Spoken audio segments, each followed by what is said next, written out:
Okay, testing 1 2 3. Testing 1 2 3.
Check testing 1 2 3.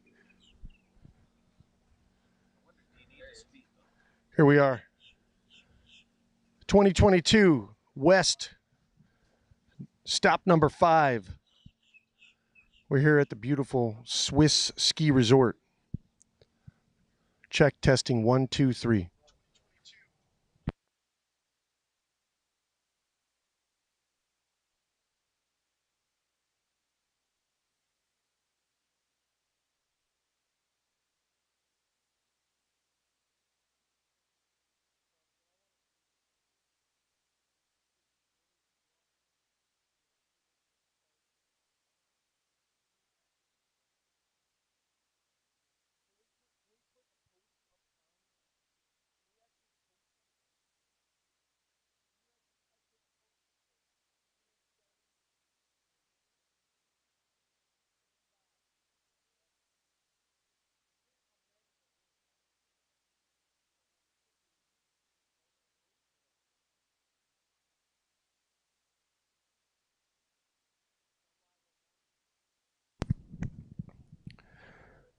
For all you tuning in, we're getting ready to start the prelims for the men's masters group. Got some exciting skiers coming up in about 8 skiers when the officials are done. We're going to start the preliminary rounds for the 55K West, stop number 5 at Swiss Water Ski Resort. Got some exciting skiers that are early on, including a guy that's kind of new to the scene, Kevin Head. Tall guy, lean, good skier. Who knows what he's going to do. And we've got Todd Risticelli, a few other people that are very early on just because they didn't have any IWWF scores. So we go off the dynamic list for rankings. And so some of these guys very early on could run 39. It's going to be very exciting. So tune in. We got about 8 skiers left to go before we start the prelims. And thank you for watching. It's going to be a great event.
Okay, testing mic 1. Testing mic 1. Testing mic 1. Testing mic 1.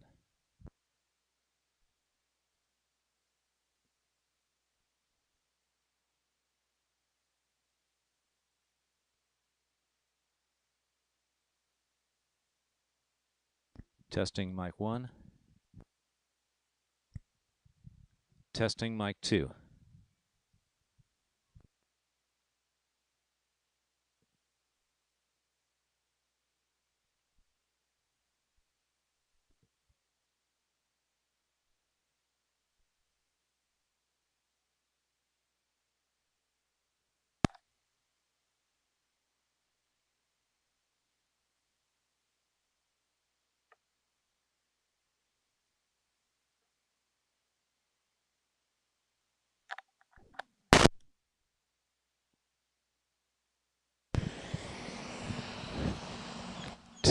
Testing mic 1.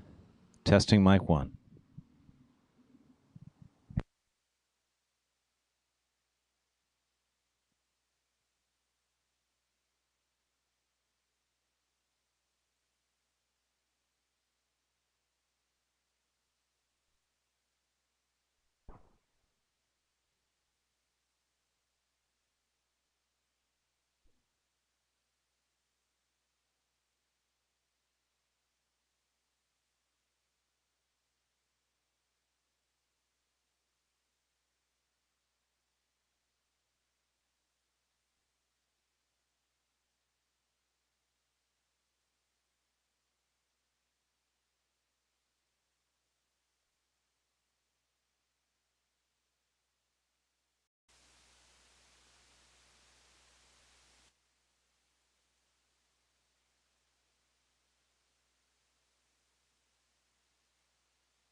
Testing mic 1.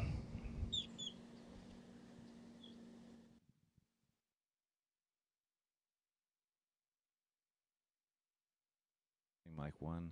Testing mic 1. Testing mic 1. Testing mic 1. Testing mic 1. Testing mic 1. Testing mic 1.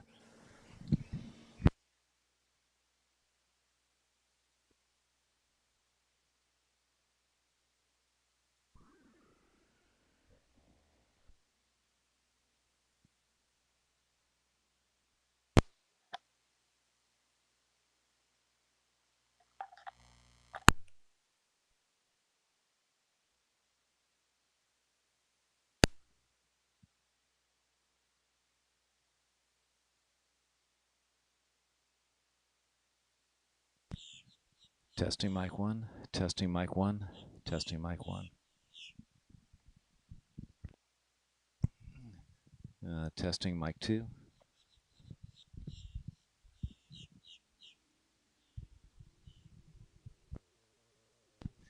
Testing mic 1. Testing mic 1. Testing mic 2.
Testing mic 1. Testing mic 1. Testing mic 2. Testing mic 2.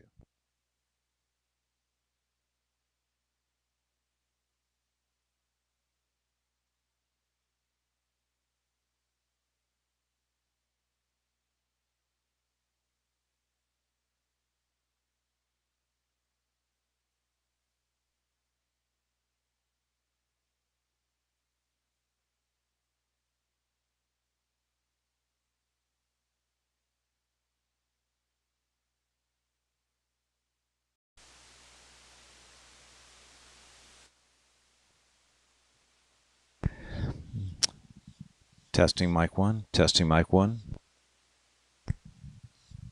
Testing mic 2, testing mic 2. Oh, look at that.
Okay, testing mic 1, testing mic 1. Testing mic 2, testing mic 2.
Testing mic one. Testing mic one.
Okay.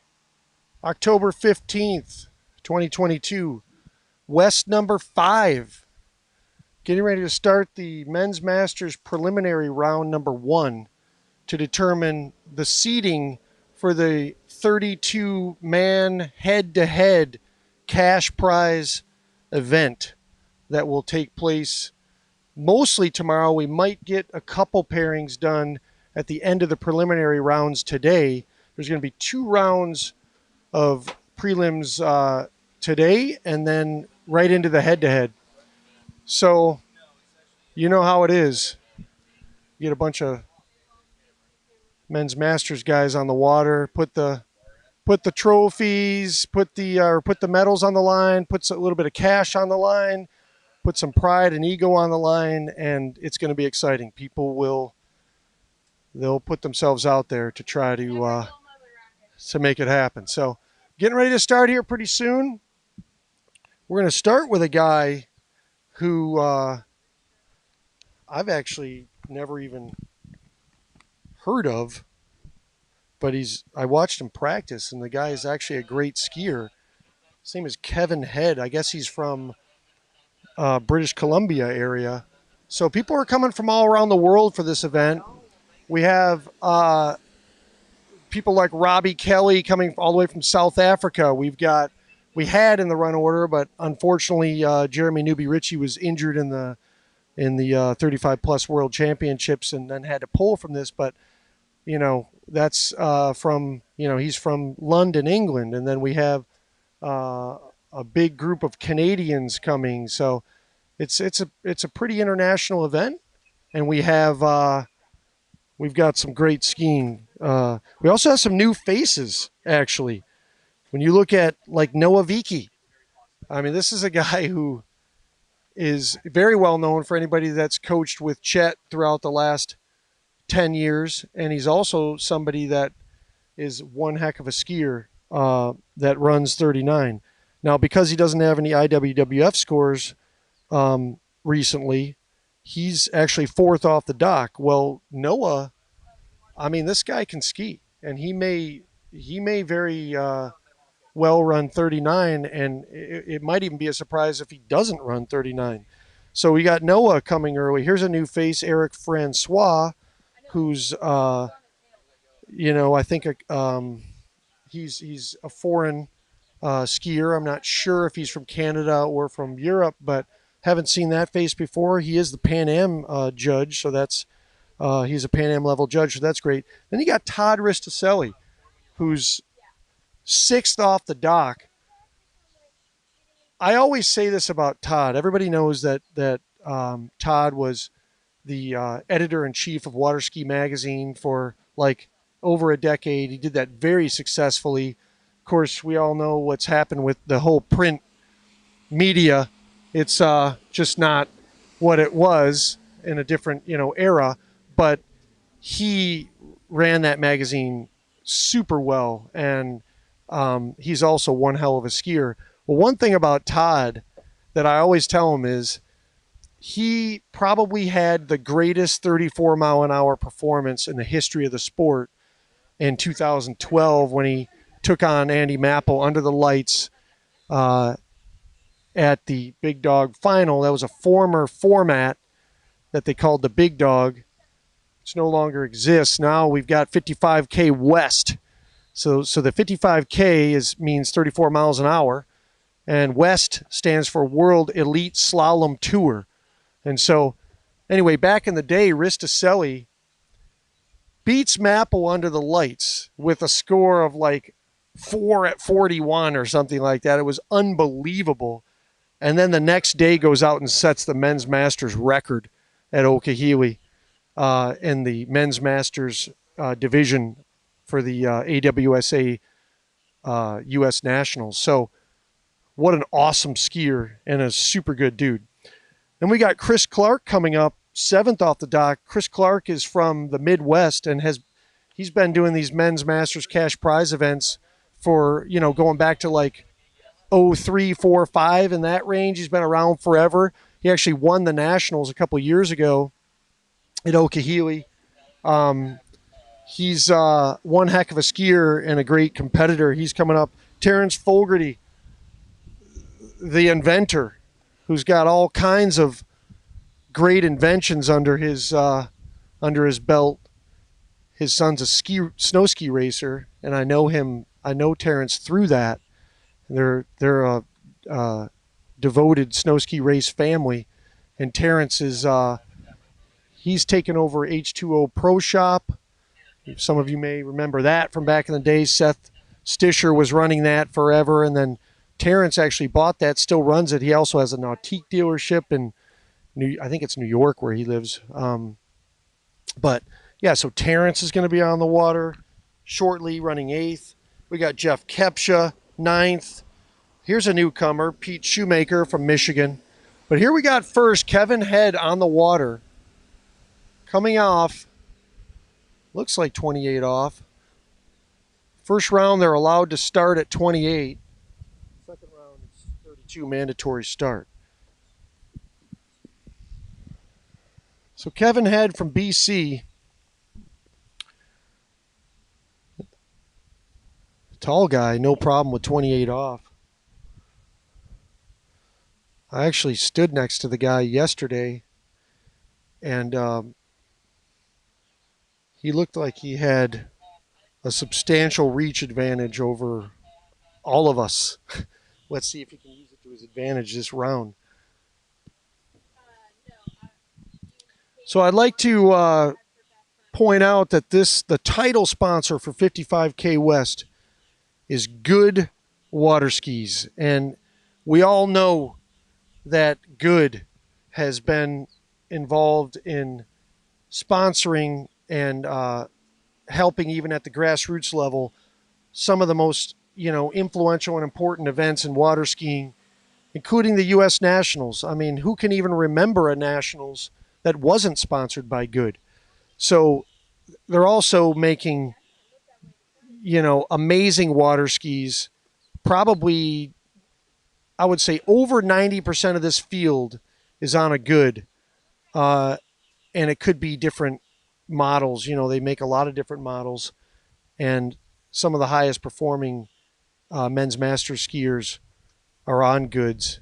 And they're getting on the podium at many big events, including the World Championships, the 35-plus World Championships, on their Good water skis. So thank you, Good, for being the title sponsor. Here's Kevin Head coming back.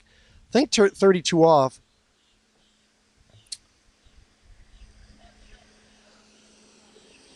Yep, I see the green loop coming out of the Masterline shock tube. Masterline, another sponsor. Thank you, Masterline, for supplying ropes and shock tubes and your support.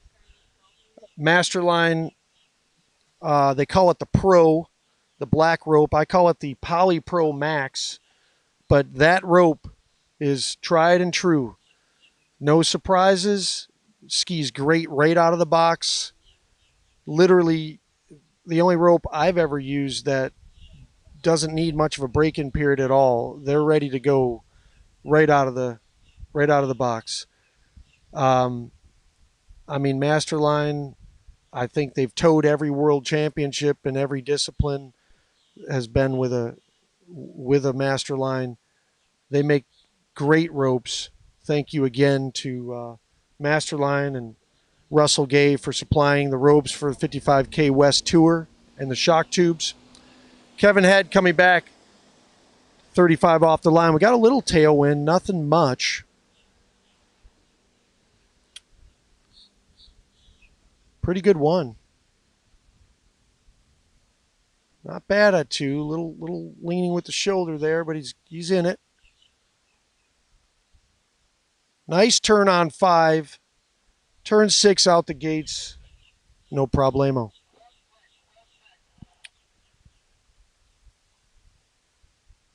Coming back. 11.25. 38 off the line. So most of the viewers know, but I'll just say it anyway. There's kind of 2 ways to talk about the length of the water ski line that a water skier is at. You either talk about the length of the rope from the pylon out to the skier, which is in the European method, or the whole basically how they do it, and they do it in meters. It's a metric measurement. So like 38 off is 11.25 meters. Then you have sort of the English way of doing it, which is to talk about how many feet off of a 75-foot rope. So 38 off a 75-foot rope is the equivalent to an 11.25 meter rope. So, and so on. So, you know, the green loop, which is 32 off, is 13 meters. The blue loop, which is 35 off, is 12 meters, and so on. So here we got Kevin Head coming back 38 off. Decent one, gets stretched. Ooh, he's back in it. Puts a good turn on 4. Here we go. Out the gates at 38 off. First guy off the dock. So there you go. You know, we're talking about a level of competition where the very first guy is getting into 39 off. 39 off, 39 and a half feet off of a 75-foot rope is the 10.75 meter line. So this guy's the very first skier, Kevin Head from BC, Canada. He's getting into 39. He's got a little bit of a tail. It's like mostly tail. There's a little bit of cross component to it. But Kevin Head getting into 39, the first skier. So I'd also like to thank Radar Water Skis. Radar is another sponsor of ours. They've been gracious enough to support the 55K West Tour.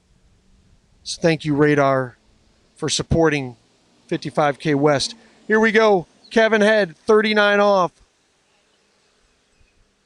Leans away from the boat a little bit.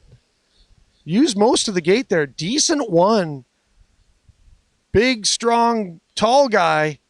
Oh, looks like he might have just got 2. I don't think he got around 3. Sounds like the official score called in was 2 at 39 off, which actually, for the first guy off the dock, we all have our work cut out for us. Especially me. So that's pretty impressive.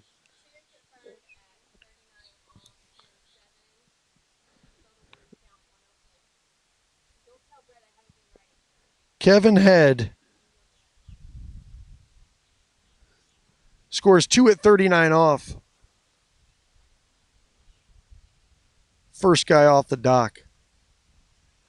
So we're at the Swiss Water Ski Resort, and talk about a great place to train and to bring your family and to hang out. They've got villas that surround the lake. There's golf courses all over the place. We're within a very short drive of Disney World. It's actually not even that far from here to get to the beach if you want to go, you know, drive to the beach. Swiss Water Ski Resort. What a great site. This place is unbelievable. They've got 2 beautiful lakes. This is also where they host the Swiss Pro tournament. And so thank you to Swiss for hosting West stop number 5. So we've had 2 stops this year. Probably would have had 3 if it wasn't for the 35 plus world championships in between. It's tough to have 3 of these events when a lot of those guys were going over to the world championships, including myself. So this is stop number 2 on the year, but it's the 5th stop ever. We kind of number it like the UFC. So it's just an ongoing number system with the events. So the next stop will be West number 6 and so on. But we're having between 2 and 3 of these a year. And this event's actually full, which is amazing because it's really the first event that's been full from a men's Masters cash prize head-to-head standpoint probably in a decade. So this is great. What a great turnout. Okay, second guy off the dock. Looks like Matt Hines. Skis with Ben Favre, one of the all-time legends in the sport. Matt Hines is on a good water ski. Looks like he's on a 9970. I'm not positive from here, but he's on a good. Skis with Ben Favre. He lives in Orlando area. And Matt is one of the bigger guys. He's a husky, strong guy. You know, water skiers, sometimes you see them, they're sort of very, extra lean and wiry.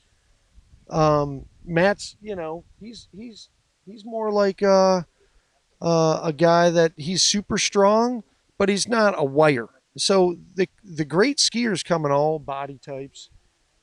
And here we got a guy who runs into 39 very regularly, and bigger guy. Hey, Kevin, come on over for a quick interview.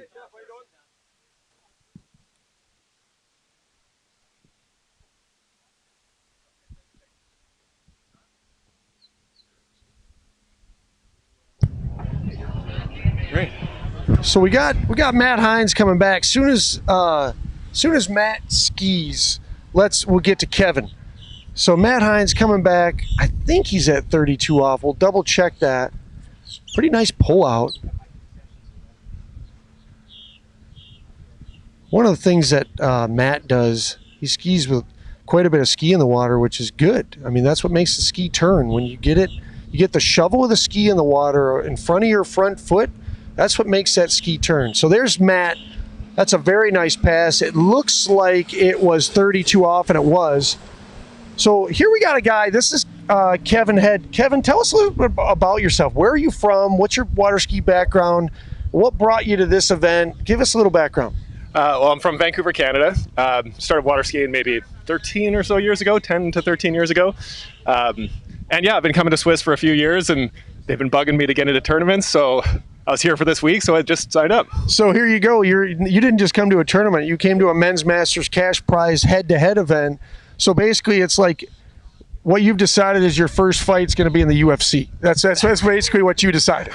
So I'm the underdog. I'll take that. Yeah.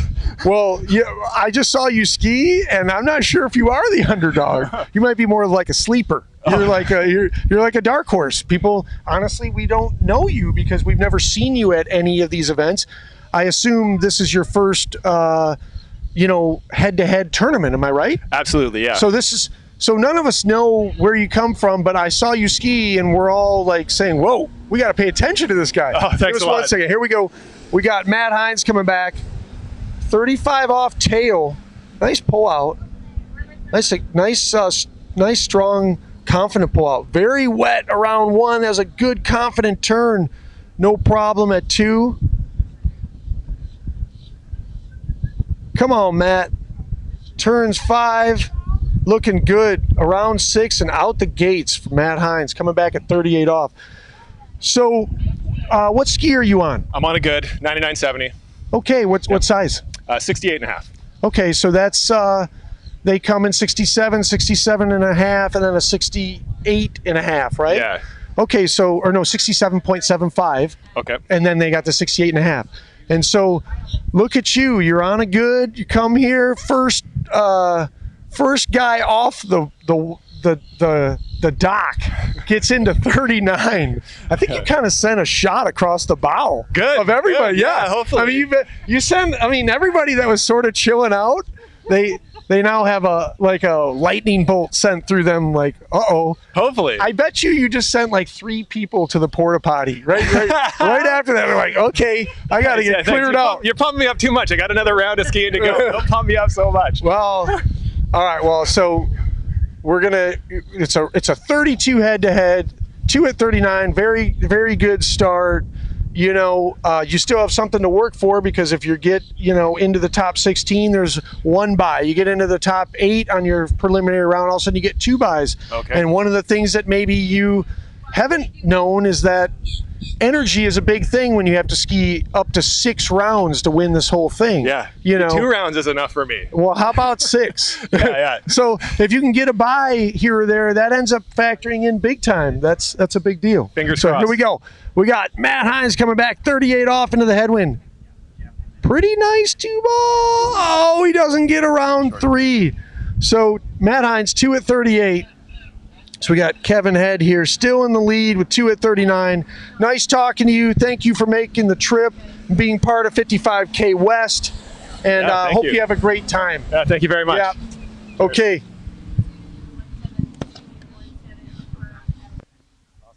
Thank you. Yeah. I would love to know. I think probably.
Okay, everybody watch this guy, Noah Viki. This is his first men's masters head-to-head. The reason why I know that is because I think he just turned 35 or so. But man, can this guy ski.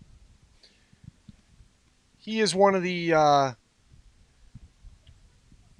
instrumental team members over at Chet's water ski school, where Chet's one of the foremost coaches in the industry and has been for decades.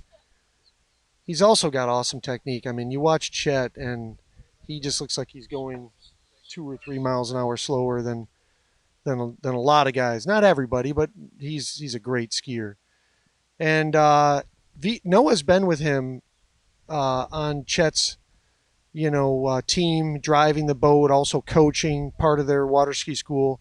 He's been with them I think he's been with Chet at least a decade, it seems like, for me. And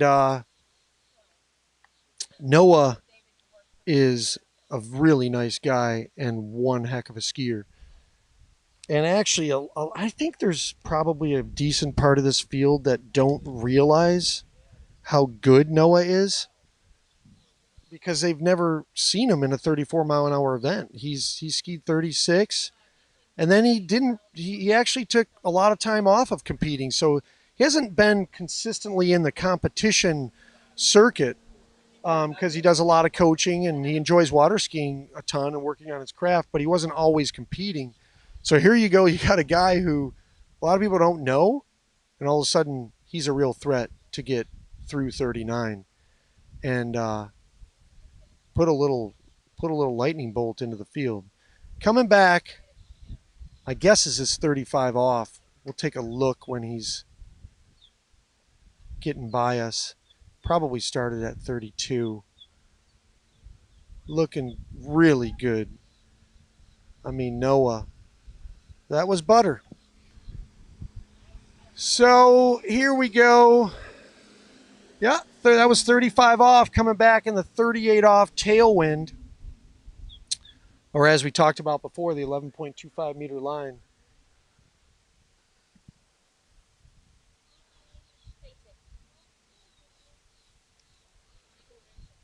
Noah is also on a good water ski and is also he is a person that helps people get their goods set up and help them decide which good is the right one for them in terms of size and model and getting the ski, helping them get the ski set up for them on site. And so, and Good has a number of experts like that help with people that purchase Good water skis. There's people you can reach out to that will help you get that thing tailored for you. Noah's one of them. And we're going to see Noah come back 38 off.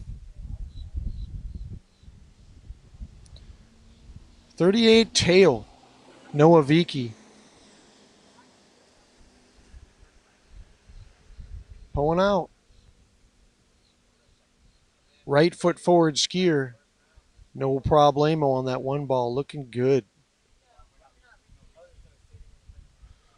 Little long into 3. No problem. Got it all back at 4. Like butter. Noah Vicky through 38. Coming back in the 38 off, or 39 off, sorry, headwind. You may recall Kevin Head, who got through 38, did it in the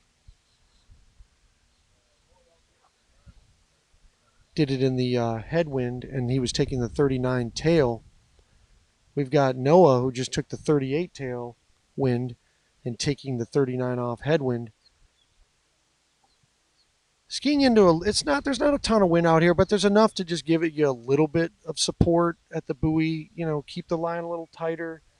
Let the ski come around, all the way around, a little bit easier. So this is actually really ideal for Noah coming back at 39. He's got great conditions here at Swiss Water Ski Resort. He's got the probably about 6-7 mile an hour tail or headwind at 39. We've got a Nautique 6.2 liter boat.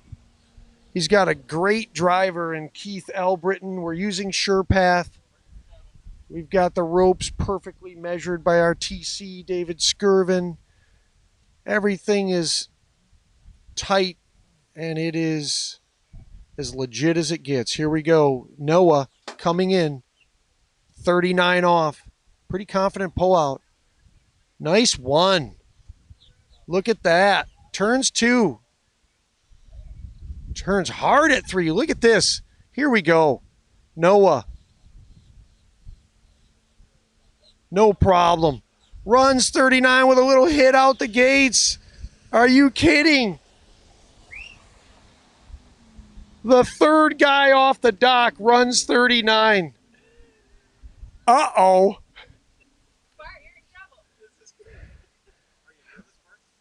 I mean, actually like a 3 at 39 or 2, and you're a little nervous.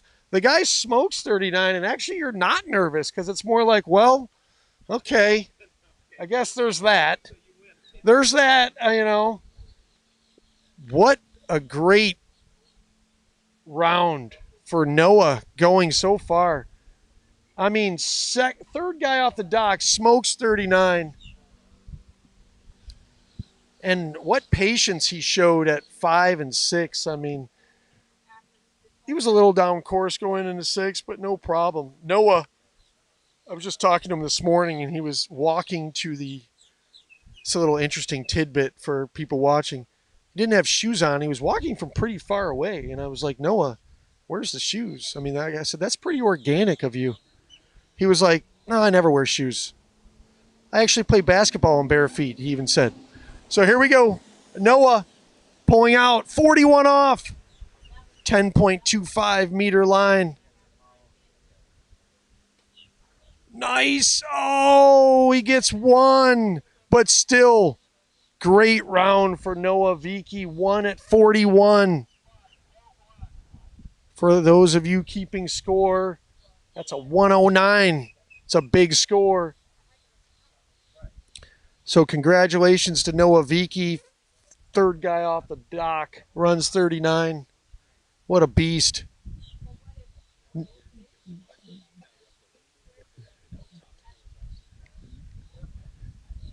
Yeah, top scores right now. We got Noah Viki with 1 at 41 and Kevin Head in second with 2 at 39. Noah, no shoes. You know how they say no shoes, no shirt, no service? I guess with Noah, that is not true. No shirt, no shoes, run 39. That's Noah. Great skiing.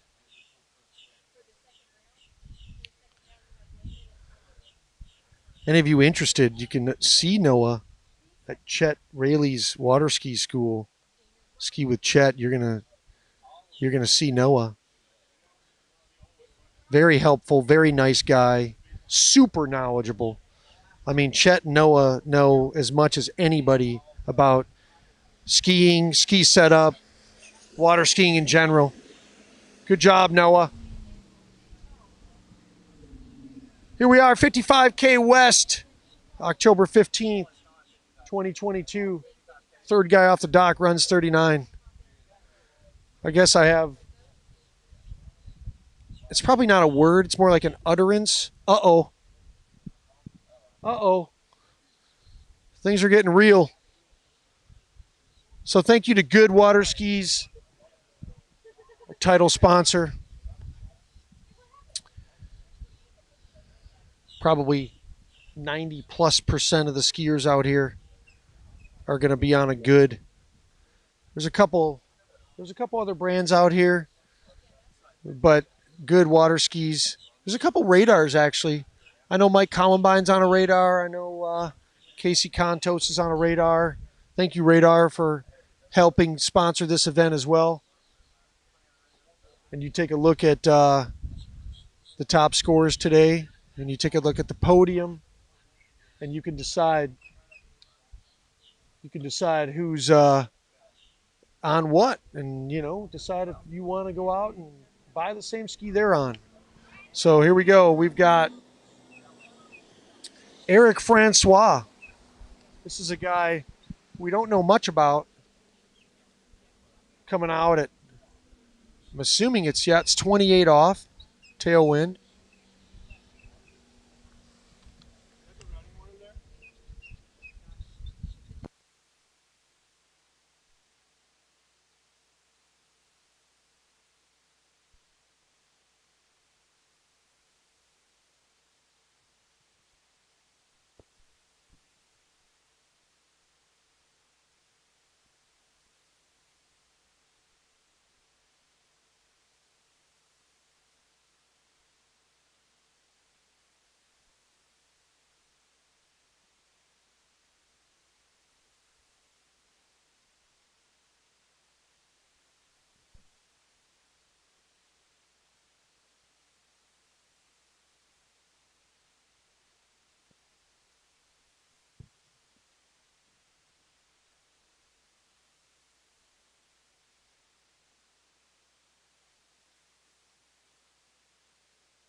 Okay, here we go. Eric Francois coming back 32 off. He's got a little headwind. Keith Elbritton behind the Nautique ski boat, 6.2 liter. They're using a system called SurePath, which through a satellite controlled system actually lets you know if the boat path is accurate and acceptable within the record capable limits, which is a phenomenal new technological advance in the sport that has really tightened up the tolerances for people. And it's a way to objectively verify without having to use a plotting system and end course video and things like this that they used to use. It's a way to objectively verify in real time via satellite whether or not you are driving within the tolerance, which We have I'm here sitting with Mike Robinson, actually. Maybe he knows. I think it's a 49 centimeter cumulative throughout the entire course from end to end, and you can't be off by more than, is it 20 centimeters at one buoy, or is it 11? Give me the rule on that. Actually, don't quote me. I think it's 20 at max 20 at a buoy. 49 There is a difference between an E and an L and an R on the cumulative, and so Eric Francois coming back to get the details if you use SurePath. Yeah, Eric Francois coming back. He's on a Denali water ski. Turns 2-ball and might have gotten around 3. That's a tough call from here. I don't know. Tough to tell. That was at 35 off. We did get around 3. 2.5 was the final score. And at 35 off, Eric Francois, who's new to the scene here, it's cool that he showed up and is hanging out with everybody and participating, because ultimately, the sport, in order to thrive, people have to participate. And it's a great family sport. Everybody can be in the boat together while you're skiing, regardless of what level you're at. It's also a great sport for exercise and camaraderie.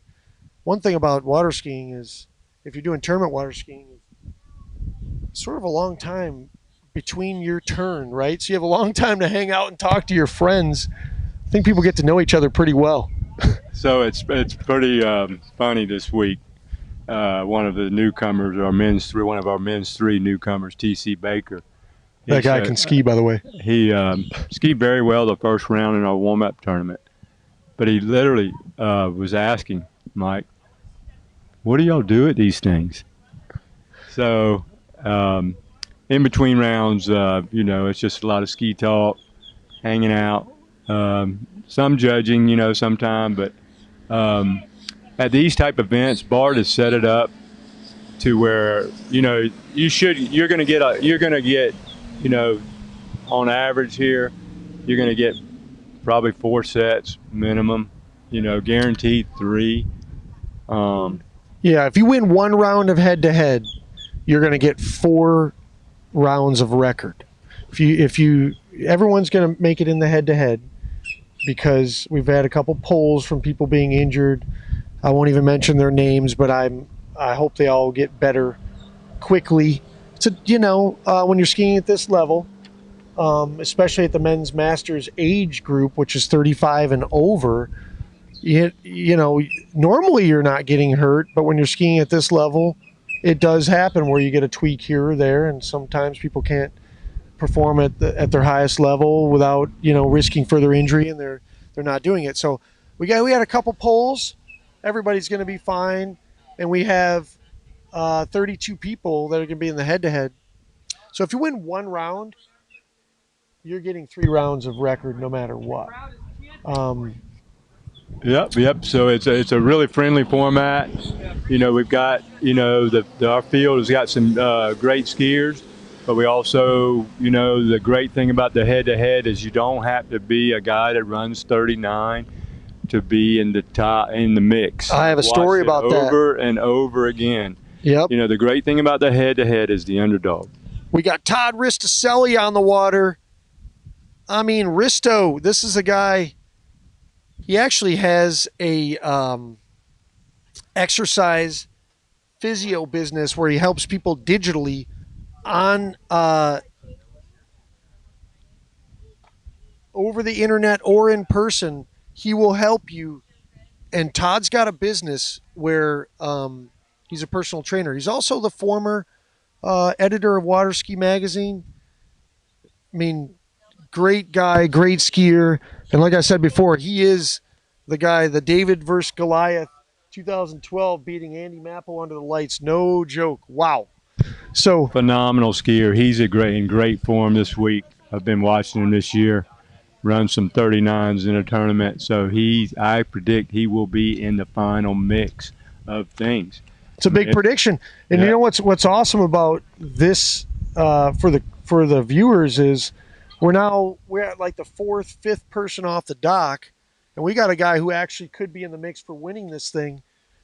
Hey, let's after we're gonna watch Todd Risticelli come back, and then let's have a quick chat with Noah Vicky. I want to get a little background from Noah, and we're gonna talk about his good water ski and his performance and what he's got going on with his ski school and his life. And but what a performance by Noah to get into 41, like third guy off the dock. Unbelievable. Okay, Todd Risticelli coming back. I believe it's 35 off the line, which is a 12-meter line, the blue loop. Okay, Todd Risticelli coming back in the headwind, 35 off. No problem so far. Looking smooth and easy. Line is tight. Pay attention to the spray. There's not even a break in the spray for him, which just shows you there's no hitch in anything he's doing. It's just smooth. It's easy. The line is tight. Very easy on the body. Great pass for Todd. So here we are with Noah Vicky. Tell us, first of all, you're sort of new to the men's master scene, right? I am very new, yeah. I mean, when? How old are you for the crowd? I'm 35 in a couple months. All right, so basically you just turned 35. I did, and you guys were gracious enough to let me come. Okay, here we go. Well, you know, there are some people here that have 30 years on you. Yeah. That's no joke. I know. Well, there's a couple people here that are almost double your age. I get so that. So go easy, but I mean, you know. So the original intent with me coming here was to be here with my good buddy Chet. You know, he's my training partner every day, and a great guy, great skier, great skier. But he had a bacterial infection in his hip, and it kind of took him out this summer. So, but he's feeling better. He's and on feeling the mend? better. Yep, he's on the mend. He's skiing again. He ran 35 the other day and threw fifth. Yeah. So he's coming back, but he's not there yet. But he is 30 years older than I am. Chet and I talk about surfing a lot. Of course, you know, he loves surfing because he. You know, that's just something that we have in common that we both do. He's way better than me, I'm sure, but we both like it, which is, you know. So you're on a good. You got through 39. We're going to talk about that. We got Todd coming back, and then we'll get into that. Yep. Here we go, Todd. 38 off tailwind, so he's shooting for that 39 head as well. Nice aggressive, nice smooth pull out. Oh. That was very unexpected. Oh, unexpected. What happened there? Todd Risticelli with an early fall, but there's 2 rounds of prelims, and we're going to take your single best score to do the seeding for the head-to-head. Everybody's going to get in the head-to-head because we have 32 people in this right now.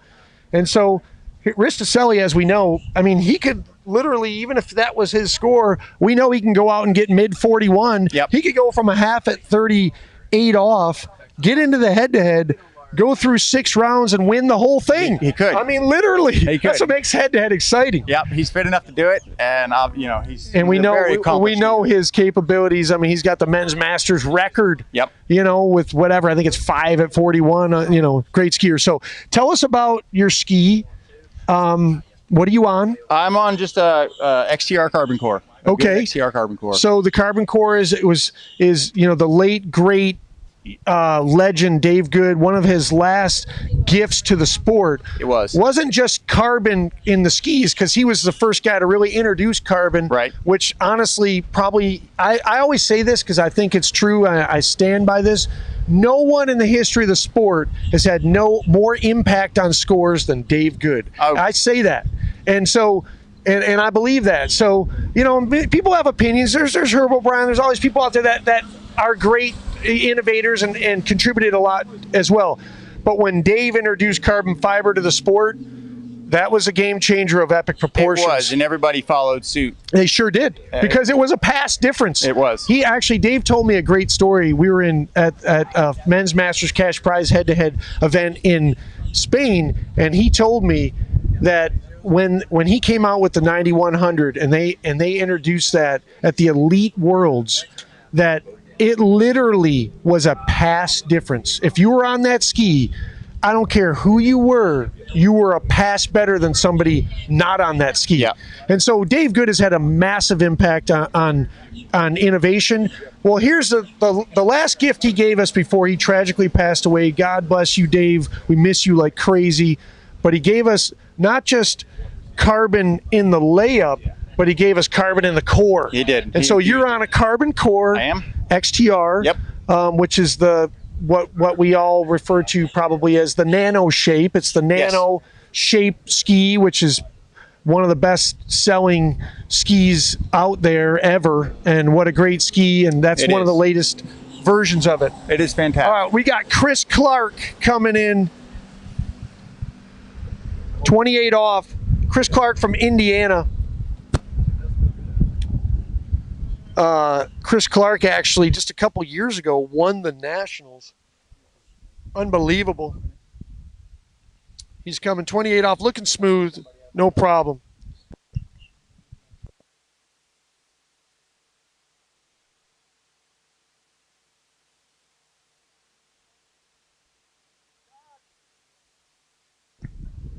All right, so Noah, how'd it feel out there? I mean, I saw your 39, and it looked like the boat was actually going slower, even though it wasn't. It looked like it was. That's very kind. I mean, it looked so good. I wish it felt that good.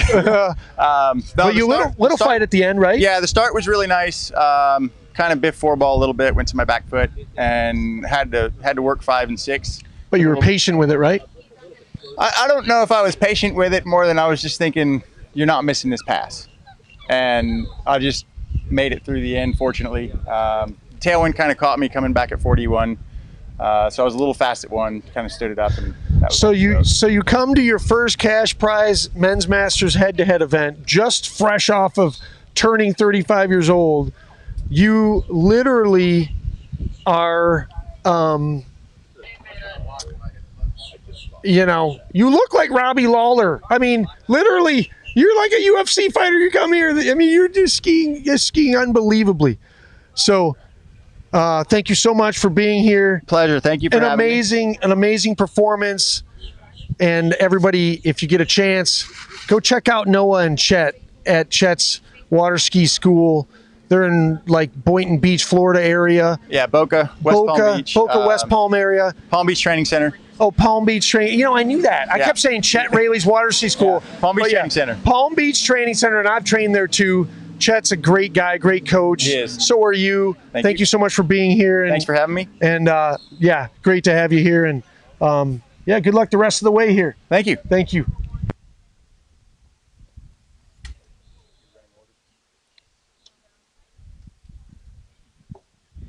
We got Todd Rissacelli coming over here. We're going to find out what the heck happened out there. Here we go. TJ, former Water Ski Magazine editor-in-chief. He is now a physical trainer. And is it sort of like a life coach too, or no? A little bit of mostly physical training. But I'm still trying to coach myself in the life thing. But you make it fun though, is my point. Like you actually, I've watched your videos on YouTube, and you're all obviously it's about health and wellness and the person living a better life, being a better version of themselves. But you make it fun, and that's I want to talk about everything that happened. Here we go. We got Chris Clark coming back, 35 off, tailwind. He's on a La Pointe water ski. Okay, here we go. 35 off tail. Nice, patient, good one. Turns 2. No problem at 3. Looking good so far. Chris Clark threw 35 off in the tail. All right, so Todd, you're on a good water ski. Yeah, good XTR. You're on a good XTR. Is that a carbon core? Carbon core. Okay, we talked about the carbon core just when I was talking to Noah about that being a major innovation recently that Dave Good left us with, which was amazing. What you look so good at that that 35 off headwind. You came back at 38. Did I thought you looked good. I was down course. Well, it's hard to tell from here, but you looked fine. Yeah. What happened when you pulled out at 38? Take the crowd through what happened. I saw you sort of let go of the line around 1 ball. What happened? Yeah, I just kind of lost the line. And what does that mean? What is it when you say you lost the line? What does that mean? Well, the line goes loose. Slack. Yeah. There's no tension in it, and there's no support. The ski didn't cast out the way I wanted it to. And so coming into this event this past week, I've been dealing with lower back issues, as we all do. So I'm not gonna ski the second round. It's that tight, like where I just felt like I don't have any chance, and I don't want to make it any worse. Well, the good news is you're in the head-to-head, because there's only 32 people and we have a 32 head-to-head. So tomorrow you're in the head-to-head, even with a half at 38. So, but for all the guys out there that are dealing with whatever issues, you have to know, in your head when it's not, when you just got to push pause and take a break. So Chris Clark going down a round 3 ball at 38 off. It looks like a score of 2.5 at 38 off. Pretty good skiing out of Chris Clark. There's another round. He's in the game. So, you're bringing up an important point, because there's a couple things about injuries. If it's like a little injury, sometimes I feel like it forces you to be hyper focused and focus on your technique. And sometimes if it's something very minor, it can sometimes help you ski even better because you're really focused. But when it's an injury where it's actually changing your ability to stay in the right body position and to take the load from the boat, you actually now you're at risk. And not only can you ski obviously much worse, but you could make the injury much worse and put you out of the game for quite a while.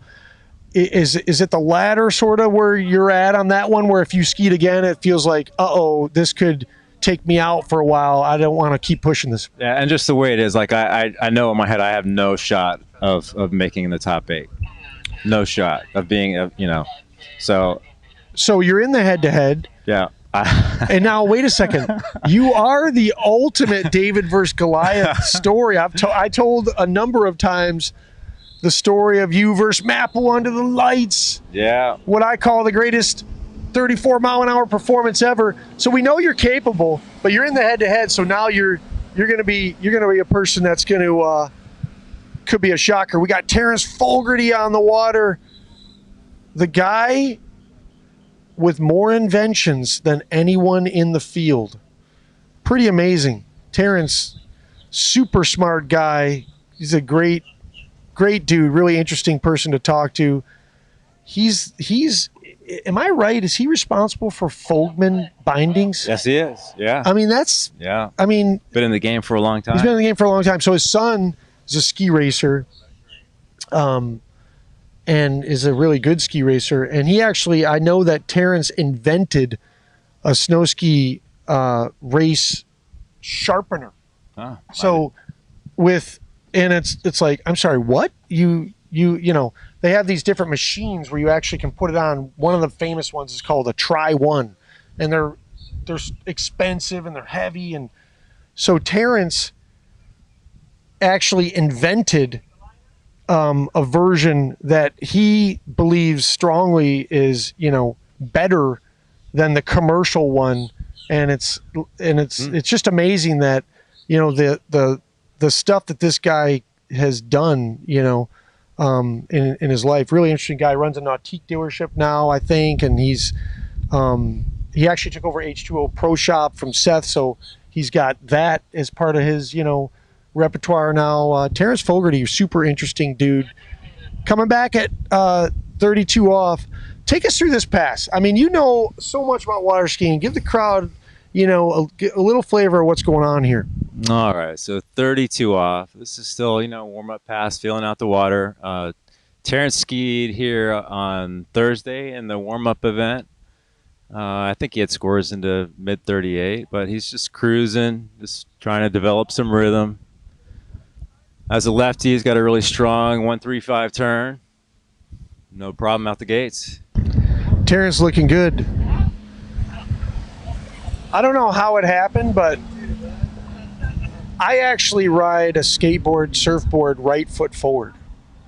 And because we talk about water skiing together, I, myself, just like you, I'm a left foot forward water skier. So actually, my onside has always felt slightly awkward. Yeah. Huh. Because really what feels more natural for me is my offside, because I probably should be a right foot forward skier. Have you tried skiing right foot forward? I literally, I'm not kidding with you. I ski with Cale Burdick a lot and TC Baker back in Michigan. I was thinking about switching actually a couple years back, thinking, well, I'll take a whole year off and I'll just switch, And then I took a nap and figured, no way. That's way too hard. Not doing that. There's no way I'm doing that. But it is true that I'm a left foot forward water skier. I know that Joel Poland, he tricks right foot forward. That's right. Slalom's left foot forward. That is right. That's right. Unbelievable 3-event skier. So I'm not at all in any way, shape, or form comparing myself to Joe Pollard. I just want to point that out for the viewers. All right, we got Terrence Fogarty, 35 off. Yeah. A little tailwind out there. He's got working the one-handed gate. Yeah. A little traditional. Oh boy. Got deep there and popped the handle. I know somebody else that did that. Yeah. Not too long ago. Yeah, it was like about 6 minutes ago. But so, yeah, I mean, left foot forward versus right foot forward. We're not going to settle the debate, but we can at least get your opinion on, do you think there is an advantage one way or the other? No, I don't. There's so many variables, skis, bindings, what letter you're using, your physical fitness, kind of shape you're in, your mental strength, what you got in the noggin, the will to win, to survive when things get tough. That's what it's all about. Right. I agree with you on that. So let's talk about the right foot forward skier. When they pull out, they're pulling out on their sort of offside pull, right? It's like their least strong pull on the pull out.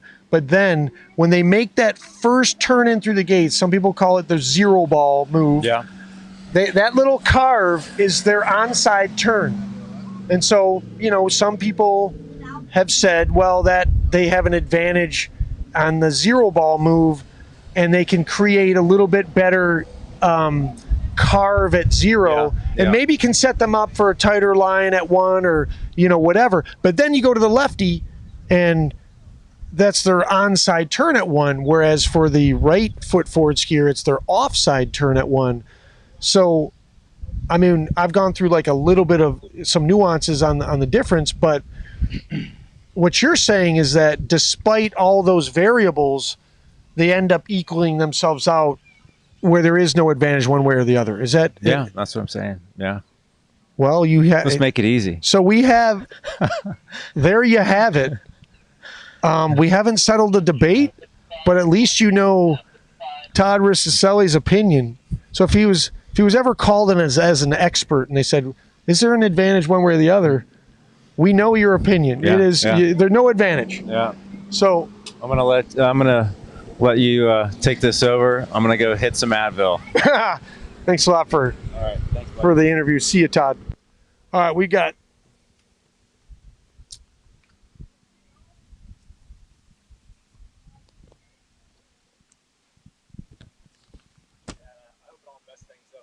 Jeff Kepsha.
Okay, we got Jeff Kepsha coming back out of West Palm on his second pass.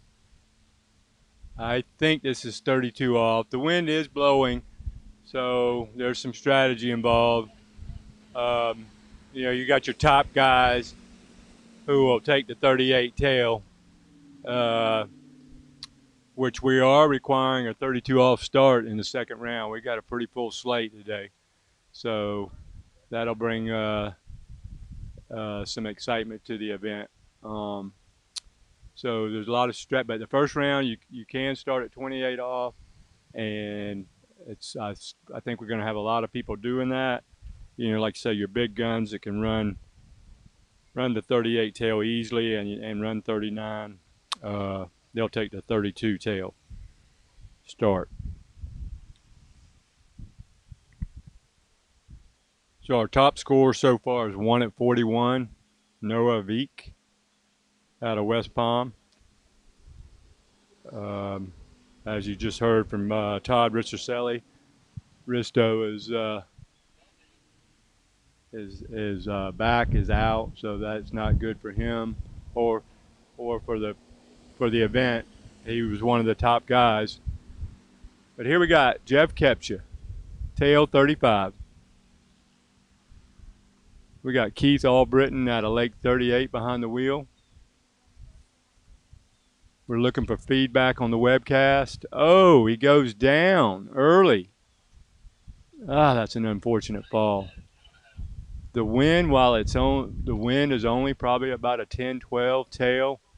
This narrow lake, it funnels in like a tunnel, and it's on your body. It's going to be on your body much more than you think. So it is going to change the game up a bit today.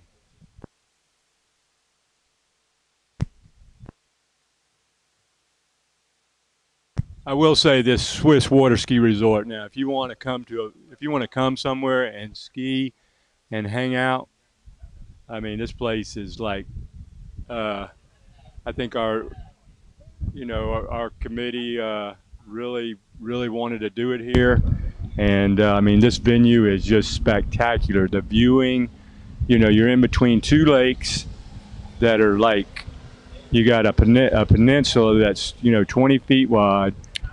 What I love about this place is the viewing. Just you get to see the skiers, the intensity level, probably better than any venue I've ever been to. You can be up really close, and you get to see it up close. What's going on? So if you want to learn about the game of short line slalom skiing, for the 35 plus guys, this is a great place to do it. Well, let's face it. I think, in my opinion, Swiss Water Ski Resort is one of the premier water ski venues in the world. I mean, literally, it's at that level. It's world renowned.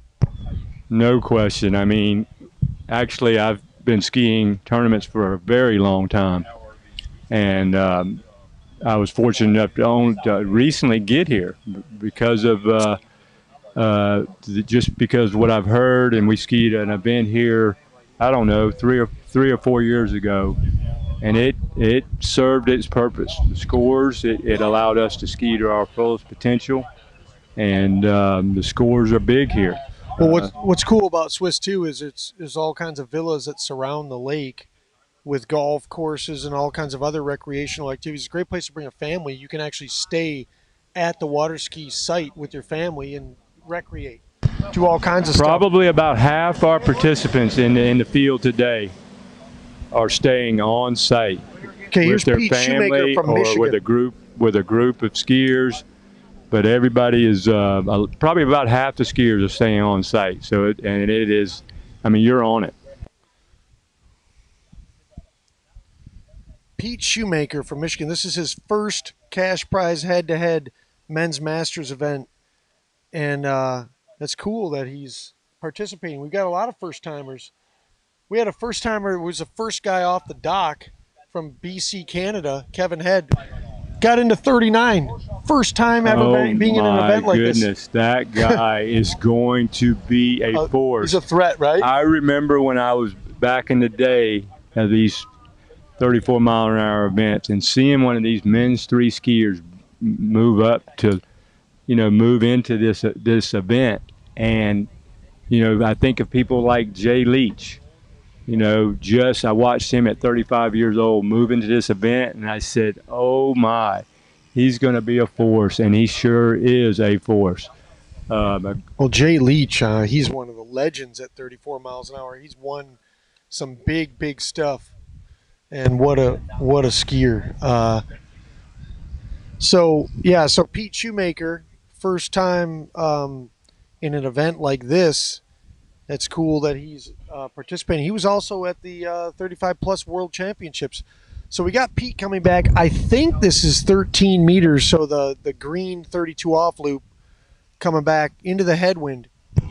What do you think about that wind, Bart? Is that a straight tail? Is that a cross tail? What do we got going on out there? We got Pete turning 2, looking good around 3.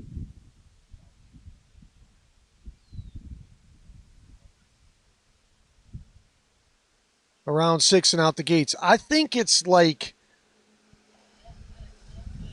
75% tail, 25% cross. So the wind is mostly a tailwind, but there is a cross component to it, pushing you towards the 135 side. If you're going down away. As a skier and you're in an event, I mean, what would you advise in this scenario? Would you say ski it like a straight tail? Yeah. Because it's a narrow lake and it's funneling in? Yes, and I would, and even getting more technical with it, I would say, you're going to have to pull out a little bit earlier because the wind will push you more than you probably realize. And you're going to want to make sure you keep 2 hands on the handle and the tension in the line as long as possible, because when you're in a tailwind, the moment you let the tension off the line, you start going down the lake, and then you don't know what's going to happen. You're going to have a loose line. You never know. So okay, here comes Pete. I believe this is 35 off. I'm not sure if he got a practice set yesterday or not. Coming in cold from Michigan. I mean, that's 55 degree water. And so here he is in 80 degree water. 35 tails, looking pretty good. Little bobble at 4. Oh, it's going to be close. I'm not sure. I think he got it. What do you think, Bart? It looks like he did. It looks like it. Yep, the judges score 6. Gets through 35 off tail. Boy, that will wake you up. Well, I mean, like I said, that was just great, patient skiing. He's on site. He's coming from Michigan to Florida. I mean, here it is, 10 o'clock in the morning, and he's just, happened to bring his A game. Now he's got it set up to where he wants to. 38. I know Pete. 38 head. I mean, that's what he wants to be, right? Yeah, for sure. He wants a 38 off headwind. So Pete just recently, for the first time, ran 38 off in a tournament.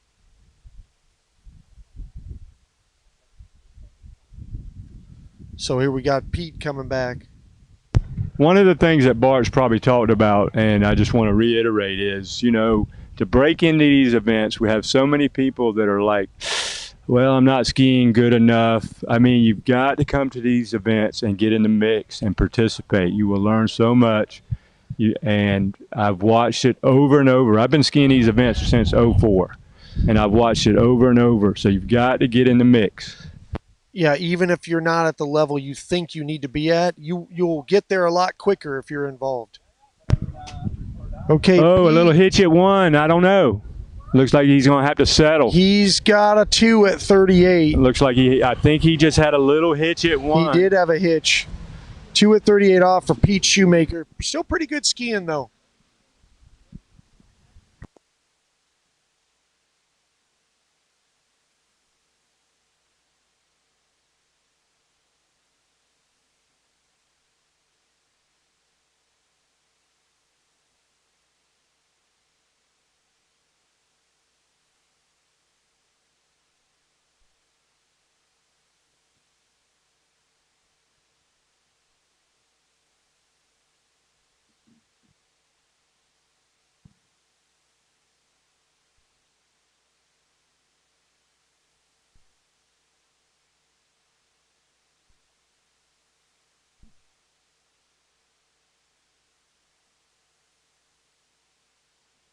Okay, I got an opportunity over here to talk to Clint, one of our fearless leaders here and our gracious host for the event. Thank you so much, Clint, for allowing us to have this 34-mile-an-hour event at your awesome venue.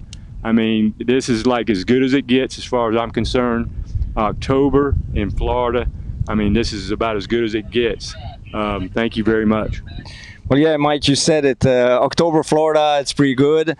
We're very happy to host for the second time, actually, the 55K West. Lots of good skiers, good skiing, and mostly a good vibe. That's what we try to instill here at this place, is to be very serious on the water and off the water, have as much fun as possible at Swiss Water Ski Resort.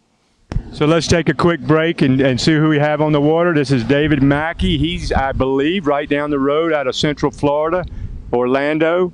Good friend of, I believe, Mike Dillinger, Todd Rissercelli and company. And he's a perfect example of a newcomer coming into this event, trying to improve and get in the mix. And I've seen him. He's been in the mix at our last event. So it's exciting to see these new guys.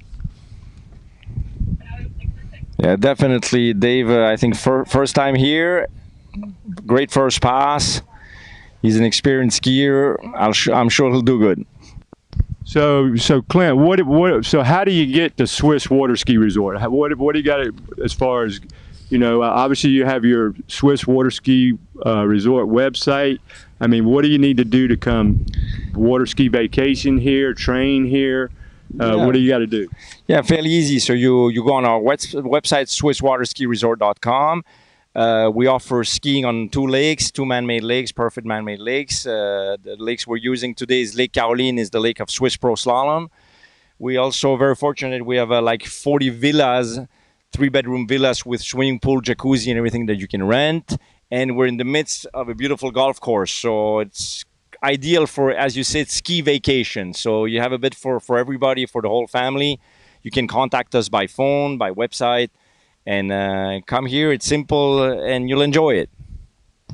And so you're open all year round, is that correct? Yes, correct. We're open all year. We just close in January for 1 month. Otherwise, we're always open. And Dave is coming back on his second pass. If I'm correct, it's 13 meters, 32 off, I would assume. Okay, Dave's looking good. He's just warming up. I know, you know, we talk about the warm-up passes, but it's just the nature of the game. We got to get into a mode of be willing, you know, get in that mode of attacking as we shorten the rope. Now you have the, I guess your son Benny is in the mix on the pro scene, an awesome skier, and then you also have Vince. I think he ran couple at 39 on our Thursday warm-up tournament. Is that right? Yeah, correct. Yeah, we had a little warm-up tournament which was very nice on Thursday. Vince equaled his PB. I have my oldest son Benjamin, who's on the tour, still skiing for about a month till the Miami Pro, and they both practice here. And as many people know, Vince is the man behind TWBC, and today we're lucky to have Jeff webcasting this event. So it's great to have a lot of people involved in this sport and making it nicer and bigger. Now, Benny, he is a HO team member. Is that correct? Correct. Yeah, working a lot on the ski development. That's his main job, main activity. He loves it, and I think they came up with really good skis this year. The HO Syndicate Works 1, developed mostly by Will Asher, and the Works 2, which was developed by Benjamin. The difference, the Works 2 is a little bit more stable ski. The Works 1 is maybe a little bit more aggressive. Yeah. That's some cool stuff there. I mean, the HO guys, I mean, look at the just the experience level there. It's just off the chart. I mean, then you got a test venue like this. I mean, they're just building some great stuff. So here's Dave at 35 off. It's getting a little bit harder with that tail. It's just like you know, we're 34-mile-an-hour amateurs, so the wind does affect us. The pros now, I will say the pros, I'm not even sure they would change anything in these conditions? Clint, what do you think? Would Benny do anything different in these conditions? Not really. Well, the pros are obviously well aware of all the conditions, but they can ski through it pretty much because they have a lot of experience. They've been skiing many years in different conditions. So they often in practice, they seek actually bad conditions to practice in them, so they're ready for when it's a tournament. But like this little wind that we have today is what I would call the perfect wind. In a tailwind, you don't feel it, and the headwind, it helps you. So this is about the best we can get. Today it's perfect temperature. The water is roughly around 75, which is ideal. And as I say, we have this little wind, which is a good help in a headwind. So we're going to have Dave coming back at 38, if I'm correct, and I'm sure he's going to be, he's got a good setup to run it. So what about coaching? What about coaching here at Swiss? Who does most of the I know you coach some, and I've heard great stuff. Who else coaches here? Yeah, so I do most of the coaching. We also have our head coach, Patrice, very good driver, tournament driver, and we're going to see Dave coming back at 38. Okay, 38 head. He's got it set up how he wants. Pretty good one. Oh, he gets out of 2 good. He's in it. He's going to have to work, though. Oh, it just did not rotate it good enough at 3. And he has a settle for 3. Okay, we got, so thank you so much, Clint, for everything. Like I said, this is probably my favorite place to come. It's just, I love, the viewing area, the skiing, the villas, the coaching. It's an awesome place. Thank you very much. Thank you, Michael. Thank you.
Okay, I believe this is Mike Dillinger, also out of Central Florida. We picked this venue, another reason.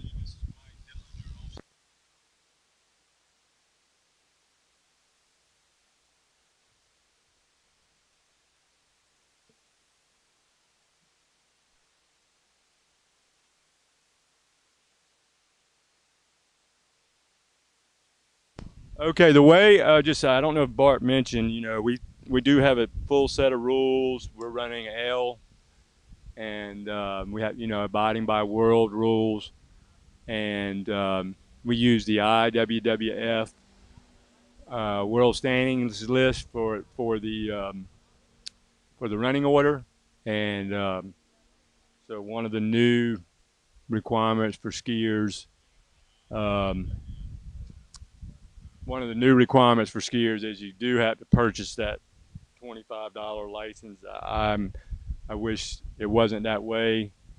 I wish they would just up our maybe national federation dues a little bit, but you do have to get on the list. You do have to purchase that license for $25. Okay, here comes Dillinger. He usually starts at 32 off, but I would guess with this win, he may have went 28. Okay, so I just got informed from our scorer, Brett, that we got 32 off coming back. Just a warm-up pass from Mike. Now, a lot of people don't realize that Mike Dillinger, he has been on the scene for a long time.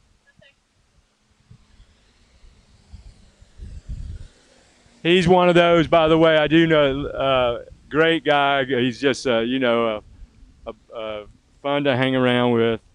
And but I believe just a little note on Mike. You know, I've seen him run 39 in events many times. So, but today he's probably looking for, you know, obviously he's looking for that, but you know, I think he's probably looking for mid 39, not sure.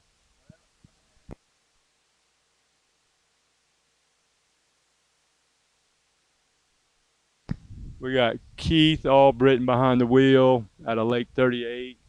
And then we've got Jeff Gilbert out of Little Mountain as our other primary driver. We do have Jim Powers here also. So we got 3 great drivers. Thank y'all very much for being here. We do have a payout for this tournament. There's a, I believe, $2,500 or $3,000 purse. And one thing I've always said about that, obviously we don't do it for that, but I've seen it year in and year out. When the money's on the line, the competitive edge comes out. Mike's looking pretty good at 35 off, just still a warm-up pass for him. He is riding that new LaPointe ski. Getting more and more popular. Chris LaPointe is on site. He can just contact LaPointe Skis and they'll help you out. Our sponsors, our primary sponsors are is Good Water Skis. Don and has been gracious enough to help us have these events. We got Masterline, we've got Radar. Thank you, Brooks.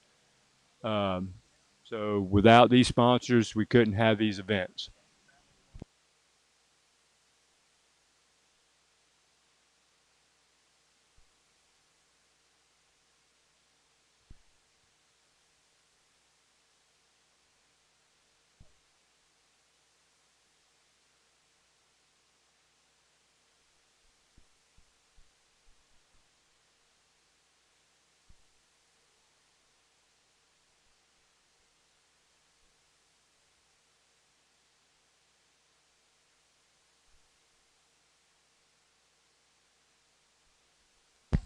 Okay, we got a pretty much, I think the wind has actually settled a bit. So it's pretty much a pretty good headwind for Mike. I predict he will get through this. Let's see what happens. Here comes Keith with the boat, the Ski Nautique. Here we go. Looks like he hooked up at 1, good. Out of 2. He's having to work. Oh, he's got a slow 3. I don't know.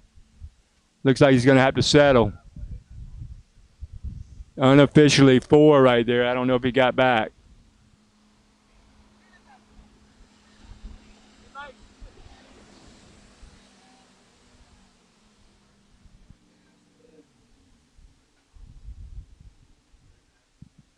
So that is an unofficial 4 at 38 off for Mike Dillinger. I'm sure he will not be happy with that.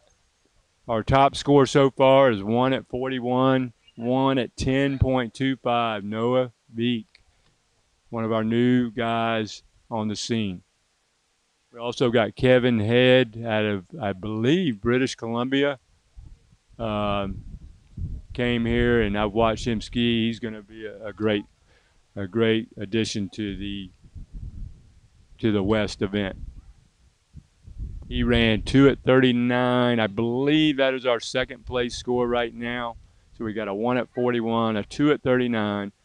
You know, like I said, Noah didn't have any scores. That's why he had to ski early. You know, to get on the IWWF list, you've got to ski 2 L events, LR events, and you've got to do, it's got to be your top 2, it'll be your top 2 scores, but it does also have to be a different site. Okay, here's another newcomer to our scene, as far as I know, Mike. I believe it's Mike Herzog. I believe he is out of Central Texas. We've got several skiers from Texas here. Chad Baker, Tim Henderson. Chad won the inaugural Big Dog in '04. I remember that event. It just shows. So these 34-mile-an-hour cash prize events have been going on for almost 20 years now. So it's a great format, lots of skiing, and just good camaraderie and fun.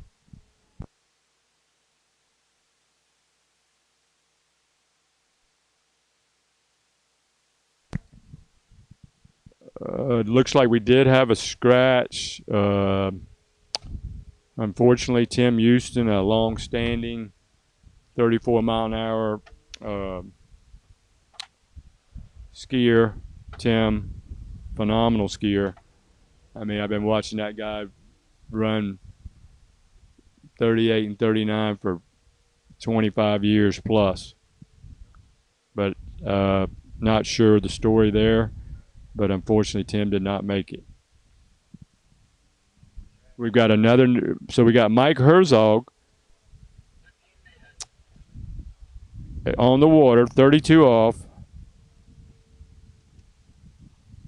And then we've got Tim T.C. Baker out of Michigan who trains with Bart. He's another young gun. I believe, I'm not sure his age, but it's like maybe 38, 39. So, and then we got some guys in their 60s here too. So still trying to stay in the mix. Here's Herzog at 32 off. This guy is big. He's probably like, I don't know, 6'2", and he's just like very fit, very long on the ski. I mean, do I think that's an advantage? It surely can be. If you can get the technique with that big size, I mean, that's going to only help you. You know, what you see with some of these new skiers or what I'm noticing, is their technical skiing, the way they ski, is just better. It's just better than the way we used to do it. You know, the boats have changed. These boats, you know, today, 450 horsepower. I mean, you're not going to beat the boat. Now, don't get me wrong. It's still the same tug of war back in the days of Perfect Pass and AccuSki, but the boats just were not as strong. So these boats, you've got to learn to just to ski with the zero off. Obviously, the cruise setting is critical for your style. You know, here we go, 35 off. Mike Herzog gets a good gate, pretty solid one. Little hitch at 2 there. Oh, 3's a little, but he's working through it. Oh, he has a big 5. Okay, so he was real patient on that. He got a little hung up. And he got a little hung up in the middle of the course there, but he didn't panic. You know, what do I hear a lot of the pros talking about today? I hear a lot of the pros talk about, you know, you make a mistake, but then you don't try to fix it all at the next buoy. You know, so that's probably, you know, I think that's, you know, it can be a hard thing to do because, you know, the buoys come quick. They're always going to win. But, you know, there is something to be said about keep going. I mean, I've heard some of the pro skiers tell me stuff like, well, Mike, if you stuff it, you're out of the game. If you get tipperized, you're still in the game. So, you know, there's definitely something to be said about that. And the pros are so good at just, you know, they just keep going. It doesn't have to be perfect.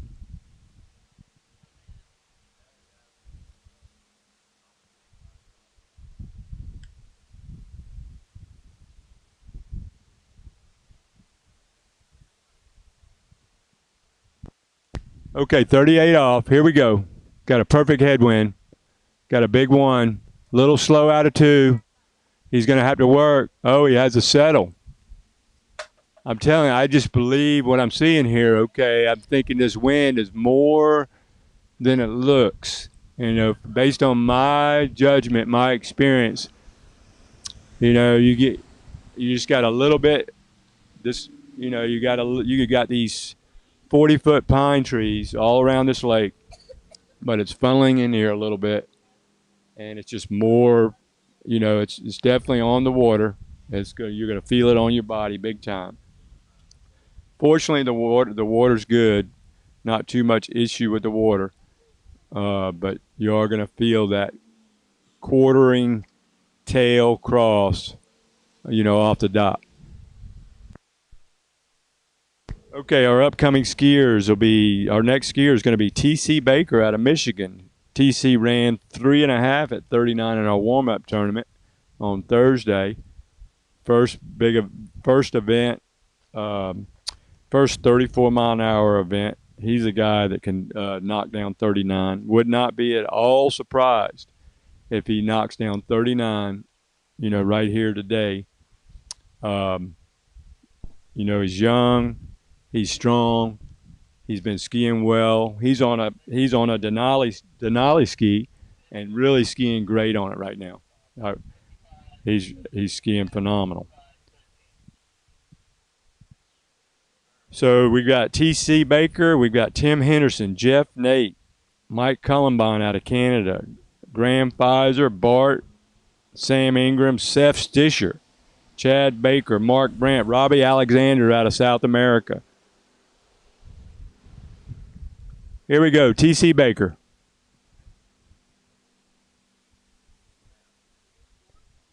I believe this is going to be 32 off for TC.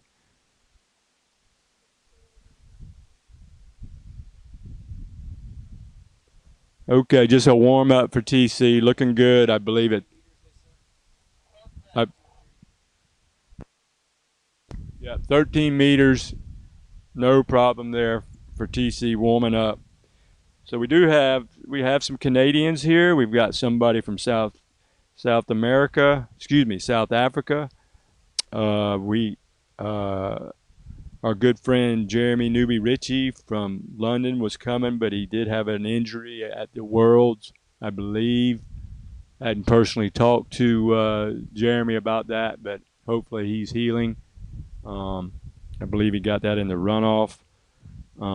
But he's one of the big guns in the 34-mile-an-hour circuit.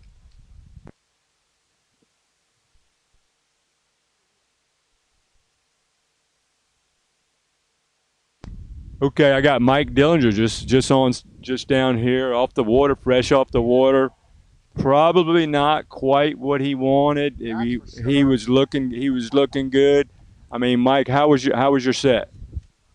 You know, Chris and I were working on some things, and I got a new fin in it yesterday, and we did some adjusting, and it's doing what I asked it to do, but I'm not quite ready for it. It's popping around 135 really quick at the finish, which is what I had to do. Let me cut over here to TC, our friend out of Michigan. Oh, he gets deep at 4. Oh, but then remember, he's young, strong, and he is not scared to turn that ski, that Denali. Really looking strong on the water. So, Mike, you said you did make an adjustment. What kind of adjustment did you make yesterday? Well, I've been having some issues with. I've been on Chris's ski for a month or two, and I think as the water got colder, I was experiencing a little bit of change. We've dropped about 10 degrees, so my onside's 135, and it wasn't finishing the turn with a tight line. So he said, I'm making you a special fin. So he did, and I got a little shaving going on one side, and I mean, world difference. I mean, what can you do? I tell you what, that's some pretty interesting stuff there. You're getting like one of the legends in our sport. You're getting firsthand support. I mean, that's a big deal, bro. I mean, how do you pull that off? Well, it's nice to live in Orlando. And I went to college with his wife. Okay, so it sounds like he's pulling some cards out of his back pocket there. Well, we've known Chris forever. Okay, I believe this is 38 off tail for TC. This is a big pass because he needs to set it up. He wants to run to 39, so let's see what he can do. Oh, he gets a killer one ball at 38. Little slow out of 2. Oh, he slams 3. He's still in it, but he's going to need a big 5. Oh, he slams 5. Look at that. How old is he? He's 30, like maybe 35, 38. 30 something. That's fine. He's got that for another 5, 8 years. Did you have that in your repertoire at one time? I still wear clinchers, but I don't take advantage of them like I used to. I was the king of the quarter buoy. So you do use the clincher still. Now, do you have the wooden piece in there? Yes. Yeah. Okay, and what do you feel like you can get more leverage with that? Yeah, I feel like it just lets you put it. I use a tiny handle and put it way out on the end as much as I can. But for me, it feels like I can hang on to just about anything. So. Okay. Is that sometimes a good and bad thing? Yeah, I mean, once in a while you'll go, I had no business doing that. But for the most part, if it's in a tournament, I've never had a issue with it where I didn't want to hang on to what I tried to hang on to. So it's, yeah. What brand of clinchers do you use? I'm on these the blue ones now. I think it's Radar that had them that I just started using like 2 months ago. They're good. Okay, that's one of our sponsors though. So look to the Radar website and look for that. So here we go, 39. He negotiated at 38 tail. This is a big pass. I predict he'll run it. Oh, he goes for everything at 1. Quite have the gate on that. You have to really stretch. I mean, what do we talk about at 39, Mike? I mean, we almost talk about it too much. I feel like the gate, but I mean, it's everything. It is, especially at that line length. That the ribbon you got to be on at 39. He kind of got. I think the wind caught him a little bit at the gate when he pulled out. He didn't look like I could see him wide enough of the boat. So when he pulled through, he just didn't have the speed. We're coming into a fairly good headwind. It doesn't look like it, but it's blowing a little bit out there. So I think he just maybe underestimated it a little bit on his pullout, and then just got short and tried to get the ski back under him. It didn't get there. Gotta have speed. Okay, so he ends up with an unofficial half at 39. It looks like a half at 39, and I don't think he did have a 3.5 in our warm-up event. That doesn't mean anything. So he could have some, he wants to improve his seating. I mean, we all say, the guys in the middle of the pack, whatever. We're trying to get through 38 so we don't have to face people like Noah Veek, or, we don't want to face, we don't want to go out there against those guys. I mean, is that correct, Mike? That is correct. The middle is just fine.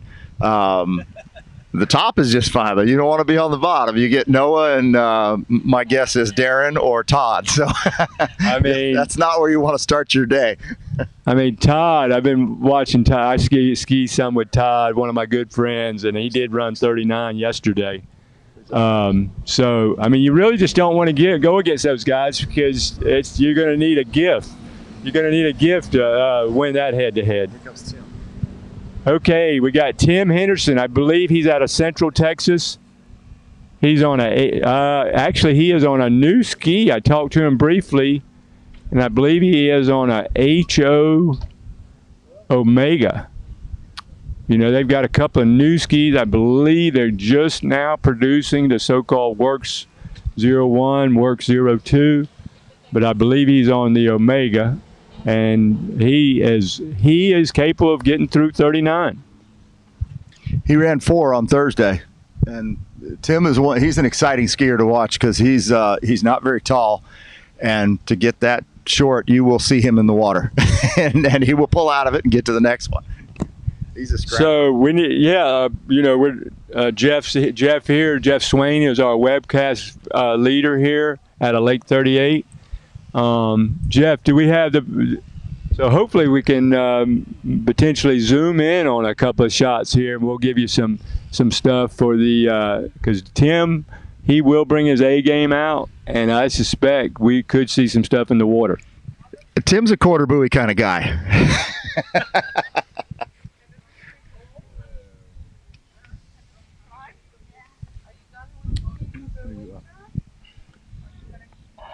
Okay, yeah, just I'm just saying, I got my kids playing baseball, so I'm getting the updates on my phone. Got a nice put out at home.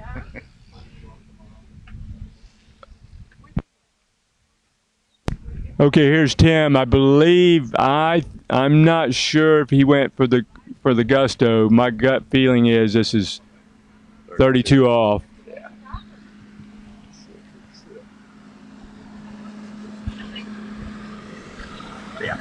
Yeah, looks like 13 meters, and he's sporting that USA vest. You know, another one of our sponsors, Masterline. You know, we're using the Polypro ropes here. I know there's been a lot of new ropes come out, but right now we selected the Polypro for this event, and that's what we're going with, and it's an awesome rope. So go to Masterline and get your stuff, your vests, your ropes, your gloves. You know, they got it for you. Good is our primary sponsor. We've got actually Dawn Good on site, and I'll have to get Dawn over here. And then we've got Regina on site. So we've got, you know, Team Good is here. I'll be coming back at 35. Okay, 35 off, 12 meters.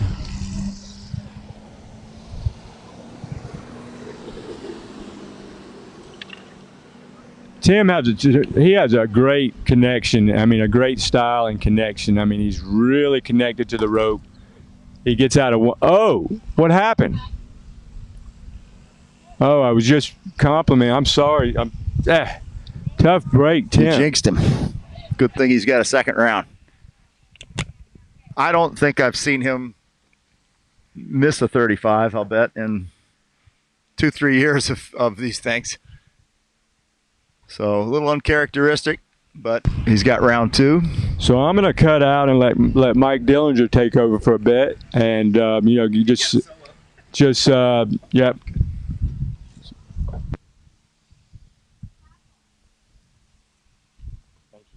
All right, is that list yours? I got it on my phone. Oh, okay. Let's see. I got it on my phone too. Maybe that's the only one we got. Maybe get Todd over here with you, maybe. Yeah, Todd's nursing a back. Can you come over for a... Got his girlfriend. Well, talk about the tournament. All right, so after Tim Henderson, we got Jeff Nate coming up. Oh, this is the young kid. Yeah. Oh, man. Well, tell us how it went out there. And we were noticing that you were in your... Oh, they told me the judges' tower got zeroed. I thought I missed them, but whatever. Oh, we'll take that into note. That's a 0. So we did notice you were in, I could tell you were in your 30s by some of the hits you were taking at 38 going that way. I thought, this guy, yeah, that's a youngster right there. 39. Last year. Yeah, It looked good out there, though. 38 tailwind was a little sketchy, but, you know, average sketchy for me. And then... Yeah, you didn't look out of, stick it up by your thing. You didn't look out of place anywhere on it. You're just hitting it hard to stay in front of it. It looked good. I mean, yeah, my offside is generally not very connected, and I was worried with the tailwind I would get too loose, but I hung with it through the pass, and then headwind 39, I was really excited because it's generally where I can get somewhere. And I drifted in a little bit on the gate, so I hammered it. And then I could tell approaching the gates I was going to be really close to missing them, so I pulled long so I didn't edge change outside of them. Yeah, I saw the drift in, and that's what I was telling Mike. I said it looked like that wind, because it doesn't look real strong, but then out there you feel it when you pull out. I backed up my 0 a little bit, but not enough, and I still lost too much water speed and drifted in and missed the gate. Well, possibly missed the gate. I missed the gate in my mind. I don't know what the judges saw. Well, if they're watching this telecast, they're going through the review a little more stringent on you. He's right. I'm not going to lose any sleep over a half buoy one way or the other. So if I would have run it and they pulled my gate, then I would have been upset. All right, thanks a lot. You know, the first time I ran a 39, I didn't get the gates. I didn't care. I was so ecstatic. I was like, I ran 39 In a tournament. in a tournament. I don't even know. I've only run it twice in practice, and I couldn't tell you if I went through the gates or not. I don't even pay attention in practice. It'll come. You're looking good out there. If anything, just seeing that I was going to miss them just delayed my brain to where I didn't even think about turning one ball. I pulled too long. I didn't get up on the ski, and I don't ever blow out my tail. That's really weird. The one thing that you'll find, because you're going to start running them with your strength and what you're doing, you'll start running them like clockwork. Is you just have to get that gate right. When you get the gate right in one, once you're up on the ball at 2 ball, it's just like a narrow 38. It becomes a 38. You just can't make mistakes at it. So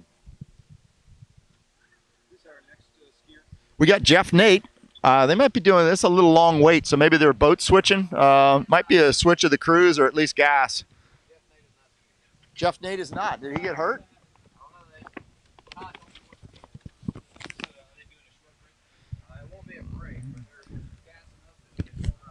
Okay, I'm told Jeff Nate is not going to ski. He was here Thursday. I don't know whether he tweaked something or. So if Jeff's not, we got Mike Columbine. How do you pronounce that last name? Yeah. I was going Columbus, but that could be wrong. Just because of the shooting place, you don't want to call. Right. Just in case. That's why we changed my last name from Dillinger. Just kidding.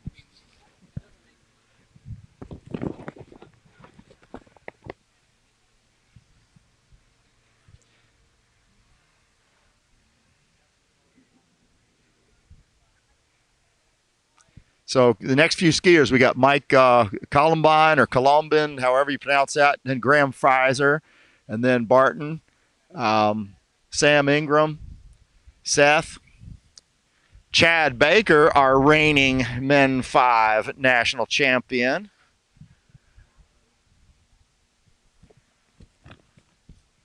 Mark Brandt, Robbie Alexander, who skied really well the other day on Thursday.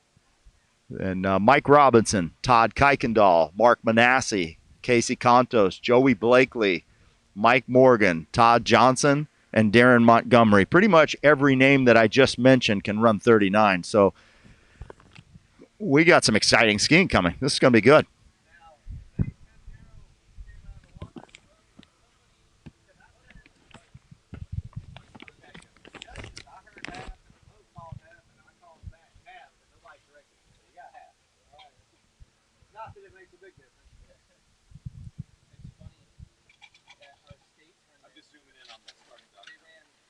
I was getting my good side. I'm good.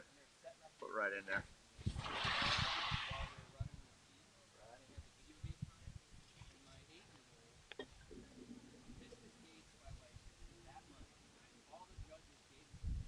Well, Jeff Nate is a scratch because that is not him getting ready.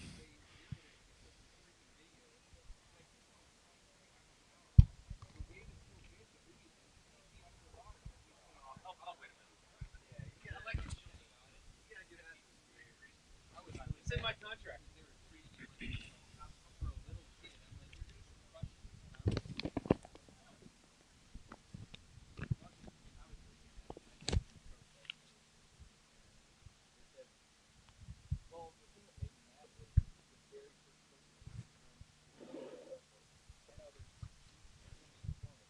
I wonder what happened to Nate. He was here. He was here Thursday anyway.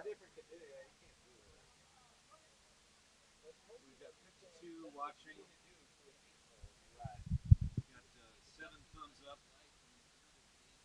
1 thumbs down. It came when you started. See if I could squeak a thumbs up out. I was looking for some comments if anybody said, was saying like, Call my wife. You can't hear Mike, you know what I mean. Yeah. Get too much wind. This is before I start from out, but not Barton. I don't know about the rest of it.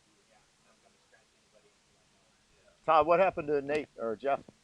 He crashed yesterday practicing. Oh. So he said something this morning saying I can't go. We may We may lose Todd. I think Todd's got his girly working on his back over there, but he's been nursing it for a week. And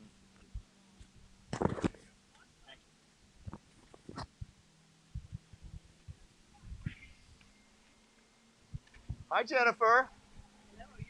I am. I was just talking about my new fin setup. No,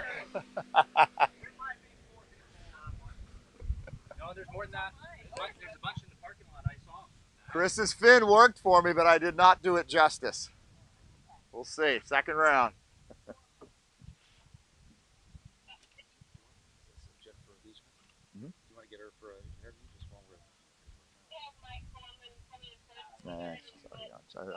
I figured she'd.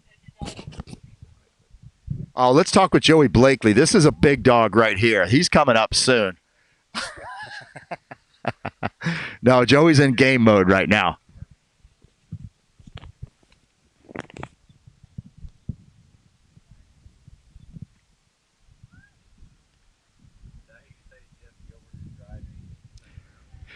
Yeah, we've got Jeff Gilbert. Looks like he's in driver's seat now. Change the driver as soon as he gets a practice pass. Yeah, I think so, because they left him. The other mic has a longer cord. Oh, okay. If you don't want to yank my whole tripod. All right, I got you. Oh, yeah. Yeah,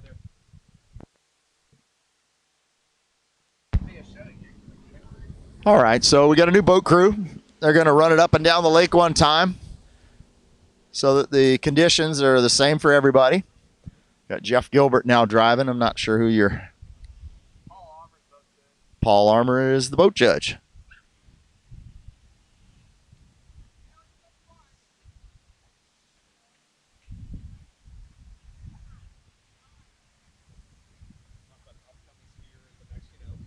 Oh, keep it going. Keep it going. So Jeff Nate is a scratch. Evidently messed his calf up yesterday, taking a practice set. Todd said he called this morning and just couldn't give it a go. So we'll move on. The show must go on. Mike Columbine or Columbin, he's coming in. Then Graham Pfizer, and we got Barton Rockwall after that. Then the vagabond skier, Sam Ingram. He goes everywhere.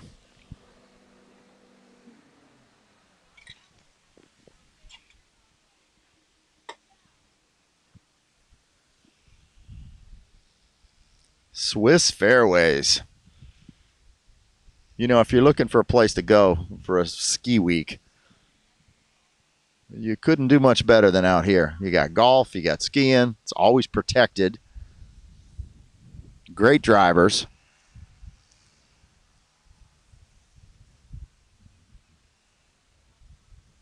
And if you get lucky, you'll get Clint Stoutelbauer driving for you.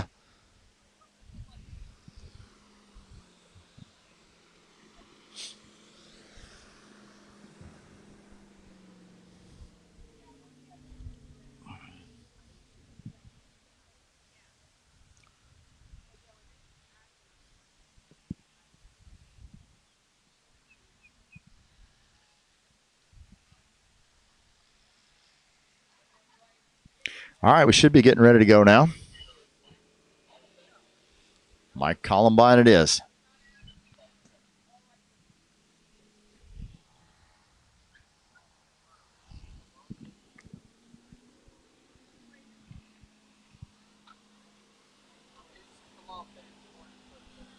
Columbine, all right. Mike Columbine.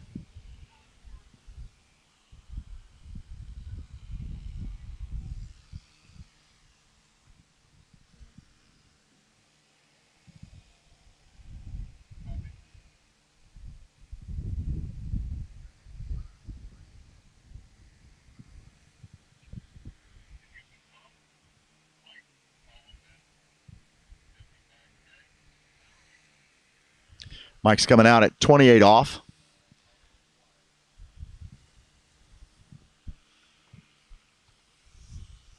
The wind here is just about perfect.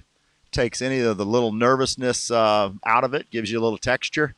He's starting out from this end. We've got a little bit of a tailwind, not enough to really bother you too much, but give you something to lean on. We're coming back.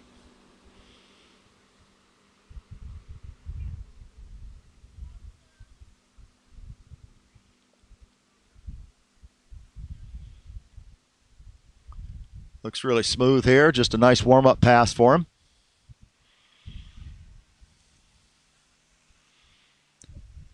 Really good warm-up pass for him. You notice the line was tight all the way through that. He didn't have any droopiness, even with the tailwind. It's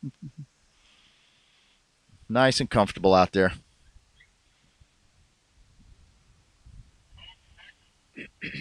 I'm not real familiar with Mike, so I'm not really sure where he's out of.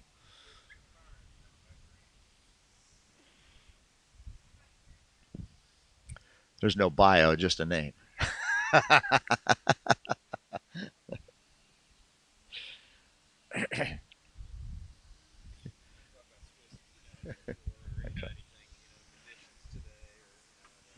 I know he's not from Florida because I would have seen him a lot more. And Swiss has, now these two lakes here, you see the one just to the left of us, but they also have 2 or 3 courses on the main lakes over there, which are natural lakes, which back in the day, those were the best because they had weeds growing all around the edges and never get backwash. Place is fantastic. All right, Mike's coming back in. This will be 32 off unless he did something opting up or anything. We'll see when he comes by, but probably just 32.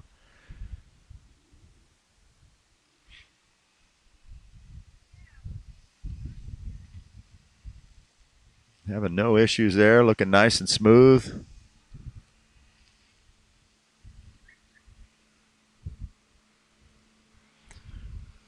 No problem at all.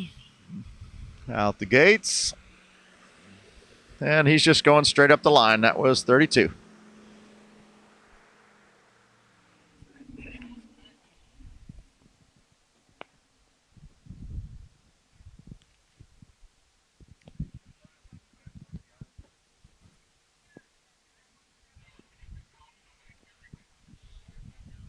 Well, we got perfect weather. It's not our Florida 90-degree heat.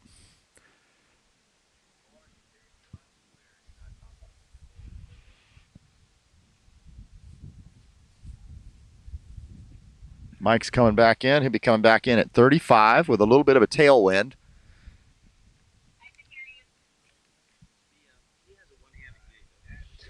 You know, I didn't see the one-handed when he went in on his first one, but that one was definitely a one-handed gate. That kind of caught me by surprise because I didn't think he went in with one hand at 28. So, yeah.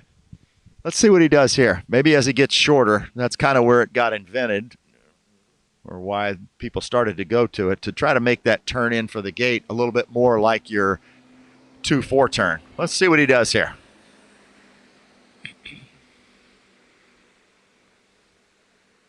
Yeah, definitely one-handed. Nice and smooth. This is 35.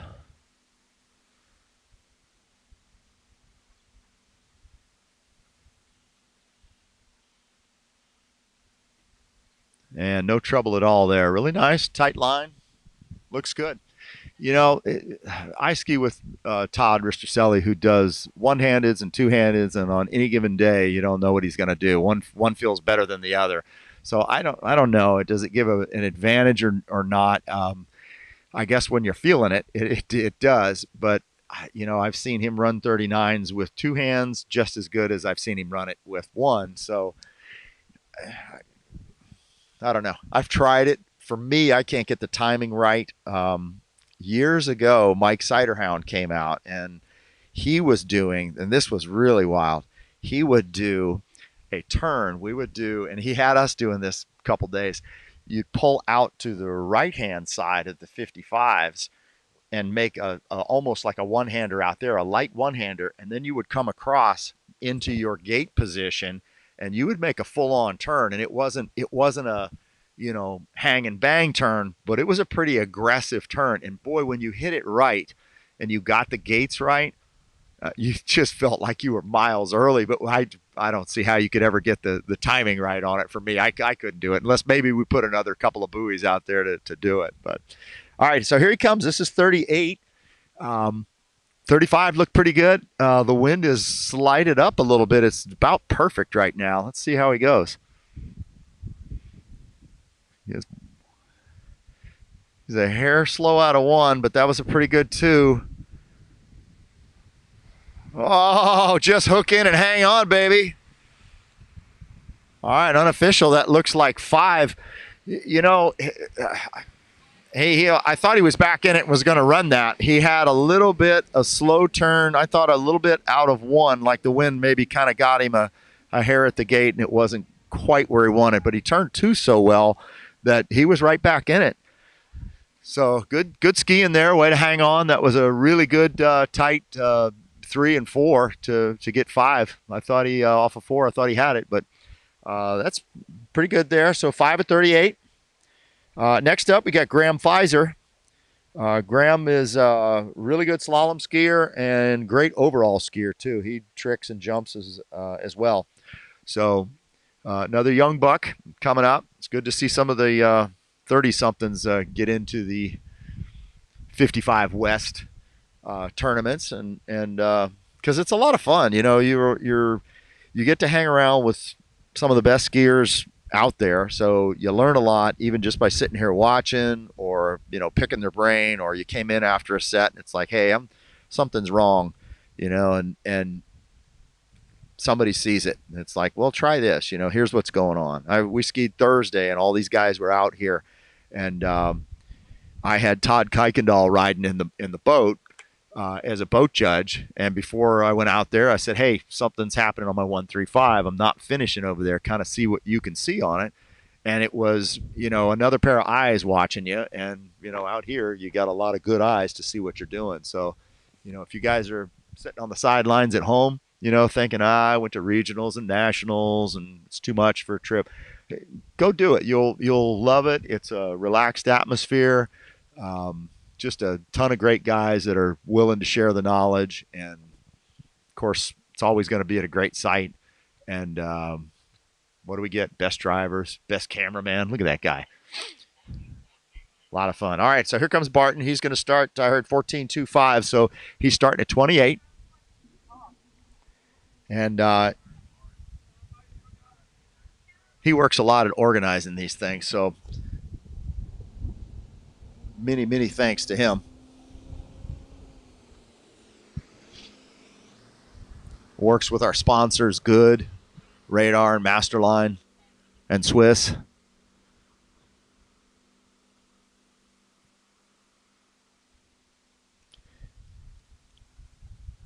Nice opening pass. He's just getting loose.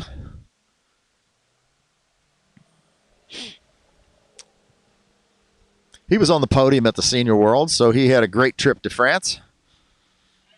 That's always nice when you drive that far for one round.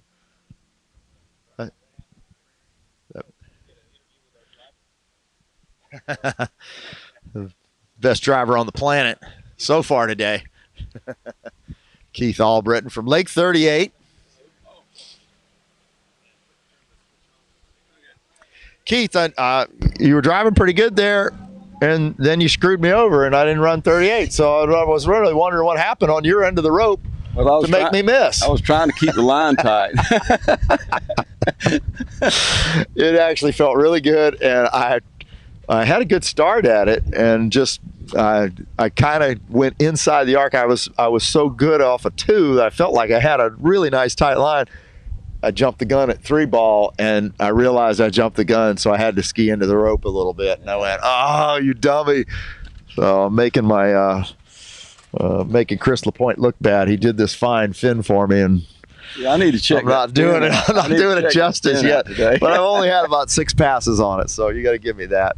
All right, so here comes Bart back at 32 off.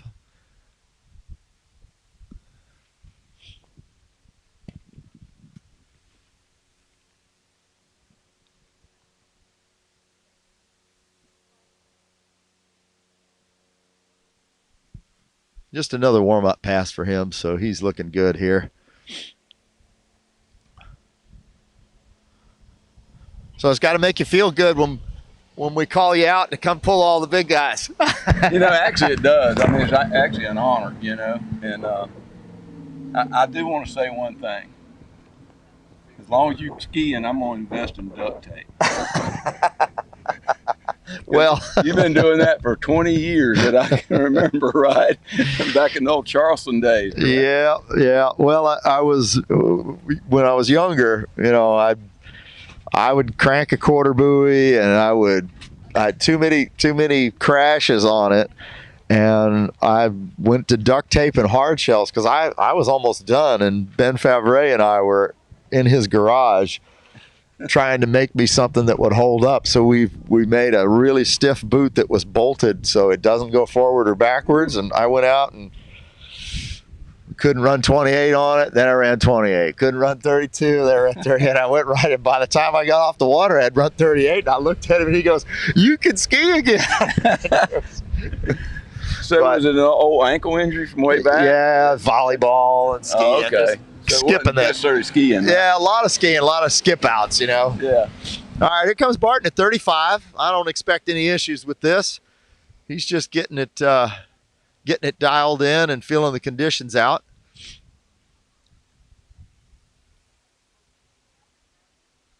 A little heavy there at 4, but nothing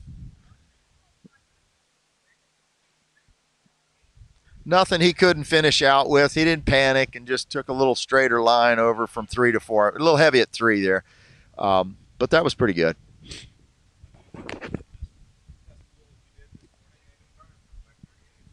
Yeah, who's this Noah kid? He's like, I got shoes that old. What's up with that? I don't kid know. Comes out and smokes 39. He does work at a ski school, right? So, yeah. But no, everybody felt good. Boat drive's great. You can put it right where you want it. It's amazing. So they a lot of them, were in good shape. They just cranked it too much and popped the handle. They were in it, So we only had one into 41, I think. But we're getting down to some heavier hitters now. So yeah, I was looking at the list, reading it off, and we're almost to the point where every one of them can run 39. So we're kind of right there where it's you're going to see it. I bet it drops a few times here. I know Darren ran it on Thursday, and I think Todd did as well. And look at that, Mikey Morgan's here, or supposed to be here. I haven't seen him. Okay, he and Regina's up there talking. Yeah. So Don Good's here representing Good, and good to see those people. Good. So Graham Pfizer scratched. I did not see him ski. So we're on to Barton. So Barton at 38. Good one. This is what he wanted, a nice little 38 into the headwind. Oh, he's in just rocking and rolling. Come on. Yeah, not an issue at all. Really nice 38 pass there. That was great. I think he was a little cautious at 4 because he knew he had it. Pulled all the way to 5 and finished it up. A little check turn at 5 and wrap it up. So good skiing there. First round. I think probably second round because he's skiing really well. He'll probably take that in a tailwind and see what he can do at 39. I think the lead score right now is a half at 41. Noah still leading with he's the only one that's run 39. Did Mike Flynn show up this morning? No, that's Jeff Nate. I didn't see Mike Flynn walking the grounds, but he's working with Miami-Dade Fire, so he might. He told me he was going to come up here, but he might be on double duty down there doing bad things, still cleaning up, and he's search and rescue, which hasn't turned out to be much rescuing anymore. Shame about that.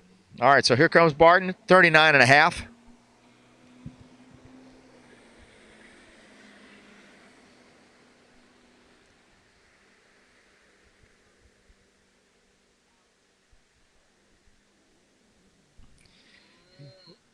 Yeah, little boy, I can't believe he got over to 3.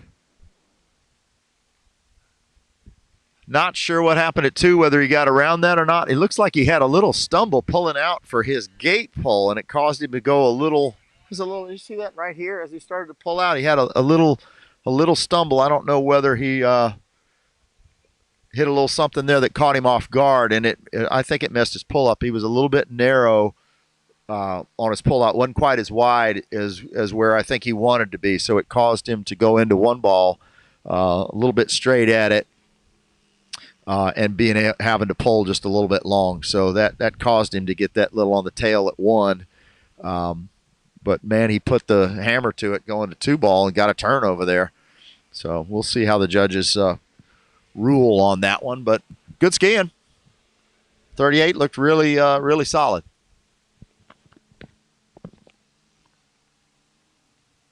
Yeah, I think the lake's running a little high. It's like the water's over the starting dock. So hopefully by tomorrow it'll be down a little bit. But I've been noticing when I was driving, just before the greens, there's some rollers coming off that side over there. So maybe it's better. I think you guys are doing with the turn down here a little bit of a hook turn, which is helping it out. I don't think we were doing that quite as much on Thursday, and I think that gives your startups go into this side versus right down the course. So the little bit of texture on the water I think helps as well. Yeah, it helps you not see it. Yeah, well, which is a good thing, right? Yeah, and you're right. I think it ignores it, and it also just kind of gives you a little something else that your ski's working with versus being totally flat. Yeah, you don't want to see the danger. That's right. All right, so we got Sam Ingram up next. Now, you talk about a quarter buoy skier. This dude, Sam, will look just beautiful one pass, and then it will just hit the fan, and he will hang on to some stuff. Great skier for a long, long time. I know he's got a lot of national hardware. I think he's won a couple of times. I know he's won at least one. He was from up north, but now he is totally down south from his retirement. So he's in the South Florida, West Palm, Miami, hangs out. He hangs out in his car a lot at Okehele and other various South Florida spots. But really good skier. He's fun to watch. What's he going out at? 14. So 28 off. So here comes Sam.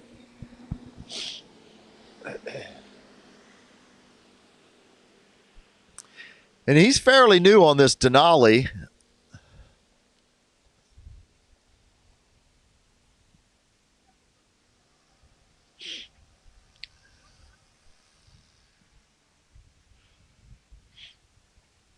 Which is a kind of a cool looking ski. It looks so flat, and it's really just because the nose doesn't rise after the part that's in the water from where the water hits to the tail and just in front of the boots. It's the same as it's similar to most other skis, but they don't have that big up in the front, which pretty much if that part's in the water, you're done anyway. Yeah, that's true. Looking at it, it looks like it wouldn't even turn, but it does. It's a turning machine, right? So, yeah, really good. I'm seeing a lot of people on the La Pointe now as well. Good, La Pointe, Denali. All the manufacturers, everybody makes a pretty good ski, I guess it's better than old wooden Maharaja, right? That's right. Although those are really good looking skis. So Sam's going to be coming back at 32.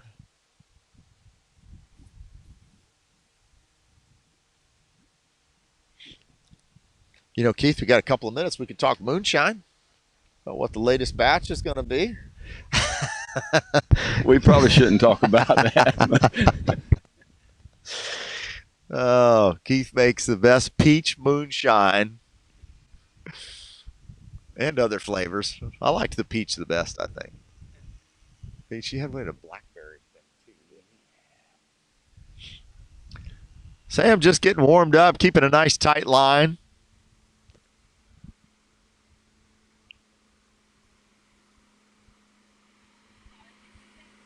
No problems at all. He's smiling for the camera.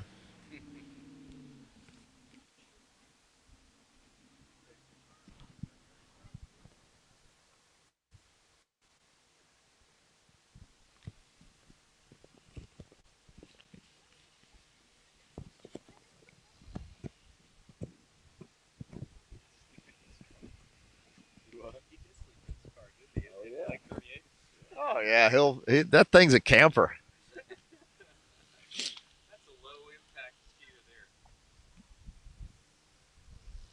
Sam will whip out a tent. This Parker, he's one with nature. We could tell from his haircut.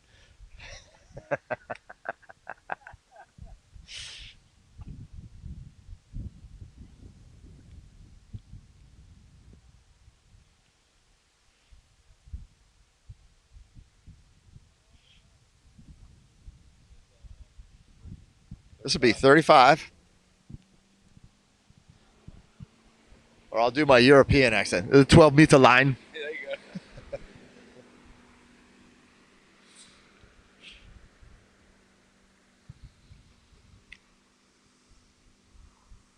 Sam's traditional two-handed gait.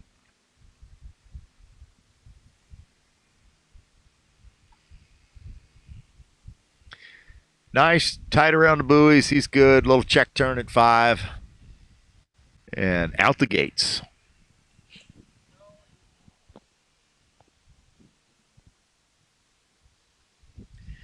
He looks good, solid. Look at this guy. So tell me, you had an absolute beautiful 38. Thank you. That was and the 39. For me, that was good. We saw a little bobble coming off of when you went to pull out at 39. I don't think you hit a roller or something, and you got stuck. But I couldn't believe you got off of 1 with that. Thanks for giving me an excuse. But the reality is, just wasn't good enough. But so, this is a Nano 1 XT. There's such a story behind it with Dave Good. He built this ski, and it was during the Boise Nationals. He went back. We had the XT. He was going to reintroduce the XT, and it's been such old faithful for me. But every ski, no matter which one it is, eventually has a life. And this is 7 years on this thing. So and practice was so tough. Yesterday, so the ski's up against the wall, and I say, listen. Here comes Sam. He's come back at 38 off. One more time, we'll talk about the ceremony we had. All right, Sam's coming in at 38. Headwind. This is an 8 out of 10 pass for him with a headwind. So we talk about Sam Ingram being. We got a lot of ski in the water there, but here's your scrapper right here. He's on the Mount Rushmore of Scrappy. That ain't no problem right there. Hey, look at that. So, we say that there was a little scrap in the middle. That's not really a little scrap for Sam. No, that's about as clean as he's gonna do it. So what I would say about Sam is he can run it dirty, clean, and everywhere in between. So anyway, the ski, is a great ski. I'm thinking about moving to the Good Team, which is their new product, and it's a similar shape, but they have improved it, of course. But this XT's been great to me. It got me on the podium at the 35 Plus World Championships. I won the nationals on this ski, and Dave and I had so many conversations about. When are you going to get off that other ski you're on and I'm going to bring you something that's going to, basically bring you to the next level. And I was so skeptical, but I have to tell you, it was true.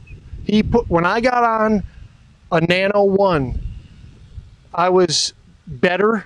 And within a year, I won the national. So like that was a big move for me to go to good, and they've been great to me with the skis and everybody. You know, it doesn't matter who you are. Every ski that comes out of there is going to be awesome. All right, so here we go with Sam. He's got a little bit of a tailwind here, and this will be a 39 start. So let's see if we can get it right here. 39 tail. You want to see Scrappy? Get ready for it. Oh, I like to be a little wider on that gate. Nice. That is not something I recommend doing at home. Did he get around 3? I think he did, it's a tough because he would not have gone for the gates as much as he did. So he actually had a little bit narrow start at the gate. He drifted in a little bit, which caused that little bobble at the finish of one, caused him to get on the tail.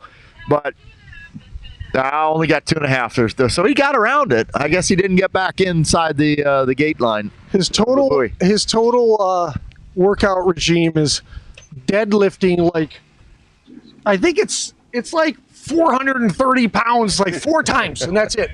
And then he'll have, he's on this heavy keto diet, he'll have a stick of butter in a cup of coffee, and that's his breakfast.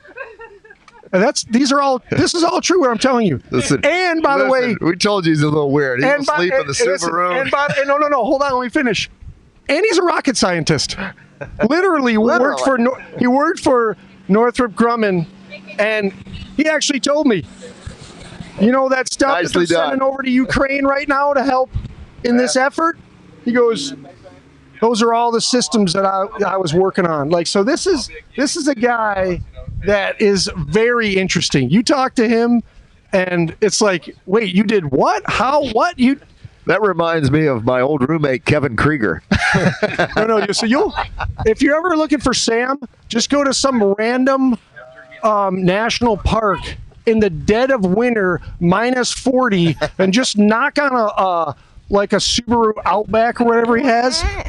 He's been sleeping in it for the last 2 weeks. Like this guy is unbelievable. Well, great 2.5 39. Nicely done. Great skier, interesting guy, super smart, fun to be around, just like everybody in this group. But thanks to you guys. 55K West. This is I always say, this is kind of my new slogan. It's the greatest show on earth. And only. 38 look good. You're gonna go 38 tail next time, so you could just smoke that 39 coming in. Oh, that's right, 38. Nicely done. All right, so Sam just tied Barton. That's the scrappiness right there. I mean, you see him hang on. That hurt your shoulders watching that? I was feeling a little crick in my neck. It was hurting me watching. Yeah. All right, so we're going to go from Scrappy. Not that Seth ain't scrappy, but let's just call him Mr. Smooth today, because he's pretty smooth. Him and Mike Robinson have the smoothness working.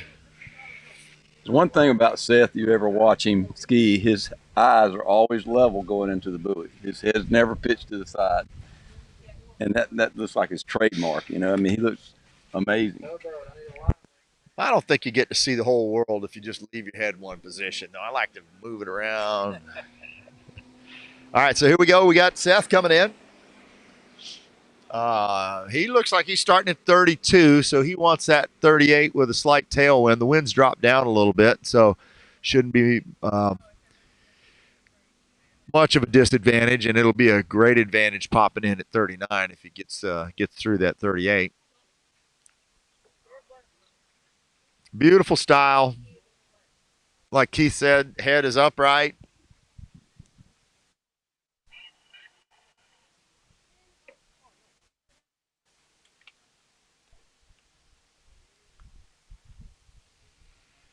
I'll tell you also, his son Landon's coming on strong. He looks good. I wasn't here early. He skied this morning, didn't he? Yeah, well, I watched him yesterday in practice, and today I watched him, and he looks pretty good. He's getting there. 36-mile-an-hour skier. So they're all the same.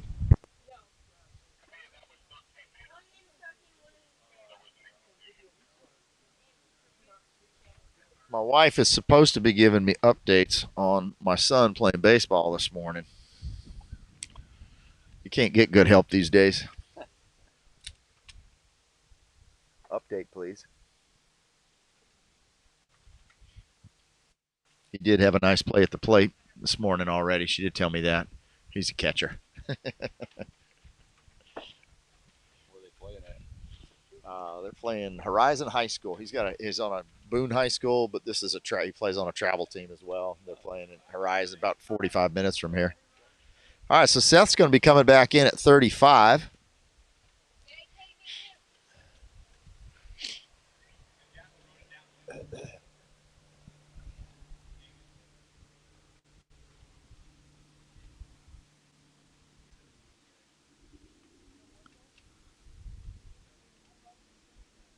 Just nice and smooth, waiting on the buoys. His head is here coming into 5. See that?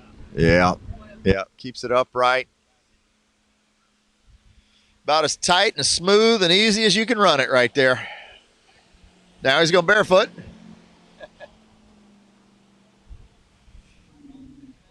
Seth's going to be followed by the reigning Men 5 national champion, Chad Baker.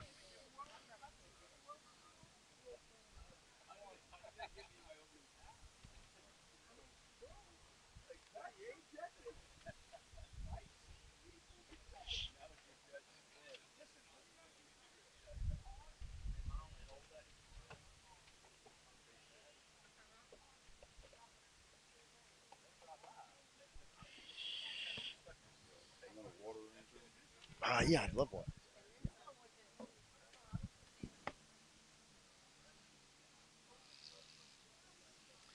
All right, so Seth's going to be coming back 38. He's got just a slight tailwind 38. It seems like it's popped down a little bit, which is nice. That's going to make it not so difficult for him to get through the tail. And he'll have just a little breeze in his face for 39, which is always nice to have a little something to lean on as you're coming in. All right, here he comes.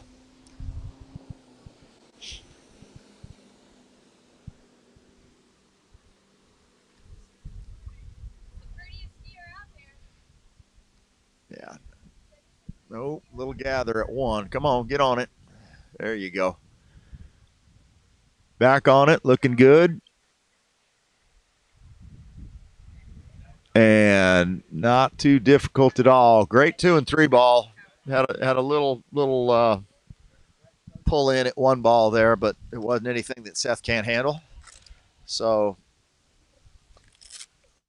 I think we're going to have a real shot at 39 here with this little headwind running. Seth's looking good. He just didn't want to do anything to mess that one up.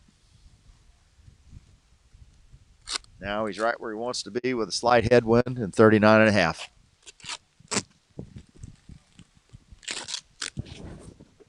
I'm going to de-duct tape.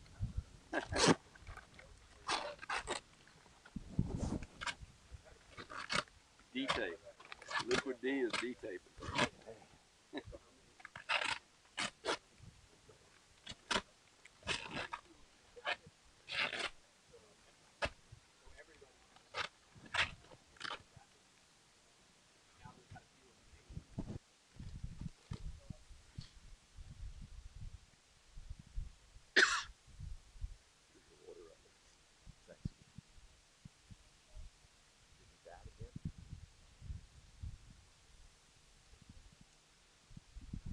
All right, so here comes Seth, 39.5. Let's see what he's got. Everybody else has been a little short on the pullout. That looked pretty good right there. Yeah, beautiful 1. Nice 2. 3. Come on, come on. 4. He got just a hair forward out of 3. Really nice start. If you saw his gait there, he definitely, Seth had the right gait and start. Most of them coming from that end at 39 have had the wind kind of catch him a little bit by surprise. It looked like he had the right width and was beautiful tightrope off of 1, 2, and he may have not held that pull into 3, just maybe a little short there, which caused him to get a little forward on that ski, which caused the the problem compounds as you get further down the course. Not a lot of room for error at 39.5. So good skiing, good start.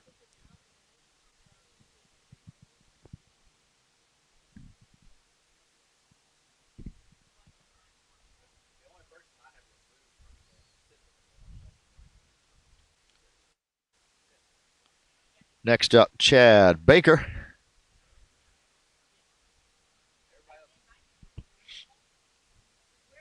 Update on the baseball game. Somebody tried to steal third on my son. You ain't doing that. Threw him out. What are you talking? That's a short throw. You're not getting a third on him. What are you thinking? Gunned him down like an Iraqi.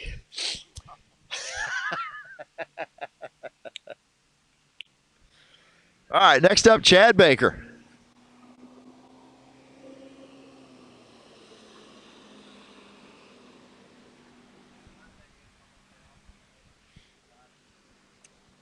$14, $28 off coming in.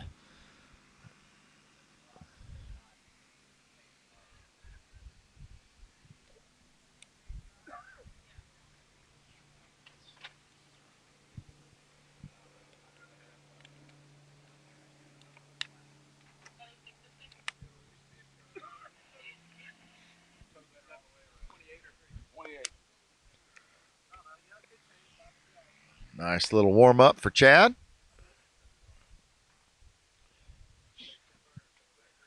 It's funny, catchers, you know, he can get a hit or two in a game. That's great.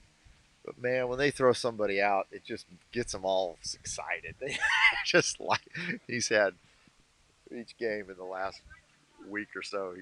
He gunned a guy at second last weekend at a tournament. It was just like, loves that. Got somebody for Boone the other day. Yeah, he plays for Boone, and then he plays for a travel team he's playing for today. But they catchers, they just love gunning people. They just like getting those guys stealing. It's almost like, let somebody get on so I can take a shot at them.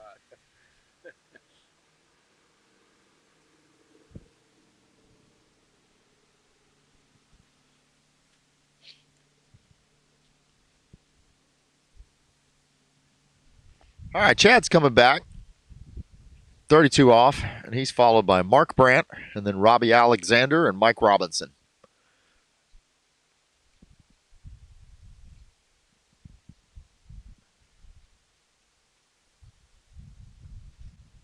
Chad's out of Texas. Big, strong skier for a whole lot of years. He did win the Nationals this past year.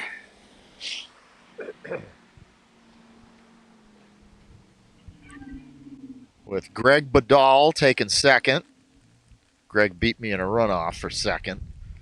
I never beat Greg Badal. You know, if we could have gone into that runoff, I got to beat him one time. It makes me crazy. He could have run 2 at 38 in the runoff and probably still beat me. So, but he didn't. He ran 2 at 39.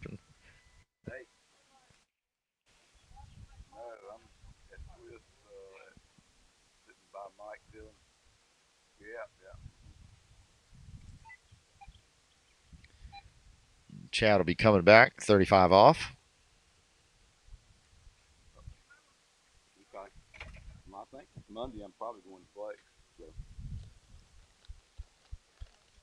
It was, but I'm going to get there early. So I got a text on here from Mikey Flynn, who was supposed to be here. I don't know where he is. All right, here comes Chad back at 35.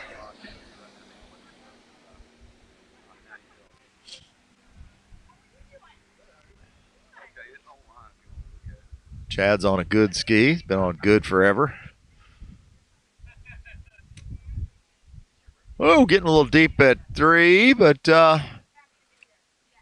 Chad's a big, strong boy. That ain't going to hurt nothing. That'll just get his attention for 38.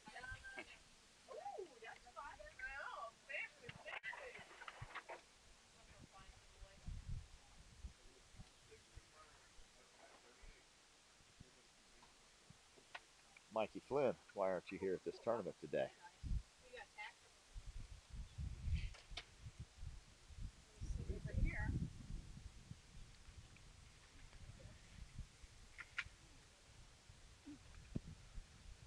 Mike Flynn was a scratch this morning. I don't know if he's still. Miami-Dade people said, no, you're not going anywhere. We got work to do in Fort Myers.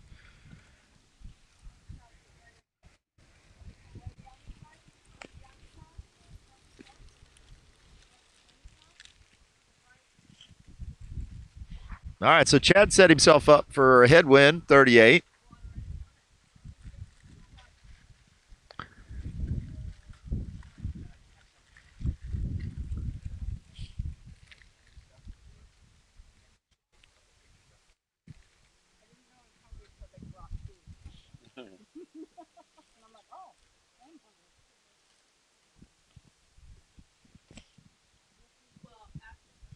Okay, Chad coming in.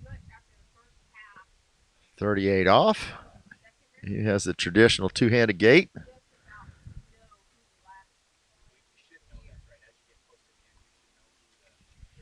Great start. Oh, a little deep at 3. Hang on. Cranks out a 4. Think he's got it. Go, baby, go. Yeah. Well, we got a little scrappy in there, but boy, had a really nice 1, and 2 got a little deep in the middle, but nothing he wasn't able to pull out. And that's just experience. He knew he stood him. He got a little deep, made him a little slow out of that turn, but it wasn't slow enough. He knew he was going to be able to pull that out if he just didn't panic and just stay with it. And another 38 goes down. So he will get a crack at 39.5. Like I said, he won the Nationals this year in Men 5. He ran 3.5 at 39 out in Kansas.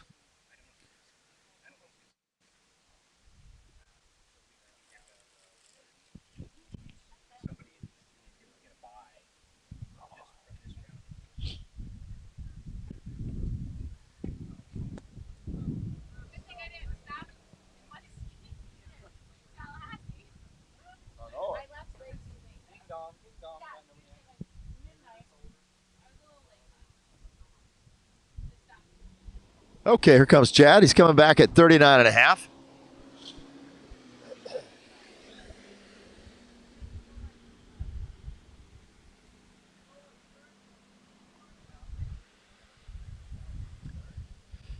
Whoa. So he had to pull a little bit long into 1 there that caused him to outrun the rope and the boat. And just wasn't wide enough on the gate. I think he missed his pull out here a little bit. But that causes you to have to pull long and then quick change and go at the rope.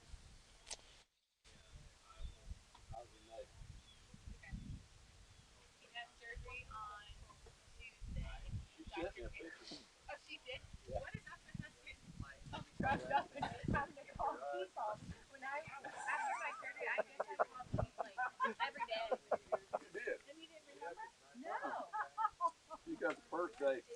You need the first so bad. I've been like, what?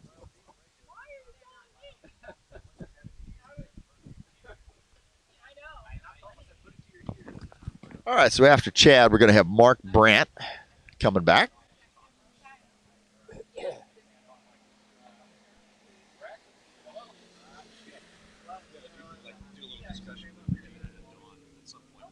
Okay, when they're not eating. We have Team Good up here. We're going to talk to them with their mouths full. No, we're going to wait a few minutes. When you're done eating. Oh, you guys finished. You guys eat. Oh, okay. All right. See you, Keith. Okay. We'll have you both come. Okay. Okay. Oh. I'm just flying off the cuff, so I just been talking. Okay.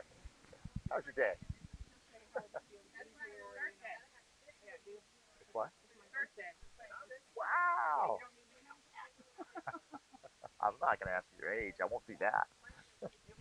Everyone can see that. Gonna look it up. All right, so next up, we got Mark Brandt.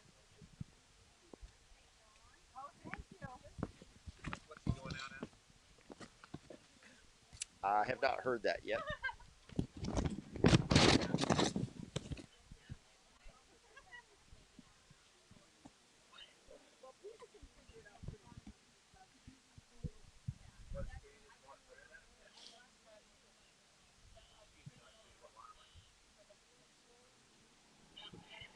All right, Mark's coming out at 32 off. So he's on 13 meter.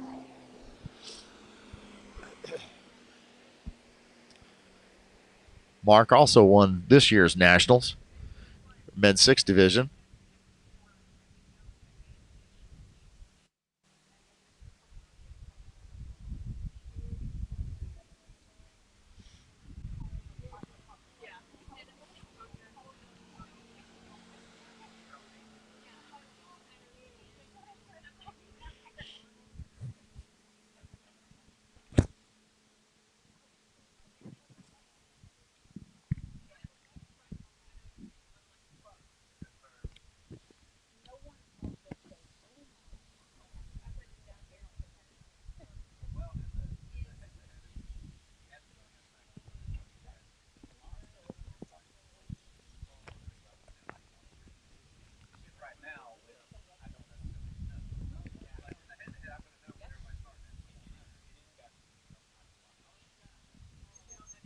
You ready to come over? No.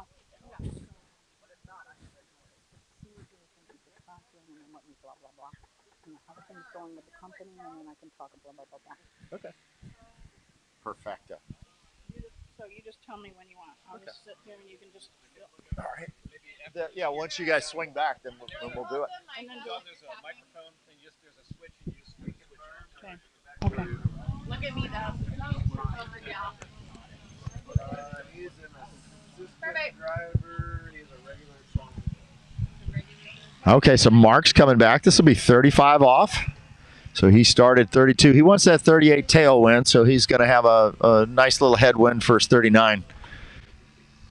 But he's got to get there first, so let's get through 35. This is another warm-up pass for him, so I don't anticipate anything crazy going on.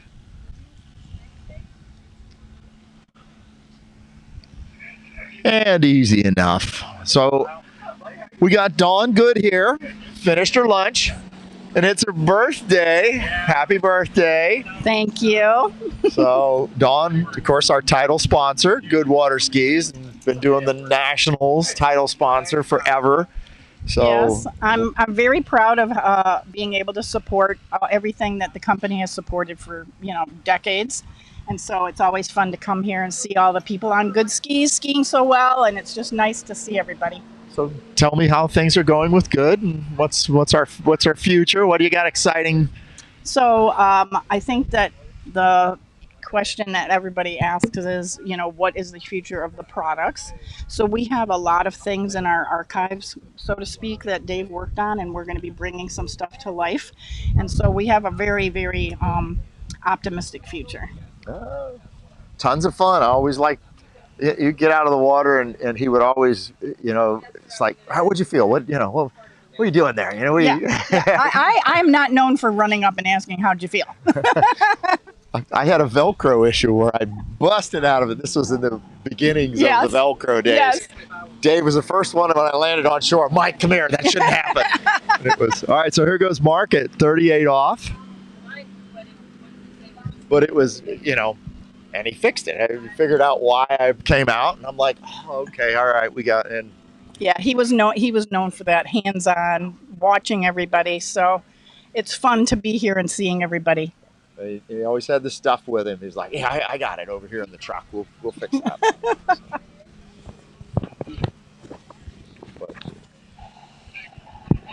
So it is fun to support all the people who've been so loyal to us, and I really appreciate everybody's support and love through the last couple of years. Well, he was a fun guy. I always enjoyed talking with him, and It was just fun. I mean, so many different things that I've tried. I still ride the wide ride once or twice a year, and I won't get rid of it. I won't sell it because it's just, I throw it on and I go, it just feels like a hyperbolic, or the hyper skis, the snow skis that swoop out from under you and back under you, and I go, I'm never going to get rid of that. So that is what I ski on. I've skied on it since he invented it. So I'm a wide ride lover. So I love that thing, and I still put it in there. Yeah, he probably made it for me. Yeah. I just was pointed out. Well, I still have a power vest somewhere because I had shoulder surgery at one time. And so we actually sell a ton of power vests because people are getting older and have injuries. I've also been on a power vest since he invented that. And then I just had a second spinal fusion in April. So I'm a power vest, for life. All right, so here comes Mark. That was a really uneventful, nice 38. So let's see what he's got for 39. He can run this and has run this many times. It was a little hang and wait. Well, yeah, a little bit. He did not get the gate he wanted and ended up with a little flat and narrow into one ball there, which caused him to do that.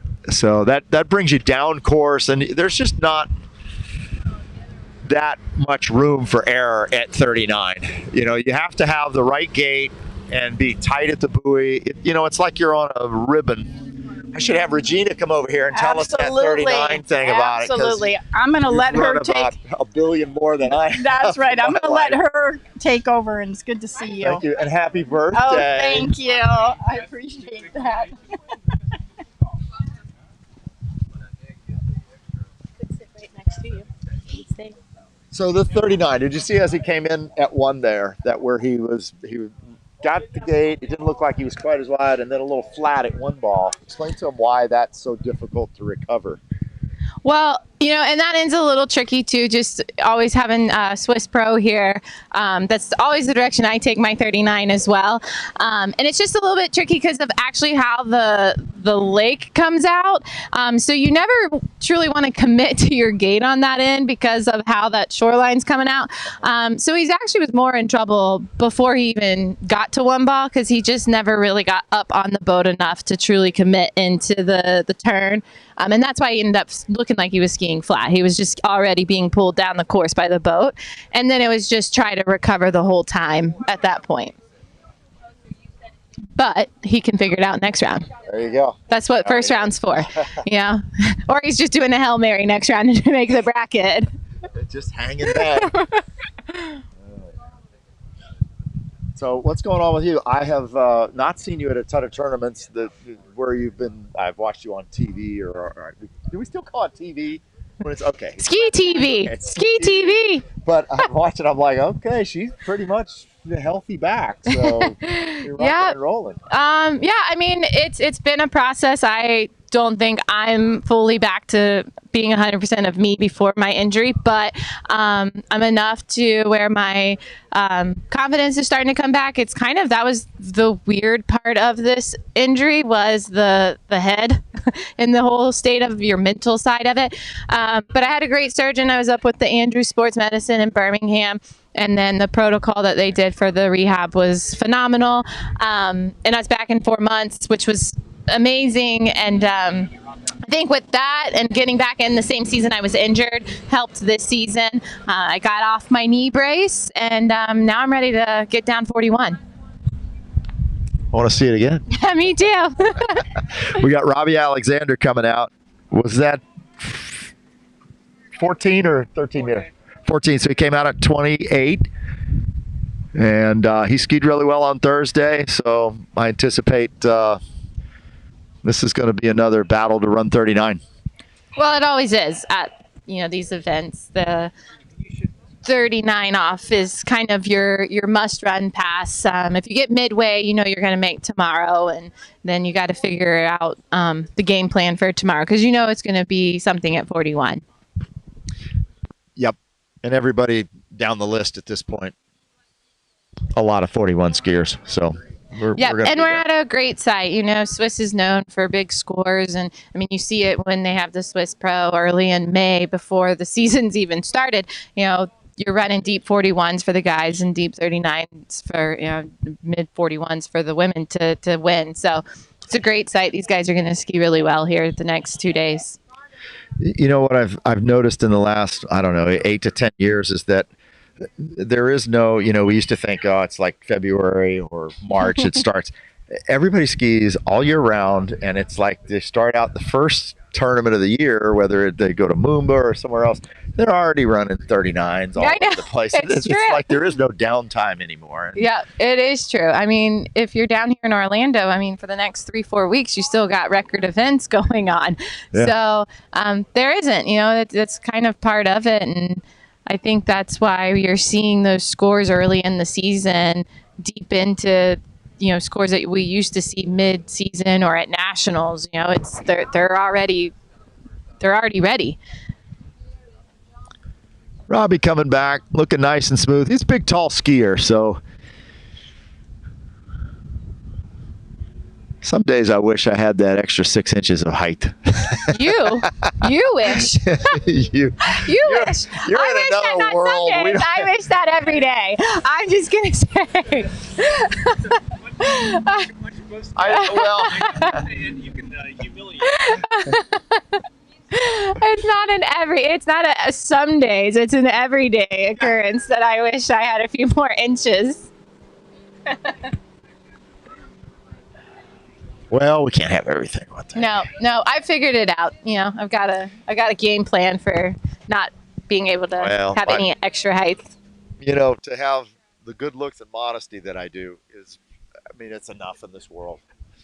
What else could you ask for? I know, not much, And you kind of living the life. Gotcha. You got all working for you. What would you do with height, too? And then people be jealous and just like, Regina. Enough of her. All right, easy enough for Robbie running 32. He'll be coming back at 35. Yep, and it's a small little tailwind, so it's just interesting that he wanted to do the tailwind 39 in this set, but nothing crazy as far as wind goes. But it's just he's gonna feel it out there on the pass, so he'll kind of understand what's going on at this pass to dial in his 38 and 39.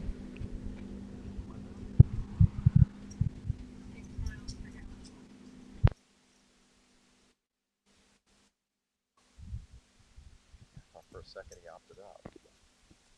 Did he? Was that 35? Did he opt up? It was 35. Okay. Okay. I confirmed 35. Okay.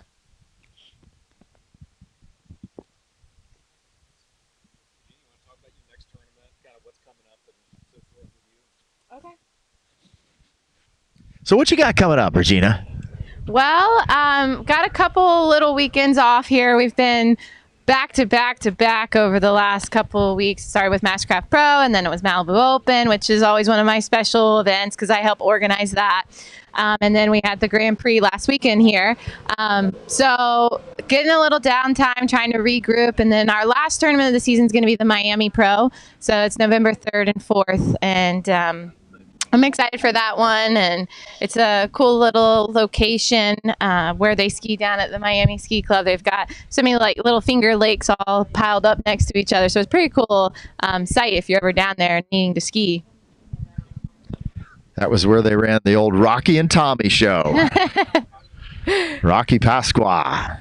And then it's kind of already winter, I guess, after that point. So we'll just be getting in with good and figuring out our game plans for 2023 season and build from there.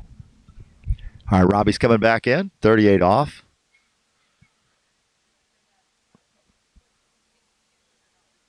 Oh, pretty good start.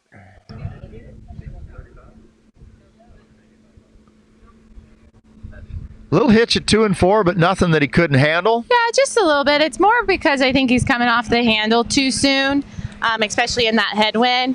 And it's just getting him stalled just enough to where that ski's not wanting to finish for him. But other than that, it was easy pass for him. And as long as he can try to have better handle control and not come off the handle so soon into 2-4, I think he'll be fine to run 39. Now he's got a little tailwind with it, but it looks like it's calmed down a little bit to where it's not, it may not hurt much at all. No, and he's actually really light on his ski. He may actually prefer the tailwind because of how light he is on his ski. He'll be able to kind of keep that speed through the entire course. Where in the headwind, he kind of, you saw there at 38 on that 2.4, he just lost his speed enough to where he just had to force more of that ski to come around instead of having that ski finish itself for him and be able to keep that same speed through the course. Yeah, it's interesting. I always try to think to myself in the tailwinds, and I go back. The first time Christy ran 39 was at Okehele, and yeah. I was there, and it was funny. When I was talking with her, and I said, "You did it in a tailwind," and she said, she "Well, probably preferred it." Well, she did. She said, "I haven't been able to stay wide in the headwind." Yeah. And I was like, so it's like I never worry. I was like, "No, you're right. You should run it in the tailwind." All right, 39. Let's see what he's got.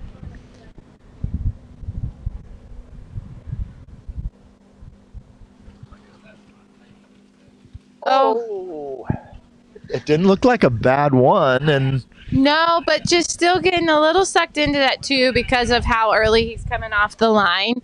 I think if he could just carry out better, then he'll be able to hook up at a 2 and get down that pass. It's just a small little fix that he has to do, but at 39, you almost have to be pretty much perfect to make sure you get down that pass. Regina, do you want to maybe just talk about sort of coming back from your injury and rehab and the process, and maybe to offer some encouragement for other skiers who have been injured? Yeah, no, I mean, injuries are just very inevitable in our sport. I was fortunate for most of my career to have, I would call them simple injuries compared to this last injury with my ACL. But, I've torn my meniscus and had surgery on my left knee. I've had shoulders, dislocations, back issues, all of those things. And, at the time I thought they were horrible, but the ACL was actually just the most brutal thing I've ever experienced. And, you're down on the dock when we got here. Me and Don were walking up, and it's like everybody's got something. We've seen Pete, he's wearing the Don Joy knee brace. So instantly I'm like, oh my God, your knee, how are you doing? And of course it was his ACL. And, there's a lot of the guys with their backs and everything. I mean, it's just part of our sport. I think we're just constantly always in pain. But it's just a process. You got to just kind of put your head down and keep going with it. There were so many days over the last 16 months where at first I didn't think I was ever going to walk again. So why would I ever think about skiing? And it was right at the beginning of the ski season when I did my ACL. So of course I was just miserable to be around because I wasn't skiing. I didn't realize how much skiing made me a better person. But you get something that just taken away from you that you love so much, and that was kind of my motivating factor of getting back, was not just okay, I want to be back to being who I used to be on my ski. I just want to get back and be able to ride up and down the lake on my ski, and I'll do whatever it takes. And so you just have to put your head down and just push through the pain and know that you'll come out ahead. But there's so many times you don't think that's ever going to happen. But you just, there's so many success stories out there, and there's a lot of non-success stories out there, and you just have to turn those stories off. There's so many people that came up to me and were just like, oh, I'm so sorry, you'll never be the same. And I was just, those comments, I just wanted to be like, can you please not ever tell me that? I could have done without that. All right, we got Mike Robinson. Very smooth, very stylish skier from South Carolina going in. Mike's always been at the top of the field here for the event, and always kind of one of those guys that you don't want to be in the bracket with him tomorrow. But yeah, that was, what did he start, 32? 28. So that was 28 warm up. He'll be sitting at the end, coming back at 32.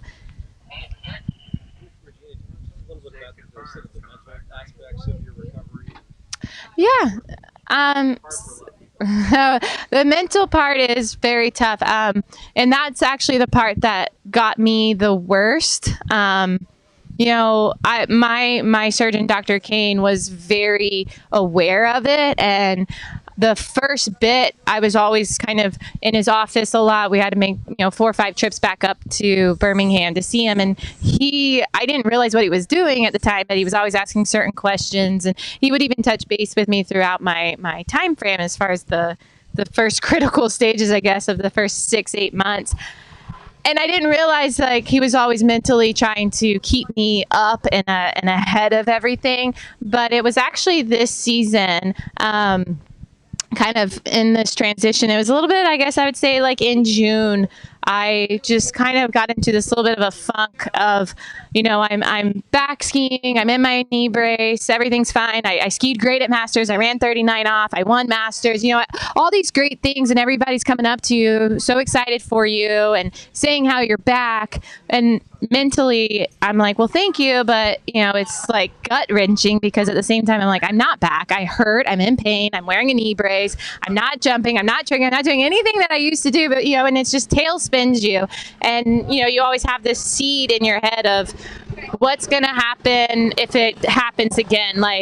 If I don't feel that I'm 100% me and I'm not strong enough, what am I supposed to do that's going to not hurt myself? And I started actually skiing in a weird way to ski not to get hurt, because somehow I let that get in my head, and it was just a mental battle that I struggled with pretty much until just recently, actually. I mean, I took my knee brace off, and it was still a really big mental issue. And then finally, it just right around Malibu Open time frame, I just said, you know what? I'm going to get hurt skiing like this. I'm going to put myself back into that position, because mentally I don't trust myself, and I don't trust anything about my moves. And I just kind of had to let it go. And, I did talk to my doctor, and he was just like, you are healthy, you're fine, the graph's there. And it was just kind of that's the hardest thing about this ACL surgery, is the mental battle of why did it happen?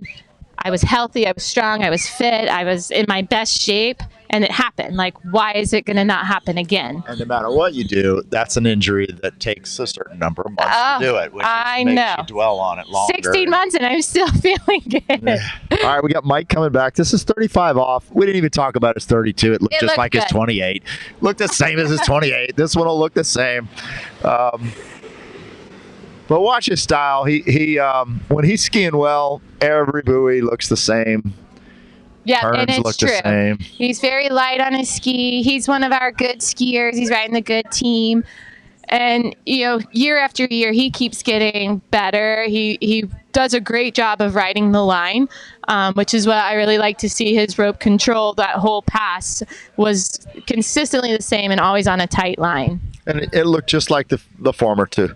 So he's, he can scrap, but you don't see it that often. He just skis really well. Yeah, he's very efficient.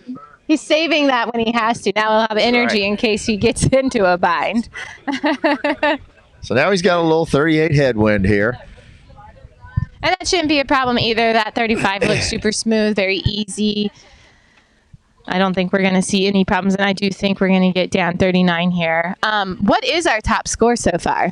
Noah ran 39. What was he? Second skier off the dock. That's always a good way to start. You gotta like that skier. First skier off, and he runs third 39. Yeah, he ran 39. So, but he just got to this. For the year. He's 35 and a day old or something. So it's almost cheating. Anyway, I'm sure he'll keep doing that. I'm pretty sure that's the plan for him. Yeah. He was waiting to turn 35. The promised land. He's been practicing 34 for several years to get ready for this. You do know that. No, I don't. All right, here we go. 38. If that's anything like he's been skiing, this past should be another walk in the park. But you'll see here just how great that handle control is at every buoy and how able he's to keep that line tight. Really nice start. Where the boat is, where the driver is. He's probably one of the easiest skiers to drive in this group.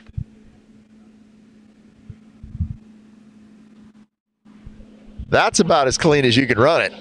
That is. No, that was a great pass. That was a great pass. And he's getting ready. He knows that he needs to run 39. He also wants to run 39. He's not in this to be, just to make it through tomorrow. He definitely wants to put himself in a good spot in the bracket for tomorrow to kind of have a little bit of an easy way until the head-to-head last spot.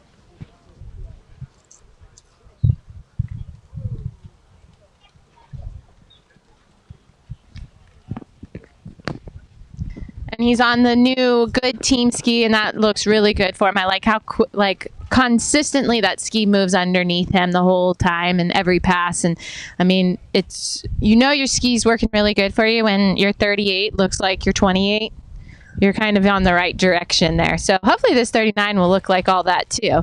The wind's picking up just a little bit, but I don't think that's going to be a problem either for Mike.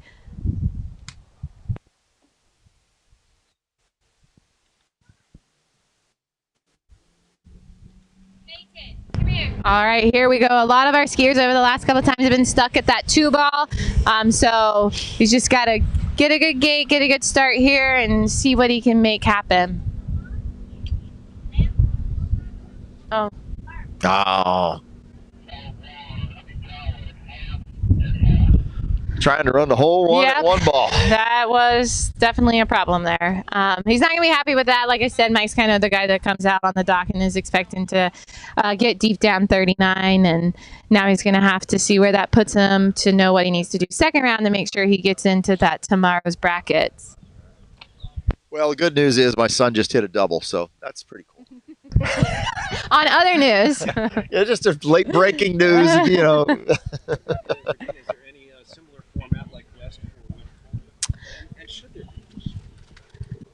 Yeah, I think that there is definitely a need for even a collaboration. Maybe not necessarily the 55 with the pros, but doing something like we do at our pro events where we have the women and the men slalom pros. I think that there's a need for 55K or West for both women and men at the same time. I mean, I just saw Jennifer LaPointe walking down the lake. She's here. She wants to ski. She wants to ski. There's several women. Trish Burt, she's out there that would be skiing it. So I think there's a field that you could do just like we do on our pro events that are both women and men. I think that the tournament would be filled up with all of them. And I think it would be just a good momentum to start. So I definitely think there is a need for there. Yeah, no, there is, and I think if you could still do, the women and the men division, but there's a group of them that are definitely there that would love to have the opportunity. And I mean, we all love it. We all are in this to ski. We want to do the events, the tournaments. And I definitely think that there is that need, I don't know. This started off, it was great, but there's now a group of women that are 35 plus and want to be skiing in these events. So I do think there should be that group there. I don't know if they'd let me ski in it, but I would be honored to get my butt kicked by Regina. But I'd be there to support.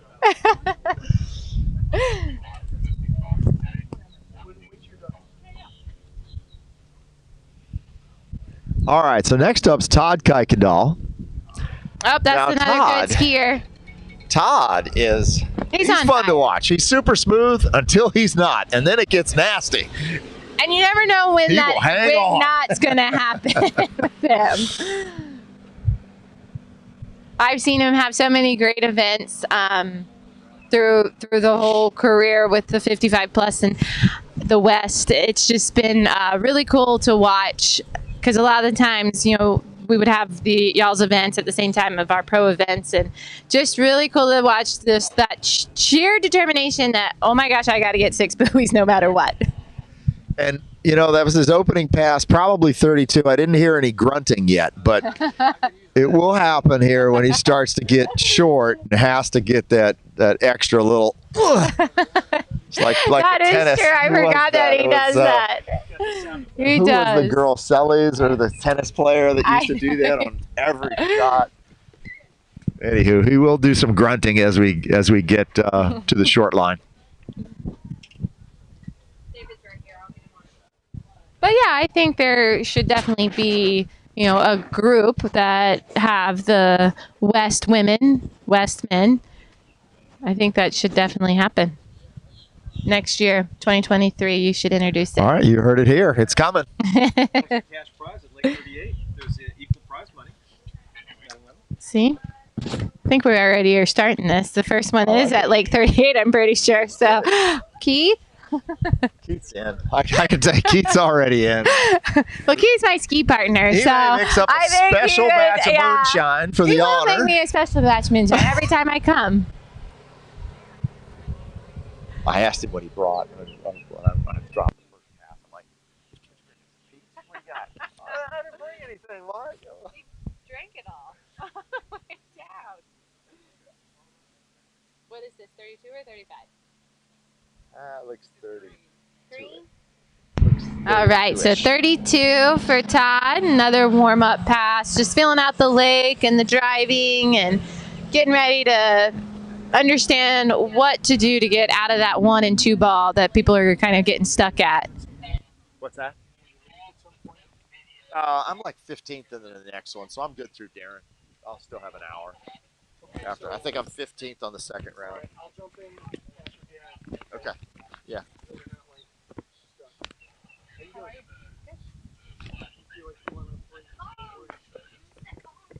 Yeah, we're good. Oh yeah, you like my new addition? Did you like that? You're paying attention over there, were you? I just added a new event for you.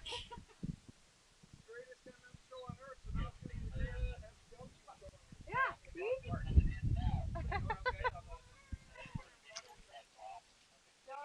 Don't put me on the mic. You'll have a new event and everything. Well, you'll be in charge of recruitment and all of that other stuff that has to happen. It's already done. I already got women already. They'll just sign up. Mm-hmm. I mean, you already have Trish. You already have Jennifer. You already have. The only problem is the difference in speed. That's going to be where, like, Joy Kelly is 32, is 34. But you know, can you do it? Let's see, who we got here? All right, here comes Todd coming back at 35.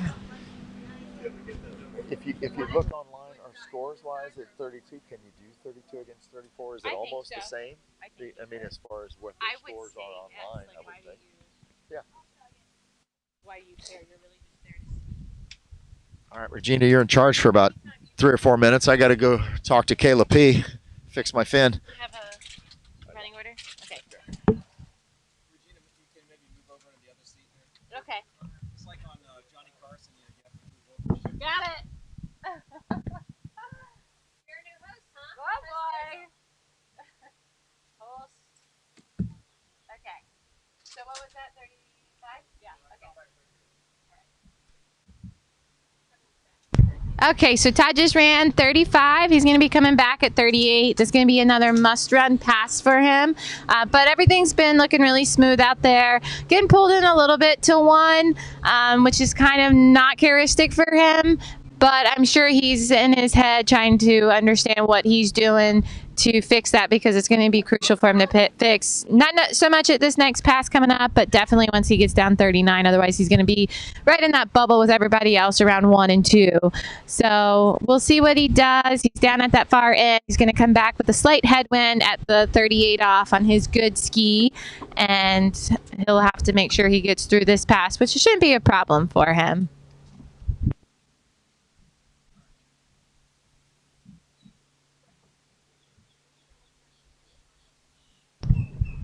All right, and here he comes in, pulling out for the gate at 38 off.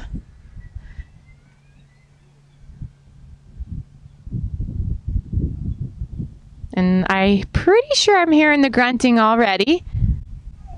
Yep, that's definitely the grunting already.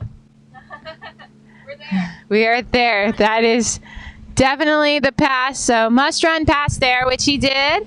And now he's got to get refocused and figure out how to get down that 39. And I'm here now with John, our good owner, CEO, founder. Well, I'm not the founder. You were partially. Partially. Anyway, the owner, the CEO, the president, yes, that's me. So my boss. Anyway. So, yep. Todd's one of our good skiers for a long time. Both of his brothers, they've been such loyal skiers for us, Yes, and decades. Yeah, decades, and just been always there and always, so happy and excited about any new ski that comes out, and always wanting to, just be on that cutting edge into our evolution with our company or your company. They've been very successful and they've been very loyal. So we appreciate them. We appreciate so many people for their support. And it's been so great seeing so many people on good here. And so I'm thankful for that. They're wise, right? Like when you get older, you get wiser. So you know what ski you should be on at that point in time. You tell them. All right, here we go. Here comes Todd at 39. Like I said, he just hopefully can figure out this skate. He's getting sucked into one ball a little too much, and that's going to cost him. But hopefully he can break free of that. Kind of dropped in on the shoulder there, but able to get out of it. So let's see if he can.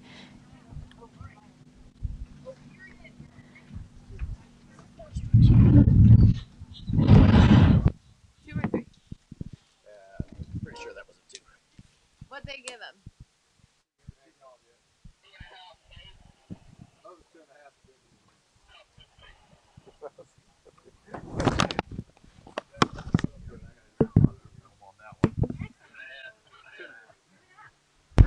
Okay, so we have a score come in of 2.5 at 39.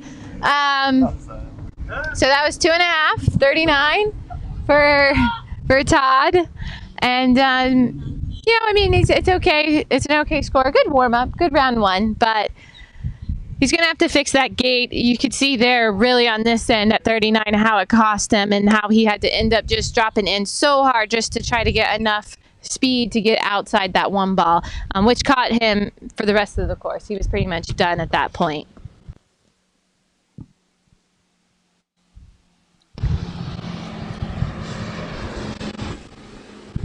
He's not so happy with the score. That looked like a 2 at 39 face. That's what that was. That was God, I did all that work to get there, and that's what I did. Here's your running back. Do you want your hot seat back? I pushed this one back into the shade a little bit. Oh, no, I meant like the hot seat. Oh, no, like, you're on there. You're better on camera. All right, Mark Manassi coming up next. I didn't have time to do my hair today. Oh, yeah. It's right there.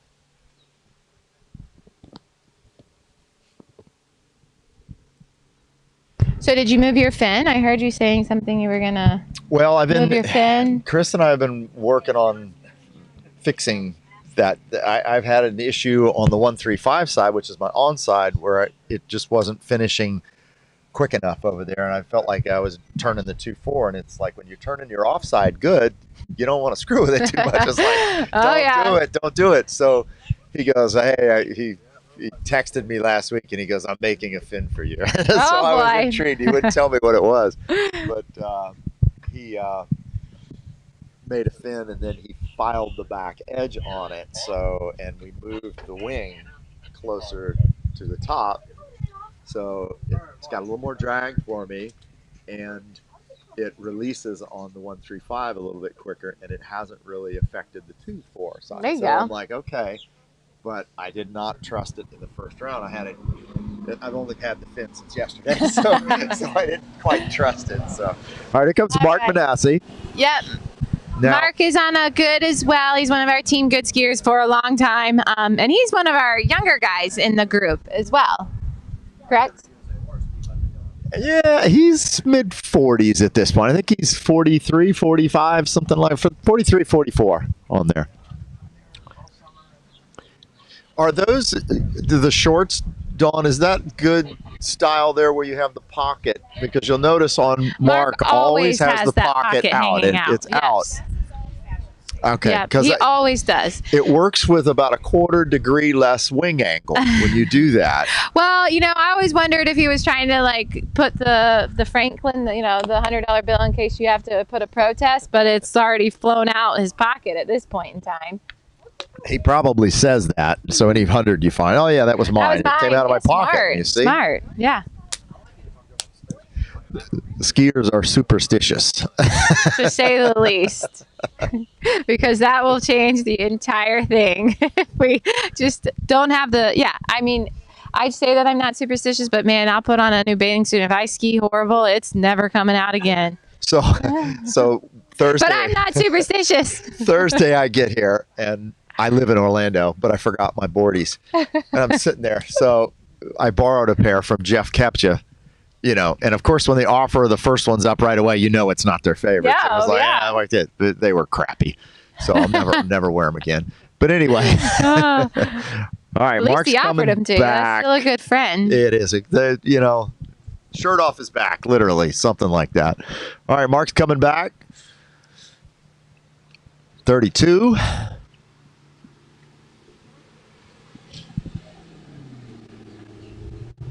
Another easy walk in the park.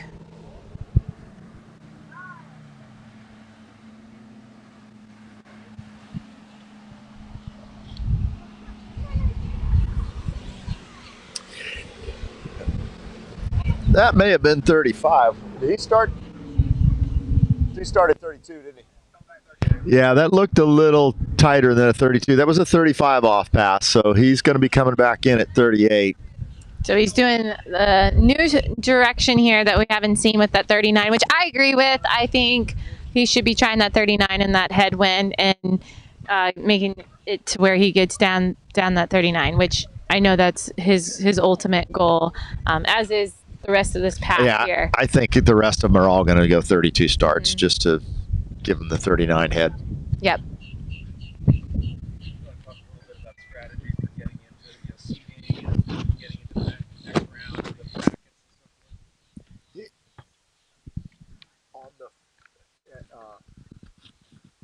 Actually, on this tournament, somebody told me it's different, so it's your top score. So I'm not really quite sure if it's just top score or if it's a combination.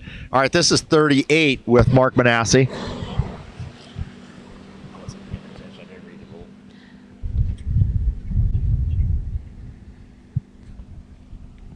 Getting a little heavy out of one ball there.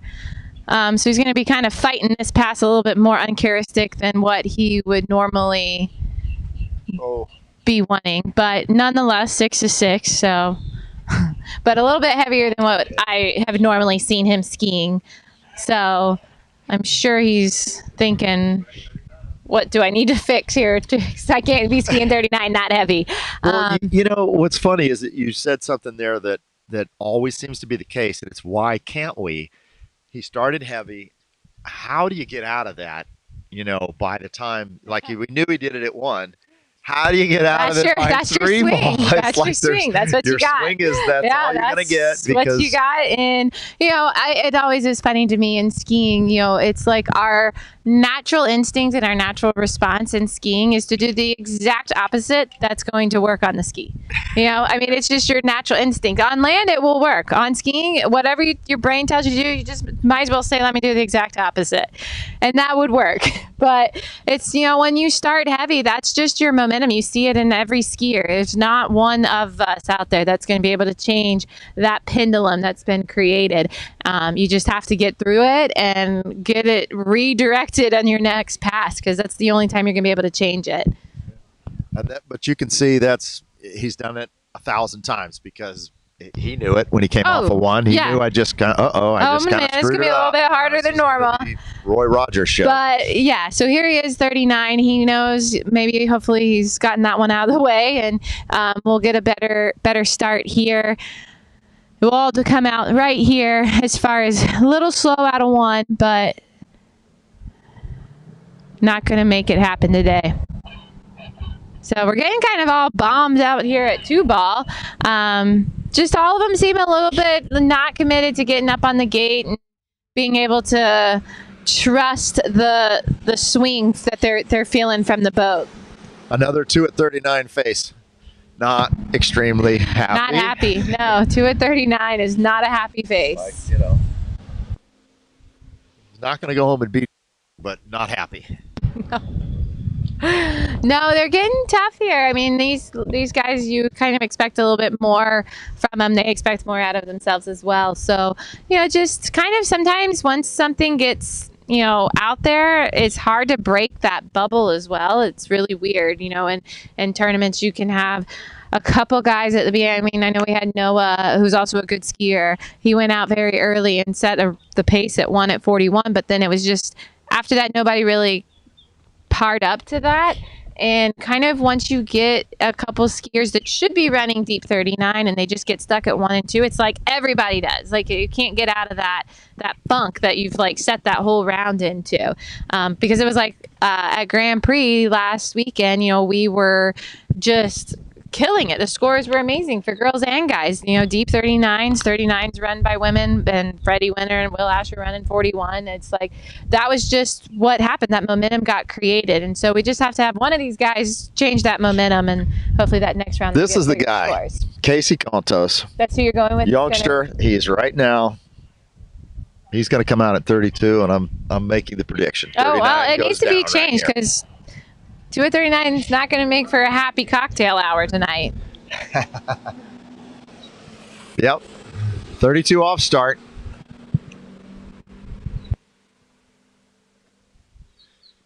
Casey, I don't think he has hit the 40 yet. So, the wall. That's one wall. There's 2 walls.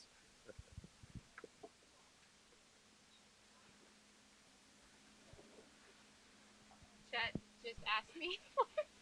It's not really you announcing.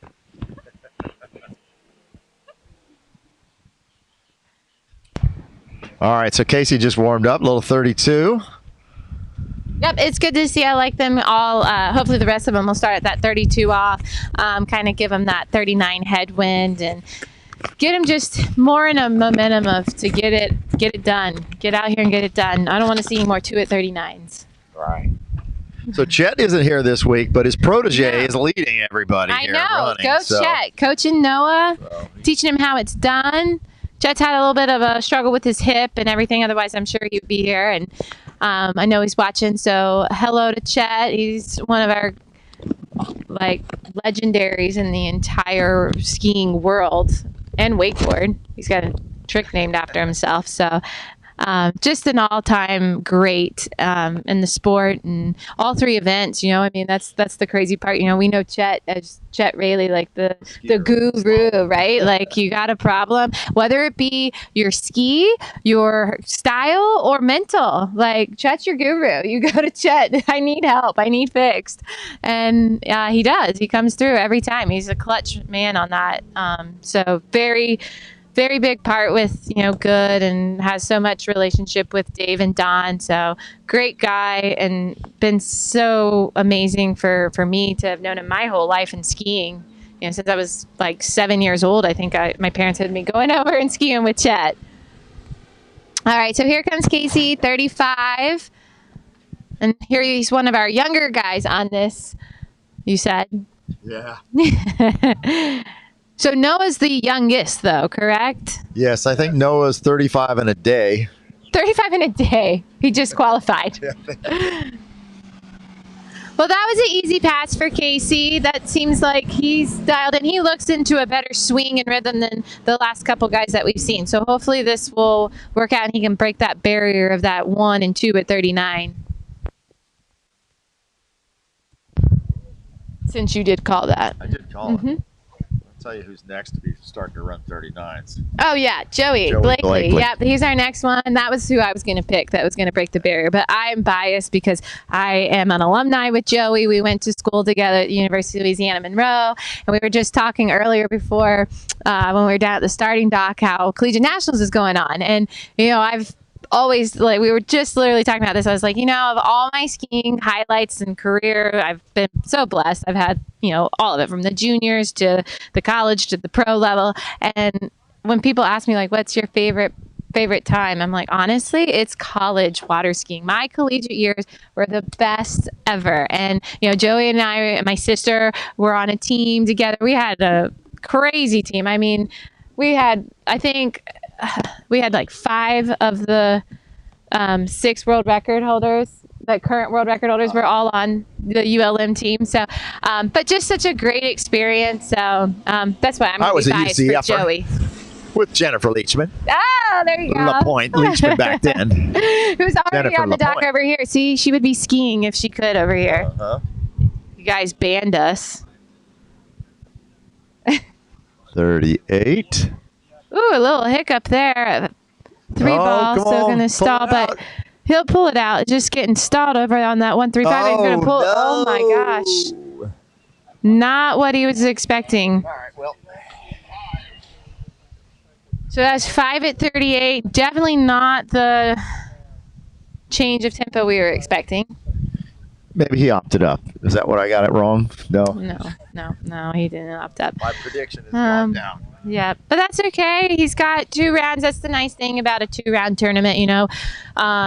You kind of have a 1 round, and I don't think this is a combined score for the bracket head-to-head tomorrow. I believe it's the top score. I could be wrong, but I think it's the best score of the 2. Which I like and prefer normally anyways, because you always can have that chance where you mess up or you miss your gates, heaven forbid, on your first pass or something where it's just like, wow, that throws me completely out. So I like when it's your best score out of the 2 rounds.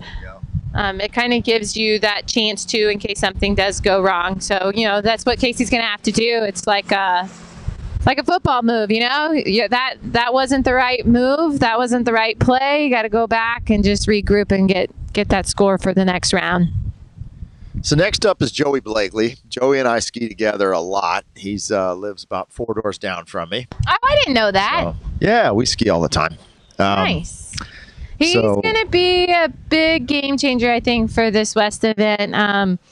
I just see over the next couple of years him really figuring out 34 mile an hour. You know, he used to be an amazing 3-event skier.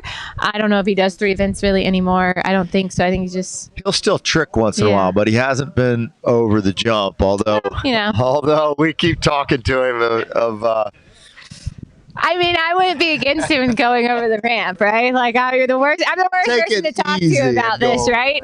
Like, here I am wanting to go back over the ramp, right? Like, but no, I think Joey over the next couple of years, he's really going to figure out that 34 mile an hour. He comes from this 3-event background, which is a very unique background because you know how to ride that slalom ski so much better than if he only had slalomed his whole life. And he was an amazing 3-event skier. I mean, I grew up with Joey. We were on U.S. teams together from juniors to open. We went to college together. So I just think that once he starts figuring out the swing and how the hardest thing with 36 versus 34 slalom is the speed, right? Like it's maintaining that speed. As soon as Joey figures that out, he's actually going to be the one that starts getting down 39 every time and figures out 41. And here goes. He's starting 32. This is his normal practice routines. 30. This sets up perfect for him because he starts at 32 all the time at home, and he'll have a 39 headwind. And he's got some size to him. He's not super tall, but he's 6'1".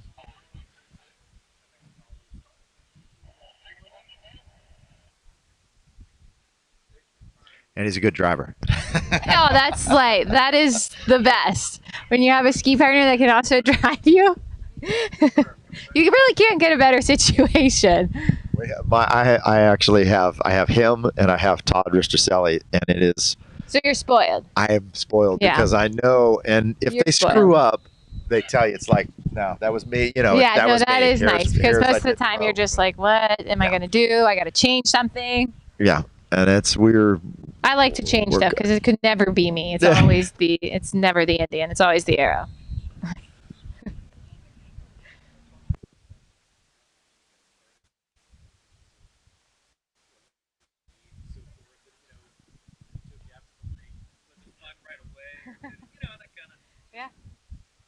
How old were you? 5?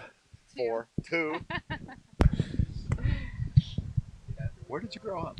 I was born in Georgia, so I'm a Georgia girl. I was born in Atlanta, and my parents, all my family's from Indiana, actually. Until this day, my family, my immediate family, my parents and my sister, the only ones that have moved outside Atlanta or outside of Indiana. So, we always have to go back to Indiana for Christmas and everything. Here comes Joey at 35.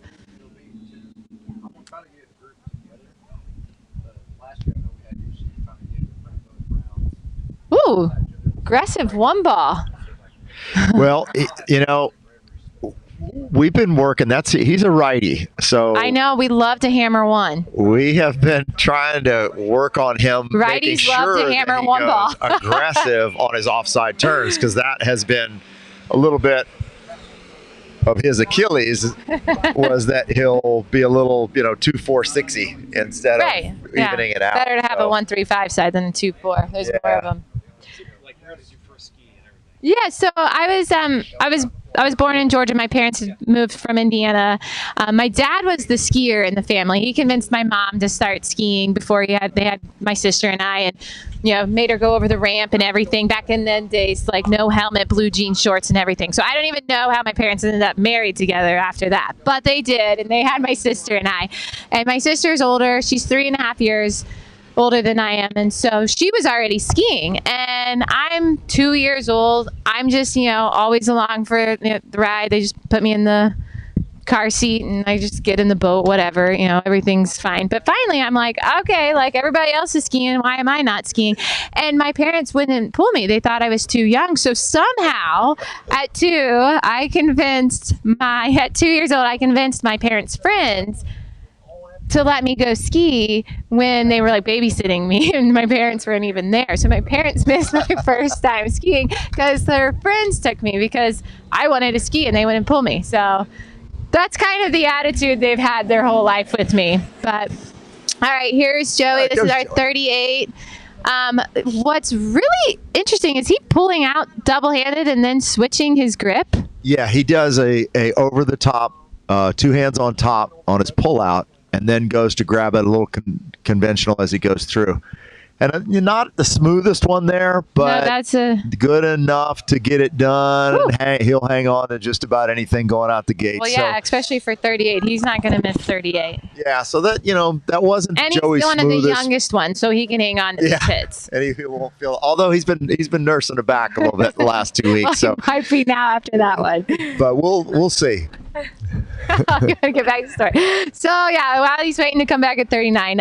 So yeah, I started skiing. So by the time my parents get to the lake, I've already skied, and they were like, "Oh wow, okay." And so then it was game on. My dad put me on his shoulders, and we went skiing around the lake, and it was just a whole family thing. We went to the lake every chance we could, and I was always skiing. And I think it's because I had an older sister and she was already doing everything. Even, once 3 events came around, she was jumping. I was like, well, I should jump, And we were in Jefferson, Georgia at this time. So a little south of Georgia. And thankfully we were there. My parents had bought a lake lot out there, and it was a big group of people that were skiing. And this one guy, Jason Adams, was at the lake. His family was there, and he was actually an instructor at Jack Travers Ski School.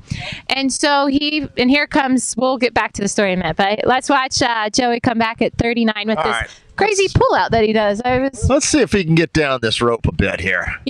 I remember him pulling out for jump like that for the six. Oh. Come on, hang in there, turn it and go. There's his onside. Well, so Joey's taking a full 3.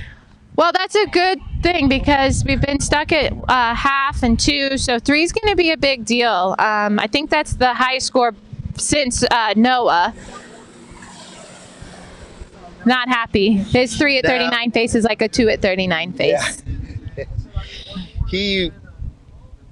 That's about as perfect as you can get. I mean, you got the perfect little headwind for him. I'm sure he was just licking his chops, even knowing he was getting through that 38. Look at his chops going, okay, this one's going down. This one's going down. No, yeah, I mean, he had a good gait and, was still aggressive and committed to that one, but just wasn't enough to get out of 2. I think if he would have maybe skied 2 down course a little bit, it's hard to tell from this far down the lake, but maybe if he would have skied down course a little bit, that 2 ball, he would have been able to get a little bit further down. First tournament. Yeah, so we were skiing in Jefferson, Georgia, and then Jason Adams convinced my dad that my sister and I, Renee, my sister and I, should go to Jack Travers Ski School because he was instructing there and he would watch over us. I'm like 6 years old at this time. And so, of course, my dad calls Lilani Travers, and it was like, Lonnie's like, well, how old is she? Like, she's going to be here for a week. She's like, we shouldn't, she's too young. But it's like, trust me, she's fine. Like, she's like older than her sister. Will be fine. And her sister will be there. And I'm working. I'll be like an hour away. So Lilani, like, okay, fine. We'll make it work. And from that moment on, first week over at Jack's Ski School, Jack Travers at Sunset Lakes, I mean, we were then just hooked. We went there every spring break. We went there every summer. We were like those kids, right? Just like all of them do. Here comes the good doctor, Mike Morgan. And Mike will start at 32 probably, I think, as well.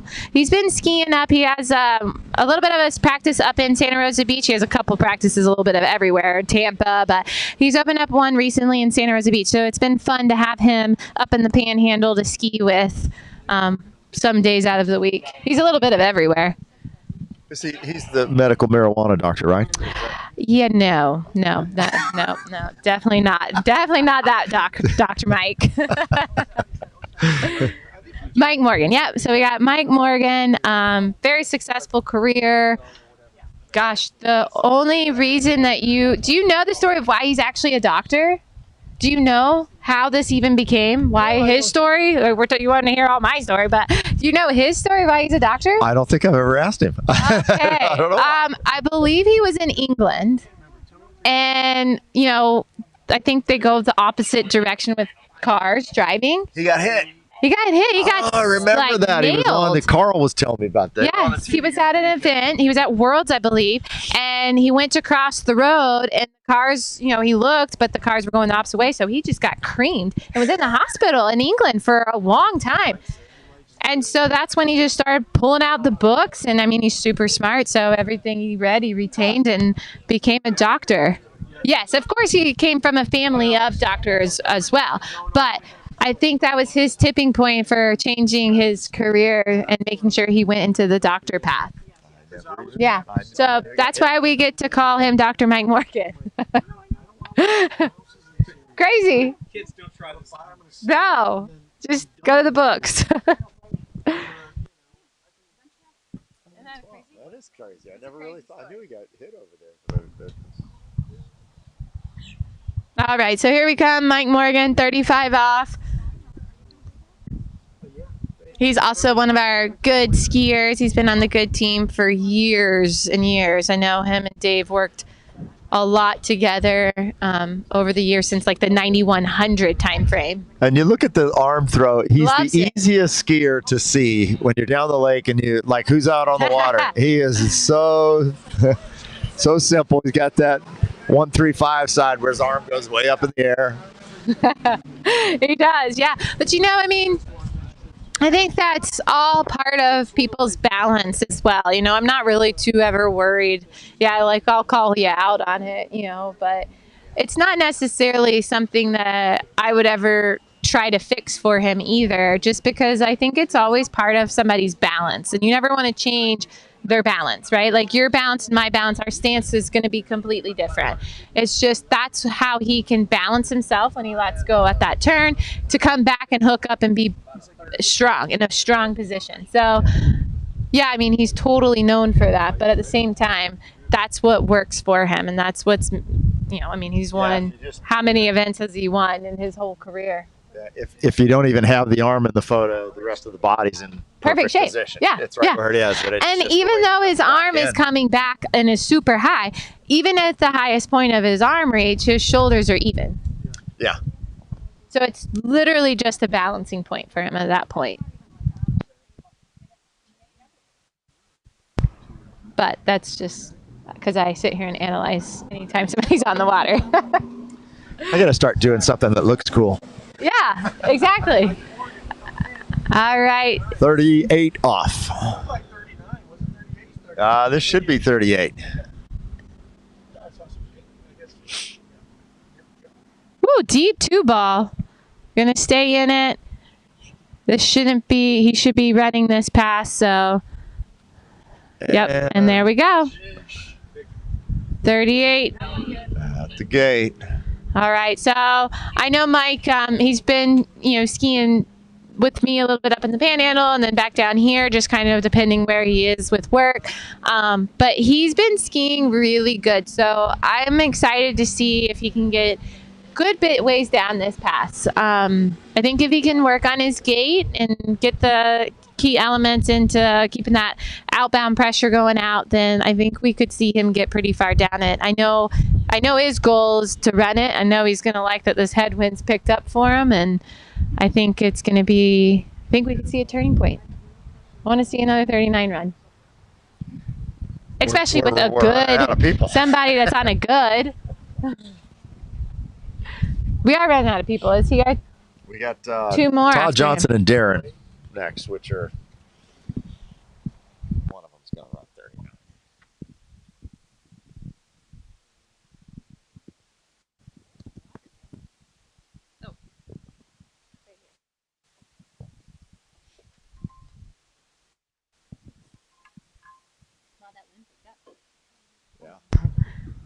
So he's going to be coming at 39. He's going to have a nice headwind. It's actually picked up a bit. I know it's probably kind of hard to see on the webcast, but it has picked up. And, it's Swiss here. When you see it on the water, it's really actually windy, because Swiss is so well protected.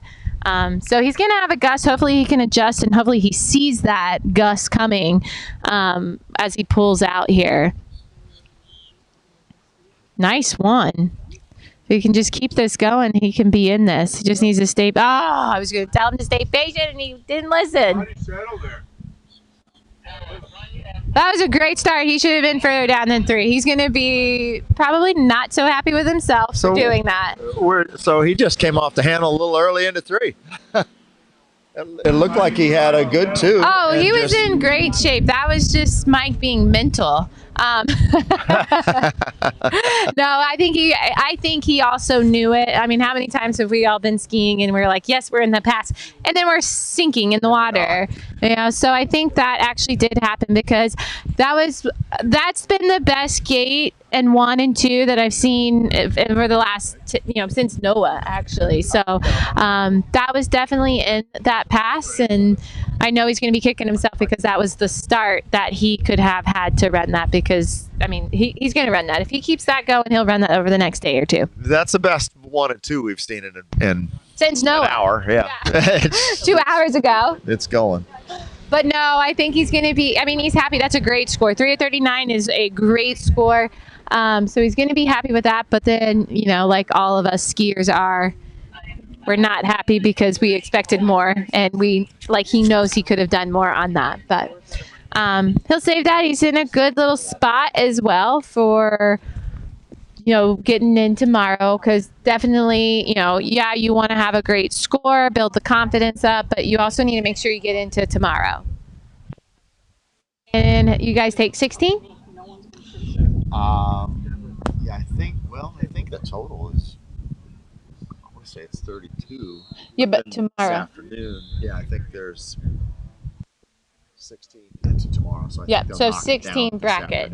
So you got to be top 16 to make it to tomorrow, and that's kind of what you're here for. To be the king of the West, right? Except you just don't have a queen, because you guys don't have the queen. Well, next year, correct. Right. You've got it. I mean, I don't like sitting around all day watching Solomon not get to slalom. Here comes Todd Johnson. You can't even call him a Canadian anymore. Ah.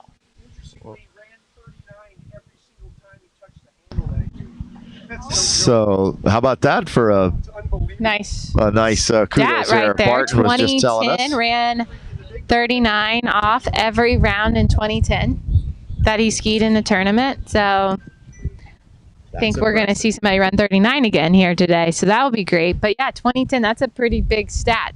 39 is not a give me pass, as we see out here. And to do it every single time that you skied that season, by the end of the season, you probably started getting nervous because you're like, I'll bet he went to a couple of tournaments and it was a little windy and he went, no, I'm not going to ruin it. I'm out of here. I don't think I you might did have that. at the last of the season gone, no, my ankle hurts. I'm done. Back hurts. Can't do it. Yeah. It is basically that. That's pretty good. Well, the stat that was cool was he still lost the big dog final, even though he ran 39 every round.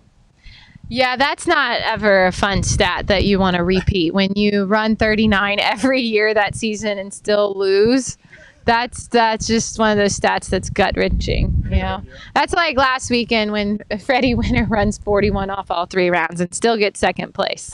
Yeah. Thanks for coming. Oh yeah, I ran 41 off 3 out of 3 times. I lost my European record and I got second.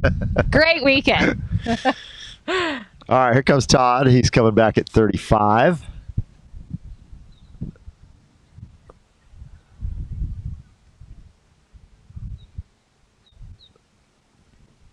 He's on a good. Team good skier. He always just looks like he's in slow motion throughout the whole pass. He's just nice and smooth. He's got a long history, you know, with all those skiing with those people, the McCormicks and the Clintocks, and you know, it's a deep reservoir. And he skied at Predator. That was his site. So going back forever. He told me a story about when he first started. I want to say it was McCormick's. Is he a Canadian? Right? What's that? McCormick's a Canadian, right? Mm-hmm. No. Oh, no. He went and. The only McCormick that's Canadian is because Susie Graham married Ricky. Cole. They are. So he went and skied with them when he was in his 20s, and he was like so starstruck. And he put his ski on backwards. Oh no! And he goes to like get up, and he was like, "What is going on?" And then The wrong foot and then he literally had to stop, put his ski back on the right leg. So that's like these Canadians, they love it. How are you? All right, so here comes Todd coming back. He's Canadian, but he's from Houston. You can't call him Canadian anymore. Canadian American, yeah. He's in Houston everywhere. So this is 38. Nice start. Look at that. Well, a little stretched out there. Whoa! You know, he had a little hiccup at 2, and he got a little deep hookup there at 4, and that just caught him. I thought he was going to check turn 5 and be out the gates. That's how many 38s have you seen Todd Johnson miss in the last year and a half? Not many, like none. But you know what? There's 2 rounds, and I have no doubt that the score will be different the second round. All right, so that's going to put our last skier, Darren Montgomery, for the first round. He's up. Barton, you want to take over? Because I'm up in about 15. Something like that. We'll put a little grub in my thing. Thank you so much for helping. Yeah, that's fun. I'll do it next round, too.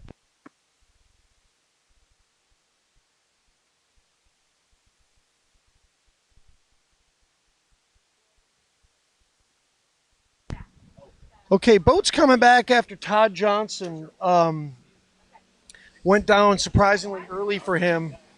But you know what? The skiing looked good. His 2-4 turn is off the charts good. And I do feel like that might give him, you know, the laser focus, the rocket fuel that he needs for the second round to really change his stature there for the bracketing for the head-to-head. So, I mean, his seed's not going to be, 4.5 at 38. If he has anything to do with it, he's gonna battle his way. So, we got our last skier. We're down to Darren Montgomery. Darren actually from Illinois. So there's a Midwestern boy who moved to Florida, and I think never looked back. No. I mean, if you see where he lives, I don't think you would look back. I know. Yeah. I've been his house when he wakes up on his perfect lake. Lago del Sol, what a spot. Yes. So, and it's warm 12 months out of the year. And I mean, I don't even know why he leaves and comes to anywhere, because Darren's got it pretty good, but he's also he's a really close friend of mine, and man, is his knowledge on ski setup and just technique it's off the charts. He's such a wealth of knowledge. The guy's he's awesome. Yeah, So it's fun. Coming in, I think this is 32 off start. Yeah, 32 off. So Darren in the Thursday tournament got 2 at 41. So that was a good result for him. And he's pretty solid at that. Yeah, but he told me it was his PB at Swiss. Like this is the first time he had done that here, so he was really pumped about that. And so yeah, that was, great to see. I love how we have PBs, and then we have PBs at the site we're at. It's really hard to get a PB, so I like this. No, like a PB at the site that I'm going to. Totally. That is my new thing, because I've had a PB in a long time. You got to have a way of congratulating yourself. I agree. I'm gonna start doing that, because when I get a PB, it's like, I mean, I just have to break a world record to do that. That's a big ask. Yeah. So I like the whole, at that site, PB. Maybe you could do, you could do a left foot forward. I don't think I could get up. Actually, so Cale Burdick, right? So yes. I ski with Cale, and I we love were Cale. going to have an Go opposite. pharmacist. Yes. Yeah. And my brother was a compound pharmacist, just like you. Yes. Does he want to get licensed in the state of Florida? He sold his whole lab and everything, and he is just right now he's work loving a little life. bit. He could work a little bit. Get licensed in Florida, work a little bit. I'll tell you what. Call me. He was so awesome at it. Well, this is what I need. He ran a really big lab in West Lafayette, Indiana, called Custom Plus Pharmacy. Did all the compounding work for the whole hospital systems and the whole surrounding area. So he had a bunch of pharmacists working for him, had a big lab, sold it all, awesome. and he's kind Good for him. Loving life. But he may take you up on that. I know. All right, here we go. Darren coming back. 35. Sheesh, looking good. Yeah, I've always admired Darren's style and technique. It's very precise, and he just always knows where the boat is. He always knows, he just is aware of every part of that, where the rope is, the tension, the driver, the boat, everything. And you are right. Like, his ski setup knowledge is up there with the best. I agree. I am personally familiar and have relationships with some of the great setup guys, in the sport. And I hold Darren up there with, honestly, some of the best guys in the industry in terms of understanding cause and effect with every little thing. It's true. Yeah, it's incredible. So he, it's no accident that he works very hard at the sport. It's no accident that at age 50, he is running 39, as the kids say, on the reg. I mean, he's just running it, regularly. No, I mean, you and expect him to, right? Yeah, like, I it's do. not even a thing of, maybe he'll get halfway down. Like, you expect him to run it, which is really awesome. And, with the fact of his knowledge and then his style, he's not really creating that much stress on his body. So I agree. He's actually going to be able to keep doing this. Yeah, keep running his the position is good, and you don't see, like, if you do the Mount Rushmore of scrappy people, he's not even in the same state. No, even when he does scrap, it's still effortlessly light. Yeah, he's not a scrapper. He knows he knows how to do it right. All right, so this will be 38. In the tail, nice looking 3-ball. He pounds that. No 5. problem. Look at that. Yeah, we've seen a couple of hiccups from people that we wouldn't expect to missing that 38. So nice to see him get down that easy, and I think that we're going to see the same at 39. You think so? Yeah. Oh, that would be awesome. Yeah, I do. So that would set him up pretty well, because with the bracketing, if you can get a score that's in the top 8, because it's a 32 bracket, you don't get 1 bye, but you actually get 2 byes. Yeah. So instead of having to ski 6 times in one day to win the whole thing in one day, he would only have, well, we might do, hold on, we might do 4 pairings today before going to the 24. I mean, I think 6 rides in one day. I mean, gosh. It's incredible. That is. So my point is, though, what drugs are these 55 West guys on? None. Yeah, it's called probably like Corona Light. And, that's where that cocktail hour comes in. Exactly. So, what I would say is it's a factor in the prelims to try to give yourself at least 1 bye, and if you can get 2 byes, now you're giving yourself a shot to win the whole thing. Because honestly, nobody can go. I haven't seen anybody go 6 rounds for the W. That's just a big ask. That's a huge ask. It's not. And the drugs would be the skier Skittles. Those are ibuprofen. Skier Skittles. Yes. That would be ibuprofen. In ski racing. Skier Skittles, ibuprofen. My son used to do actual Skittles, and they called them speed Skittles. That's pretty funny. It wasn't ibuprofen. It was actually Skittles. All right, here's our 39. Oh, great gate 1. Oh, turn slow that out of 2, but he's still going to be in it. He nails the 3. He's in it. Oh, why is he going so slow on 2-4? Oh, he still gets through it. Oh, my gosh. Oh, my gosh. Oh, when he runs it. It's out the gates at 39. There we go. That's what we like to see. Yeah, Darren. Well, Regina. Well, I finally got to see him clairvoyant? scrap. You called it. I know. Well, we got everything we wanted. We got the 39. We got to see him saw scrap. him scrap a little bit. That's like the first time in 5 years. By the way, that was his version of scrapping.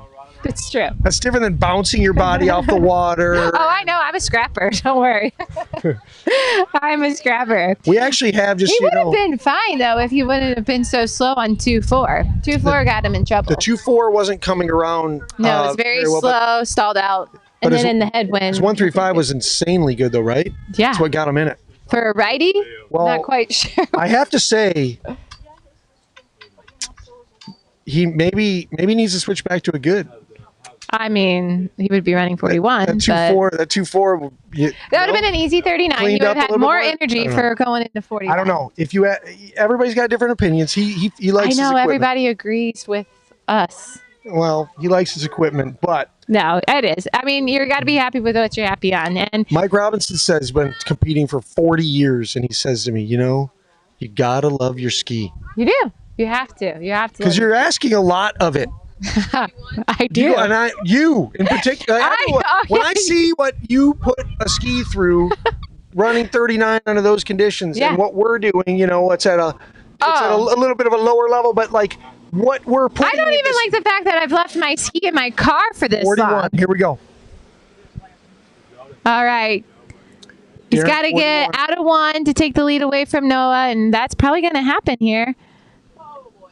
And it looks like he got the full and gets a full 2. So we got a new leader. We got 2 at 41 with Darren, and then Noah right behind him with 1. Yeah. So those will be our top 2, and then it falls off to mid 39 at that point. What is the third place? Is it 3 at 39? 3. We got a couple of 3s. Joey Blake. Seth is 3.5, and then we got Joey Blakely and Mike Morgan at 3. Okay. And then that's kind of our top group there. Everybody's kind of stuck at 1.5, 2.5 at 39. Yep. And so that's our first round, and we've got a couple guys in the 41. We've got a new event coming next year, 55K women. And yeah, it's a lot of work. Labor of love. A lot of labor and a lot of love. It's already done. We did the heavy lifting. We've already chiseled. You guys already have the format down, and you just have to put it out, open registration, and done. Well, we need to talk over the happy hour. All right, here comes Darren back. 2 at 41, taking the top seed. Buddy. And I think he's thinking about why his 2-4 is so slow.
butt off to get that thing to be big.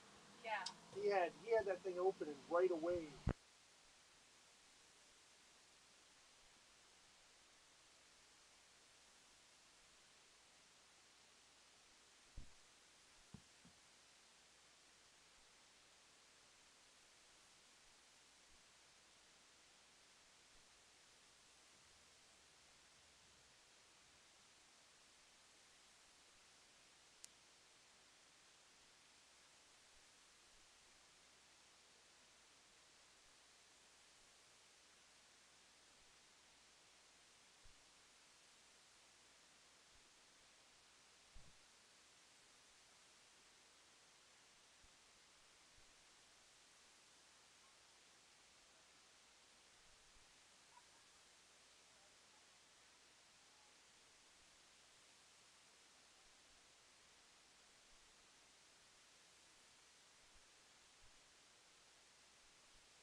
All right, here we are, 55K West. This is West number 5, October 15th, 2022. We're at the beautiful Swiss ski resort, and we're here with the owner of our title sponsor, Good Water Ski Technologies. We just talk, we call it just Good, but I just can't thank Dawn Good enough for supporting this format, the cash prize, men's masters head-to-head format. I know it's something that, Dawn, you've been around for literally coming up on a couple decades, and you have so much experience with it. And thank you so much for supporting this, just like Good supports a lot of the really important events in this sport, including the AWSA U.S. Nationals. And I was just saying before, I can't even remember a Nationals that wasn't title sponsored by Good. So thank you again. And it's good to see you here. Thank you. And I just want to thank you for, everything that Good is doing for the sport. And I know you've got some exciting products out right now with the Good team. And you've got things are cooking. Yeah, they are. We're working hard. Thank you for noticing that. And I'm very happy to be here and see everyone who is in the older men's division of the 35 plus that has a new name. And I give you a lot of kudos for pulling that off, because that's hard to do, is to start something new. And Good is pleased to be here, because this is a very important part of our business. It's historically been important. And we have a lot of good skiers who are very loyal, and I really appreciate all of them. Well, I'm looking at the results from round 1, and if you just look in the top, 4 out of the top 5 skiers in the first round, or 3 out of the top 4, are on a Good. So, and you never know how it's going to shake out, but Good perpetually on the podiums of all the important events, whether it's at the open level or at the men's masters level or the open women or the women's masters level. We're seeing them even down to like girls 1 and boys 1. We're seeing Good on the podium all the time. And it's really what's amazing to me is that Good, and I have a little bit of a kind of a special history with Good, in the sense that it started in my hometown. I know, Waterford, it's crazy. Michigan. I know, it's crazy. And I know some of the people that Dave Good, God bless him, awesome innovator, awesome person.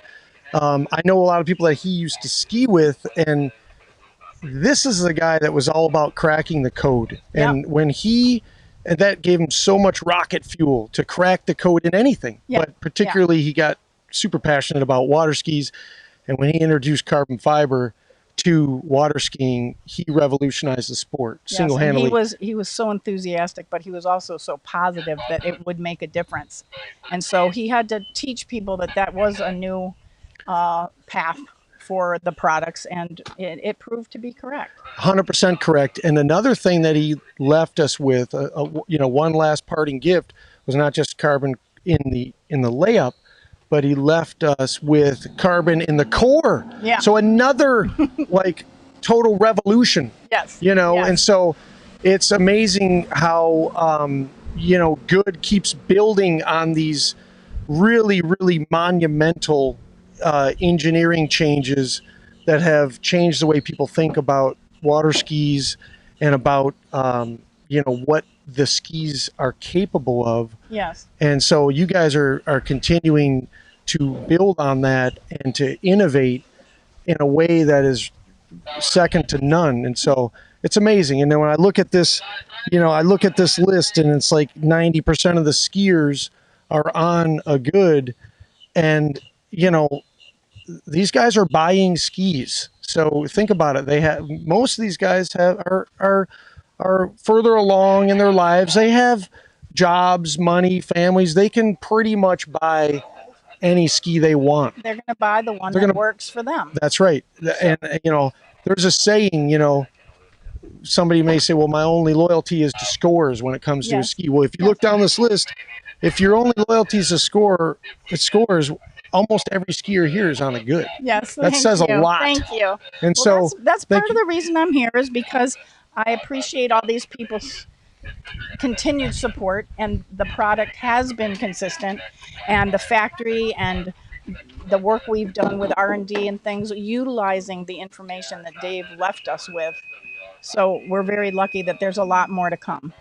Well, and I also understand that, even post Dave, there's been some amazing improvements in the manufacturing capabilities and processes.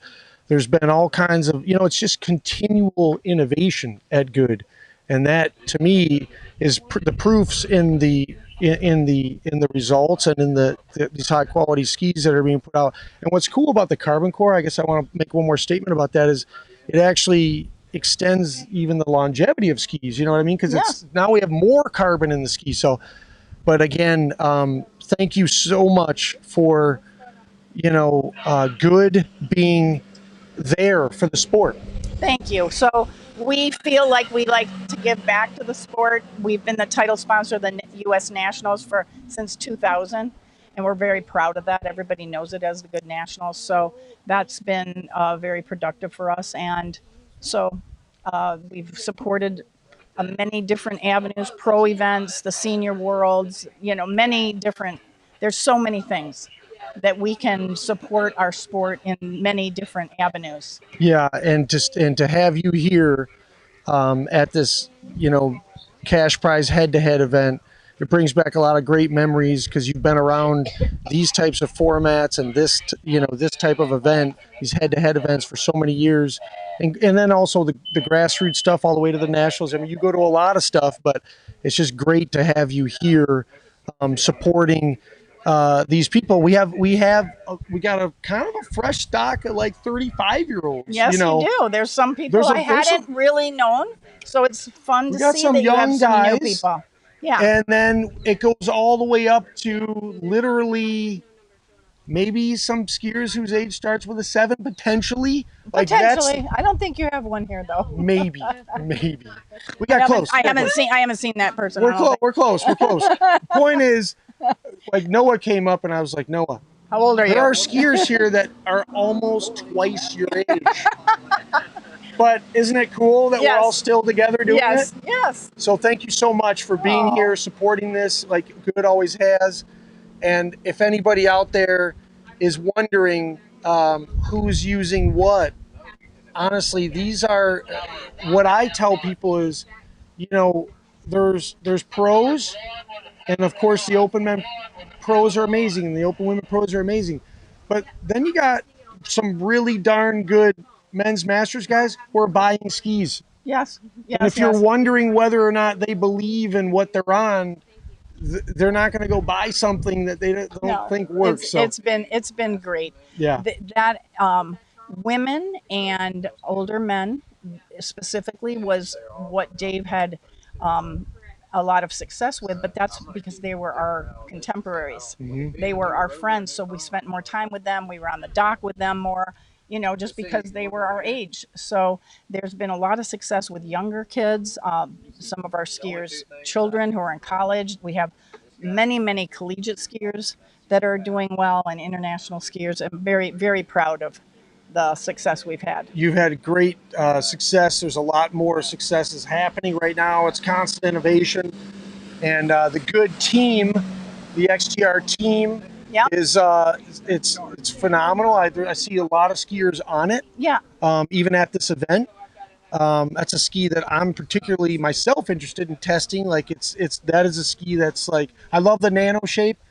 And that's the thing. You guys have a ski for people, like if you want a more traditional shape, right? You got the 9970 route. It's a little thinner, a little more, the profile is more of like a traditional, ski where it's for that sort of group. If people like that, there's that type of ski. We really kind of have a ski for everybody. That's right. So. That's what I'm getting at. Yeah. Then you got all the way from the, to the nano shaped skis, and then you've got even the wide rides. Like there's something for everybody. Yes, we're very, very. We have a variety so that it can meet whatever kind of style you have, what speed you go, what kind of water conditions you're in. So it's been, we really think we have something that everyone could have For sure. success with. And Dave was a good friend of mine, and he was super influential even for myself. Just to tell you personally, he said, look, just give this a try. I was on a different brand, and he convinced me that you need to give this a shot. And I got on that ski, and within 2 years, I was national champ. I know, it's unbelievable. And then so you getting were on the podium at the Senior Worlds. That had to be a high for you. That was a big one for me. I had to have a lot of things go my way for that to happen. But that I got to tell you, and I mean it, that good water ski has been like my Excalibur. You go into a battle, you go into a war, and I know that ski is there for me. Wonderful. And there's something to be said for that. You have to love your ski, and you guys have done an awesome job. I appreciate that. And yeah, of course, we all miss Dave implicitly, and he was great. But his legacy lives on, and you guys are being great stewards of continual innovation. That's what one of our goals is, to keep his legacy alive. So I'm proud of doing that. It's a lot of work. I never knew I was going to be doing that, but I'm proud to be able to do it. Cracking the code. That's Continuing right. That's to crack me. the code. That's That's awesome. me. Well, thank you so much for being here. I appreciate it. And we'll touch base a couple times throughout this event, but it's been wonderful, and we got a exciting head-to-head for tomorrow. I'm looking forward to seeing that. So. Usually we have a David versus Goliath happen I know. in those scenarios, and it's always good. exciting for everybody. So yeah. thank you so much. Thank you. Okay.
All right, we're getting ready to start round 2 of the prelims for the 55K West. For those of you tuning in right now, 55K is 34.2 miles per hour, and West stands for World Elite Slalom Tour. So this is sort of the men's masters head-to-head cash prize battleground. We're sort of into the crunch time now.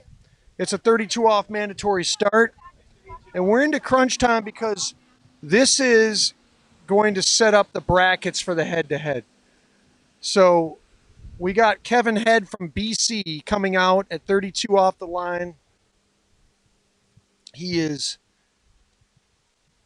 came out of one ball, little surprised probably by the short line length, but he righted the ship quick and got right back in it, 6 and out the gates, no problem there from Kevin Head.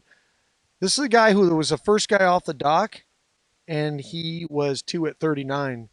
So that's pretty darn awesome, especially for a guy where it's his first time in a tournament like this. So I guess there's tournaments and then there's competitions. And I think of this as a competition because we're actually setting this up for placement in a head-to-head as opposed to a score.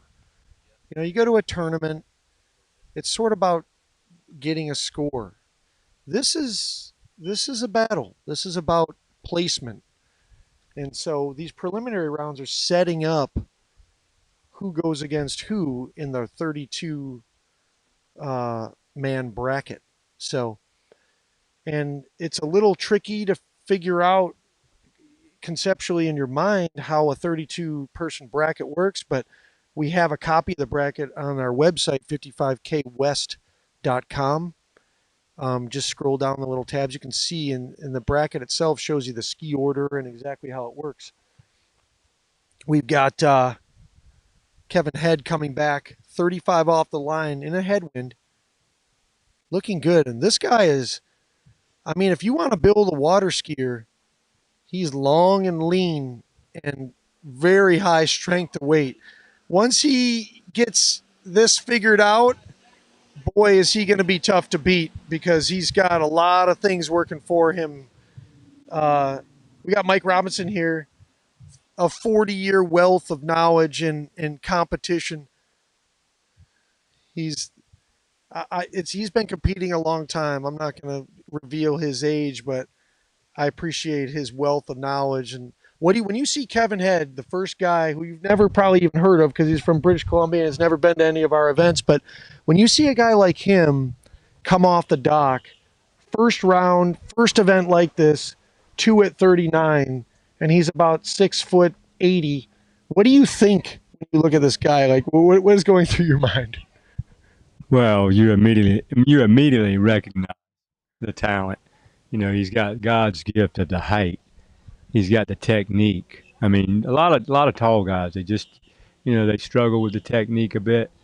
But this guy, he's got the package. He's got the strength to weight. I mean, you can watch him 2 passes, and you know there's just a couple of things it's going to take him. Yeah. Way. I kept saying it was more of like an utterance. I kept saying "uh-oh" for the crowd. So this is a 38 tail. Let's see how he does. Pretty good gait. Nice patient one ball. Oh boy, turns 2, gets a little stuffed.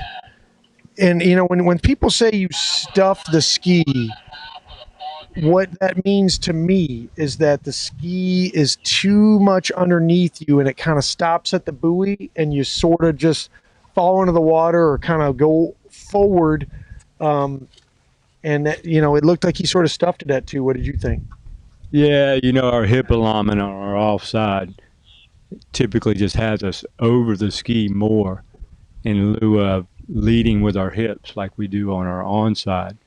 And so he's a little bit over the ski, his center of mass, maybe reached, maybe forward, maybe down a little bit. And next thing you know, you're dead in the water. You're dead in the water. Next thing you know, you're swimming back to shore. And you're like thinking, what happened? Well, one good thing with him is that because the format in the preliminary rounds is your best of 2 scores, he still has a really solid 2 at 39 score for bracketing purposes.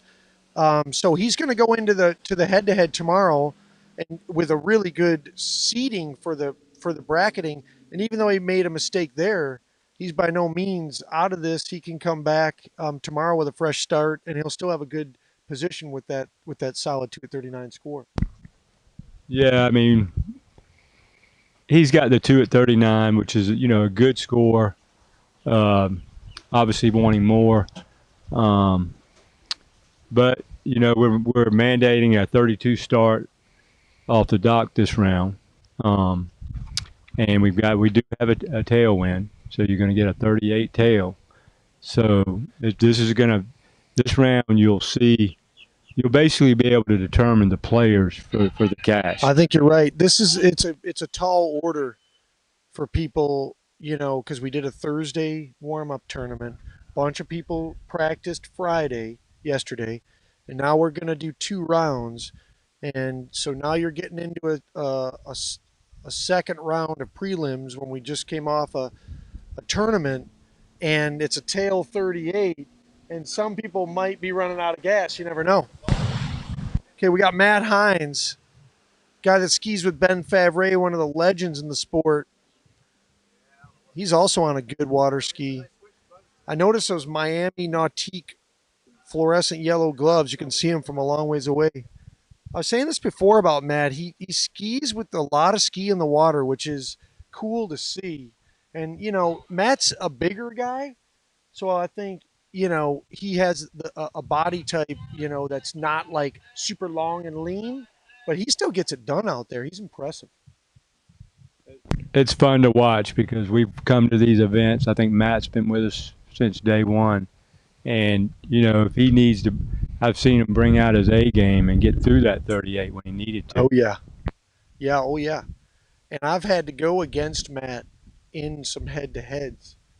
And every time I'm thinking, is this the time he goes into beast mode? Am I now going to see beast mode? Because, you know, he's one of those types that he will flip it on like a switch and go into beast mode. You know, I always talk about the head-to-head, the love for the head-to-head. You know, and it's really very clear and concise to me. You know, the pros, they typically like the straight-up format, especially the top 5 guys in the world at that time. Whoever the, you know, top 5, 6, 7 guys are, they typically prefer the straight-up format because they're the top 5 guys. Yeah. Okay, but what the head-to-head provides, as we know, it gives those 7 to 20 guy, it gives him an opportunity. You know what else it does? It shows the viewing audience a clear winner. Someone wins and someone loses. And that's when you're looking at a score and it's like you're trying to get your best tournament score. That's kind of hard to follow along sometimes for people that don't know the sport real well. Here's Matt coming back, 35 off, headwind, pretty nice. I mean, you can argue some different points. Sure. You know, about the head-to-head. There's a lot of different points for sure. One of the good points that you just mentioned, though, is the competition factor. And, you know, we've been to all the big events, the single round, the last round, whatever, okay? And the wind blows up on you. And, you know, the 2 skiers later, the wind's down. I mean, it's incredible how that can work for you or against you. Right. In an outdoor sport, you're going to have that. But I think the point you're getting at is that in a head-to-head, you're going to get the same conditions as the guy you're going against. Absolutely. Absolutely. And with the SurePath now and us mandating, you know, this, that, and the other, the drivers are, you know, these guys know each other. The SurePath, I mean, the boats, I mean, you're in a competition. I love competitions. They are way different than tournaments. And, you know, I think about when you were part of the beginning of creating this format and this concept. When we started this thing, I'm going to tell the audience a story about Mark Shaw and how he was able to get his way through. Okay, here comes Matt. 38 off tail. A pretty confident pull out. Looking good. Come on, Matt. Came out of 1, not bad. Ooh, hits it pretty hard at 2. Turns 3, he's in it. Come on. Turns 4. Oh, Are you kidding? It looked like he had it. He ran. It was almost like he just ran out of gas there. I don't know. It's hard to tell because it's far away, but I thought for sure he had it. Looked like he scored 5 at 38 is what it looked like for me. So I want to tell the audience. So we start this format with the late great Mark Shaw, who we miss him and love him. But I remember a story with Mark Shaw on a head-to-head. He was in another format, men's masters cash prize head-to-head format, and I remember never ran 39, but everybody else was running 39 like crazy. But he was beating the right person at the right time, and he ended up getting all the way to second place in an event where he never ran 39, even though a bunch of people did. So another thing that the head-to-head format gives you is it creates this David versus Goliath scenario where pretty much a lot of people, especially if you're a fierce competitor, have a chance. Do you see it that way? I mean, I've seen it over and over. You lay out some examples there. I think I was at that event, and Mark, he brought out his A game.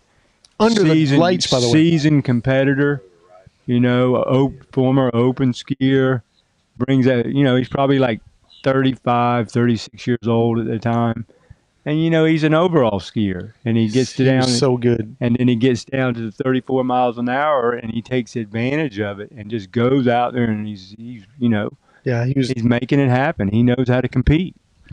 Yeah, what a great left foot forward skier. I mean, if you ever wanted to ski like a lefty, if you are a lefty and you want to say, oh, this is a guy I want to ski like, I mean, for the men's masters group, he was as good as they got for me. There's no automatics. I mean, I've seen it in almost, I won't say every one of our first 4 stops, but I know of 2 of the 4.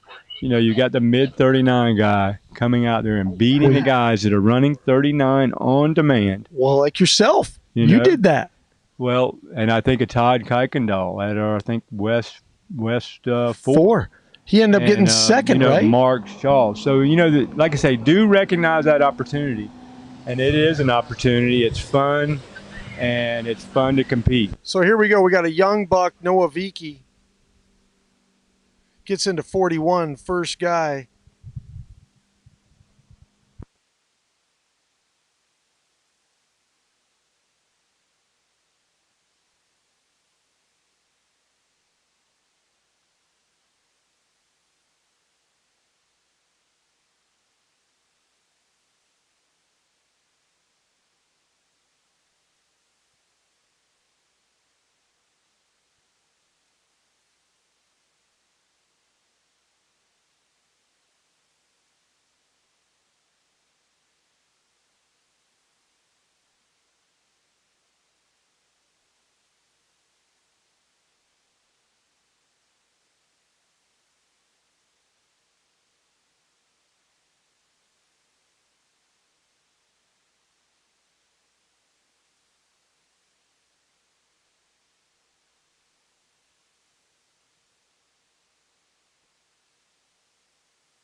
Noah coming back 35, no problem.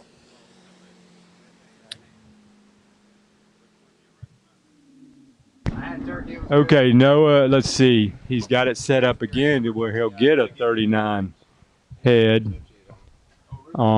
He's on a good XTR carbon core. Yep. I believe Noah is a distributor for Dawn and Good Ski Technologies. You know, they're down at Chet's place down in Palm Beach Training Center. You know, everybody knows Chet in our sport. I was calling it Chet Rayleigh's Water Ski School, but then I remembered it's not. It's called Palm Beach Training Center, and they're in the, you know, Jupiter, Boynton Beach area. They've got a beautiful training area. 30 minutes from Okahili. Everybody knows where Okahili is. So you're about 30 minutes. At the most, maybe less. I think less. You know, it's so cool. You come down to Florida. I mean, here we are in beautiful Swiss water ski resort. And you can go across the street here, say they didn't have any availability here. Or, you know, you can go to, there's like several places you can go to within, you know, 10 minutes of here. It's an amazing epicenter for the sport, this Orlando area. Okay, 38 tail. Now watch his technique. He's got some fabulous technique. He's got this traditional two-handed gait, goes across. He's got a solid one. Look at that. I mean, the line is like super tight. Coming into 3, no hiccup. Just riding the line. Takes a little bit of a correction there at 4. Make sure he's moving through on 5 and 6. Just very easy. Good job, Noah. Looking good there. Coming back at 39 headwind. See if he can improve on his 1 at 41. We got Darren Montgomery in the lead with 2 at 41. And actually, Darren negotiate that 2 again consistently twice in a row. Pretty good tail. Twice in a row. Well, I'll tell you how. He is very good. That dude can ski. He's awesome. We've had the good fortune of training a little bit with Darren, and I tell everybody, well, you know, we need to ski like Darren. His technique is awesome, and his ski knowledge and setup I basically would say that his understanding of the cause and effect of things when it comes to boot, bind, you know, fin adjustments, wing, you know, just everything, flex, rocker, go down the list. His understanding of setup and ski design is right up there with any of the skiers that I've ever seen. And then you combine that with a guy that's been skiing a long time with super good technique, very refined. I mean, this guy can ski. Here we go. All right, coming back. Noah, right here. This is 39 headwind. head. I mean, I predict he'll run this pretty easily. Gets out of 1 a little slow. He bangs 2. I mean, he's just riding it. Oh, he bangs 3. He's early. No issue at 4. Rides it out at 5. I mean, that's pretty much textbook. You can't make it look any easier than that. That looked like 32 off. That was unbelievable. I mean, I do remember coming into the lake this morning very early, getting things set up, and I'm filling out my complying with you know, our rules, and we fill out our waivers and everything. And I noted that they asked your age on the waiver, and Noah's right beside me, and I think to myself, no, I just want to show you this. Did you show me your age? I showed him my age. I don't want to discuss it, but I looked at his age, and I'm like, you got to be kidding me. Well, let me ask the question a different way. Are you old enough to be Noah's dad? That answer calls for here we go. Noah's coming back at 41 off. That question calls for a yes or no answer. He's pretty good tailwind. No more cross-examination of Mike Robinson. I just want to point out the witness has refused to answer the question. Okay, so we got Jeff Gilbert behind the wheel. We each round you get, each qualifying round you're going to get a pull behind one of the head-to-head drivers, typically. That way it gives a straight-up format for everybody. And each boat. So here we go, 41 tail. I'm going to call 3 buoys here. Oh, that's a solid one. Oh, man, that was close. It's the same score, another one. What do you think if you had to critique that, Bart? Well, the pullout and the turn-in looked good. It just looked like he got stretched at one. In other words, he got broken. And so what that tells me is that, from this angle it's a little tough, but the speed was a little off. He wasn't able to turn the buoy and get the ski under the line before taking that big load. That was almost, to me, a perfect gate. Looks so good. He was right where he wanted to be on the gates. His transition was spot on. If he was a lefty, now I'm going to be a little biased here. If he was a lefty there, he was going. But I would say maybe. But I don't know, critiquing it, maybe, as an offside turn, maybe just too much center mass over his front foot there. Yeah. Very hard to critique because his technique is close to perfect. It's close to perfect. And this is a guy, by the way, that, it's definitely not a strength issue. I mean, he's as strong as they get. So the question is, something he did, through the transition and turning that buoy created an extreme amount of load at the back to where he wasn't able to stay stacked without getting crushed, I mean, it's almost evident to me when they're out there skiing or Noah's out there skiing. It's like he's working, but he's a little bit of a walk in the park, a little bit. And, so he does have the strength to weight ratio working in his factor. He's got the technique. He's not a small guy. What do you say? He's about 6 foot? Have you ever seen, there's a UFC fighter named Robbie Lawler. He looks exactly like Robbie Lawler. I mean, same hairdo or lack of hair, just cut. I mean, his just ripped. And, Noah, really nice guy. He can ski like crazy, but look at, and then he's got something working for him that we don't have. Youth. Absolutely. Great guy. Great to see him participating this weekend. Yeah, it's fun. So, yeah. All right, here we go. We now have, this is a guy that we don't know much about. He's a newcomer to the scene here, Eric Francois. We do know that he's a Pan Am level judge, which is pretty cool. That takes a huge commitment in and of itself to give back to the sport. So we know that he's a person that spends a lot of time helping others in tournaments if you get to a Pan Am level. And so here he is coming off the dock 32 off, no problemo. He looked like he was on a Denali. Was that right? Yeah, he's on the red Denali, the C85. It's a great ski. Turns great, very fast, shuts down. It's got the total package. Contact, DenaliSkis.com for getting hooked up. So we've got Eric Francois, and I can think of maybe 2 others in this event. For sure, TC Baker, maybe Sam Ingram. We got a few people on a Denali here.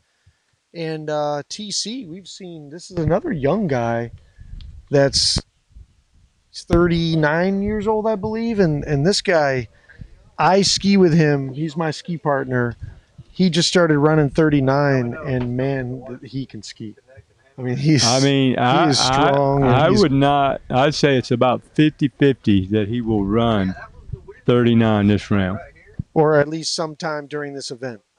I'll give you that 50-50 during this event because, man, he's strong. He's got a good setup. Good technique. I mean, and he's 30-something. Yeah, that helps. All right, Eric Francois coming back. A little slow out of 1, long to 2. But he seems to be back in it. Turns 4 pretty nice. Oh, he hooks up at 5, over to 6, and out the gates. You know, about midway through that, he looked like he was down course. By the time he gets to 6 ball, he's early. So that was good that he got himself back in that. Absolutely, absolutely. He was able to use that equipment to his advantage and that fast ski to take him where he needed to be. Sometimes when you get really behind in the course, it seems to me there's always one sort of pivotal turn where you're like, man, this one needs to work out. And then if you hammer it and all of a sudden you're back in it, that can happen. I know what you mean. It's just, I listened to like some of our pro events this year, and I listened to a lot of the pro skiers. They talk, I mentioned this earlier, how they talk about, making a mistake, but keep going and don't try to do it all at the next buoy. I'm still struggling with that because usually, you try to make it up on that next buoy, but, we need to take some of this experience and knowledge and use it. I hear you. I find that, yeah, when you're getting behind, it usually does come down to one turn, though, on whether or not it's going to work out, And that was good that he pulled it off. Okay, coming back. 38 tail. The wind, I would say, is about medium right now. It's tournament-wise, yes, climates. A little slow out of one. Little hookup. Oh, boy. And it looks like he ended up with. Be happy with that. No, and it looks like a 1.5 is the final score. Unofficial 1.5, maybe 2. Don't know. Well, I think they called it in as a 1.5, but he's obviously wanted more. And but he's still going to be in the head-to-head, even with We may have mentioned this earlier, but we just want to, if you just tuned in, we're doing our 2 qualifying rounds. We will do a little bit of head-to-head later, potentially, to cut it to 24 tomorrow. But, we had over 40 skiers at one time for this event. What happens is everybody crams in training. When you come to this event, everybody gets, okay, I'm coming to this event. It's crunch time. I got to train. Okay, so everybody's training hard and trying to get the water's cooling down at your home site. And in some areas where you're in the north, the air is getting super cool, and all of a sudden, you're skiing in cold water and you're skiing often, and then you're second guessing yourself on your setup. Think that your ski's riding a little higher. Okay, so what occurred for this event? We lost probably 6-8 people. Just on, literally. We could go through the list. Well, I really don't want to do that. I don't want to do it either, but but the point of the story is, you can overtrain, and but when you do come, it's hard to do, easy to say, but it's still important to come to these events, with being strong. So I think when you get to a competition, especially one that's towards the end of the season, the most important, weapon that you can bring to the table is being strong and fresh. Because it's like a test. You're not going to learn all the information the night before the test or the day of the test. Your time for studying is sort of over, and now you're down to, we need to be in a good mindset, have the body ready to go to battle, and because you're going to ski a lot of rounds during this, and being fresh is critical. So there is I agree with you that you can overtrain. But another point I'm bringing to the table with our revised format, with the 32 head-to-head, you don't have to, you're going to be in the head-to-head, so you're going to get some opportunities. So you need to be fresh. Chris Clark, former national champion, been skiing at the high level for a long time. I remember Chris at the inaugural Big Dog in 04. Was it 04 or 03? It was 04 in Ohio. Wow. Well, Chris Clark from Indiana skis with Scott Tynan a lot, and I know that Scott Tynan had a pretty big impact on Nate Smith's, tutelage and sort of like his upbringing in the sport. And I know Chris skis with Scott Tynan a lot. He's from Indiana. And it was cool to see Chris win nationals back. What year was that? It was like 19? Tell me when that was. 18? I would guess it was 19. Yeah. At Okehewee. So he sort of, I mean, I don't know, what was he, maybe the 10th seed or something, Bart?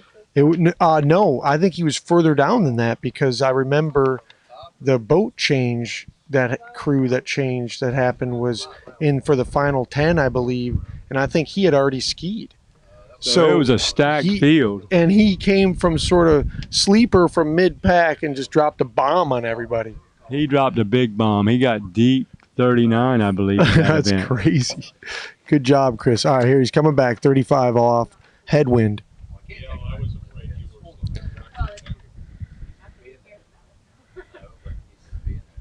Pretty good one. Looking good. Ooh, little shallow coming out of 3. But he's fighting through it, no problem. He is on a new LaPointe ski. I briefly had the opportunity to speak with Chris LaPointe earlier. That ski is very new. Yeah. Well, you watch Cole McCormick ski on that LaPointe, and there's no question that you can turn on that ski and you can run some buoys on that ski. There's a few people here on a LaPointe. He's one of them. So we have Chris Clark coming back, 38 off tail.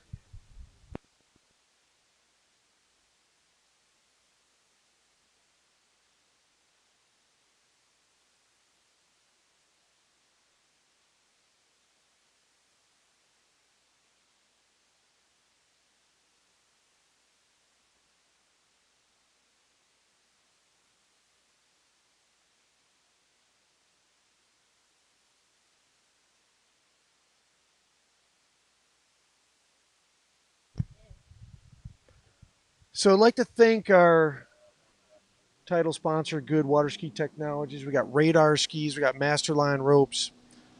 Okay, we got Chris Clark coming back. 38. The wind is probably about a 12-mile-per-hour tail right now. 38 tail.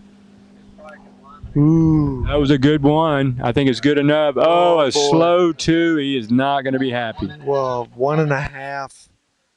Yeah, that is not what he wanted.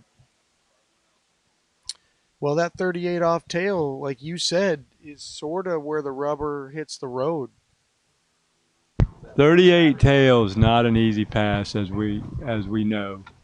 Or tailwind. There's a lot of people, some people, I always put it this way, typically the better your technique is, typically want to think that you handle the wind. But, to me, the big guys, in the wind, maybe, if it have a smidgen more advantage, they got more, you could argue that point. Their center of mass, they got more center of mass. So, but, but the tailwinds, are typically much harder. Headwinds, you got to bring out the power game. I mean, what do you think, Bart? I think the tailwind, if you nail the gate one ball, can be really easy, but the problem is nailing the gate in one ball is really hard in a stiff tailwind. So it allows you to get cross course with less effort, but your work zone is a much smaller work zone in a tailwind behind the boat. You can't pull long, and you can't be on the tail. I always say, get off the tail in the tail. If you go to the tail of the ski in a tailwind, you're toast. And so it gives you something because it lets you get cross course easier, but it takes something away, which is that if you get behind, it's going to punish you bad. So what will be your focus areas in today in this tailwind? So for me, it's going to be don't overdo it on the pull out a little earlier in the tail, and then staying super connected, 2 hands long through the transition.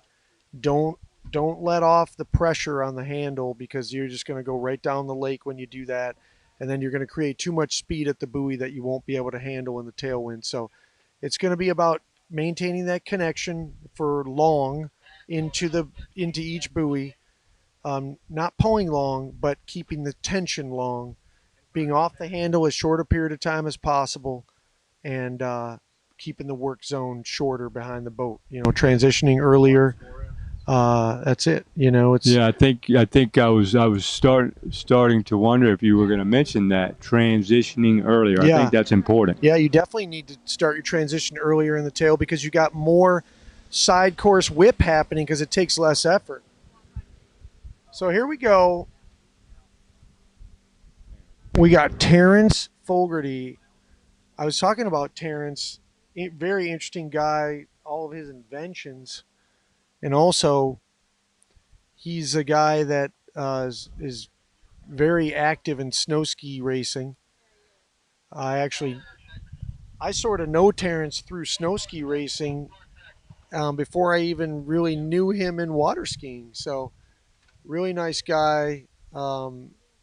Spends a lot of time with his son with the snow ski racing, and his whole family, I believe, are into snow ski racing. I don't know all the members of the family, but I know he's got a number of kids that are into alpine ski racing at a high level. They're from the New York area, and I think he is. I know he took over H2O Pro Shop from Seth Stishery. That was one of the things that he acquired. He also runs a Nautique dealership and a marina. And Terrence is a very interesting guy, super smart and interesting guy. I'd like to see him improve his score from the first round. His first round score was not what he wanted. I want to say he fell somewhere through 35 off. Let's take a look.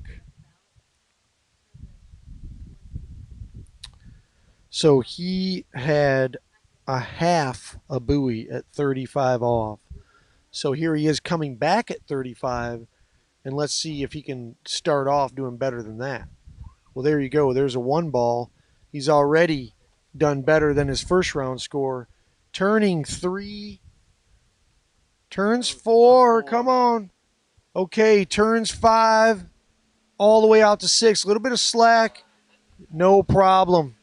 Okay, well, Terrence threw 35 off. He's vastly improved his score from the first round already. Now coming back in the 38 tail.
Okay, Terrence coming back, 38 off.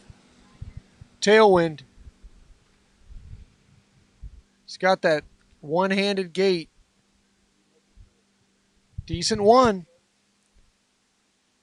Turns 2, doesn't get out to 3, ends up with 2 at 38 off. Not a bad score. Big improvement from his first round, so that is something to build on going into the head-to-head for Terrence. That was a good job to build on that. And, you know, I think with these head-to-head events, it is about building because there's a lot of rounds. And the young bucks who haven't been to an event where you got to ski between 4 and 6 rounds to win, that's pretty tricky, pretty tough to run that many rounds in such a short period of time. So there is something to the building idea. And so Terrence goes from a half at 35 to 2 at 38. That's a huge improvement. And if he can keep building, then he can make some headway in the head-to-head.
Okay, we've got Jeff Kepsha.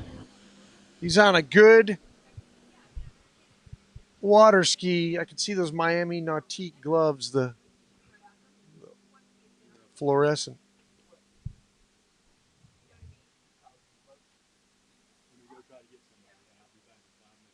Jeff turning out the gates, 6 ball, 32 off, no problem off the dock.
Okay, here we go. 38 off tail. Jeff kept you.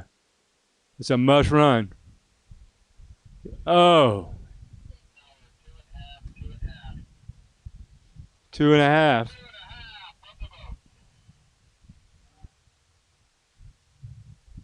So, yep. 2.5 at 38 off. Jeff won't be happy with that. He will get a third round. I mean, just, you know, a lot of the guys here, including myself, you know, getting through 38 is a tough pass, and having to do it in a tailwind can really make it tough.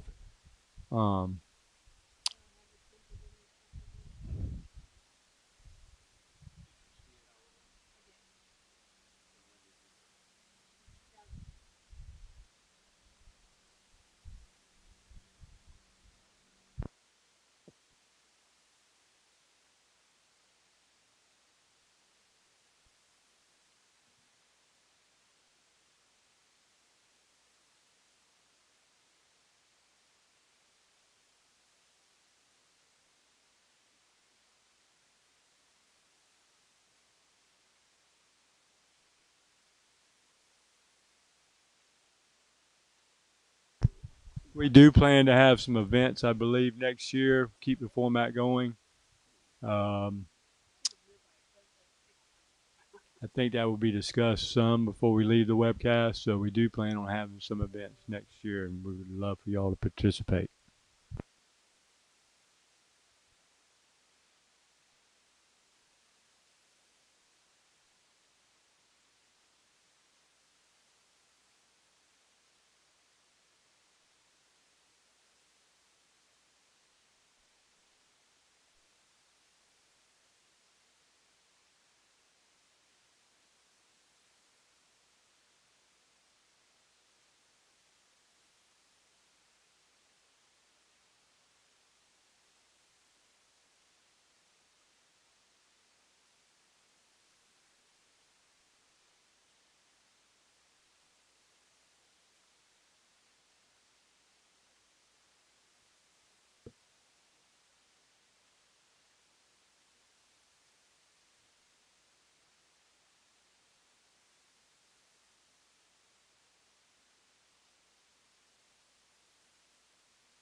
Okay, we got Pete Shoemaker on the water from Michigan. Pete, I think, is from near the Detroit area, 32 off, and he does get through it.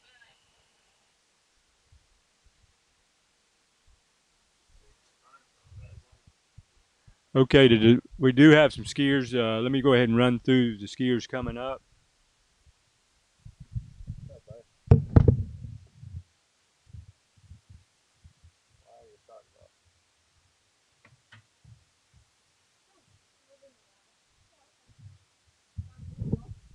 Okay, we got Pete Shoemaker on the water from Michigan coming back at 35. Then we'll have David Mackey, Central Florida. Mike Dillinger, Central Florida. Mike Herzog out of South Texas.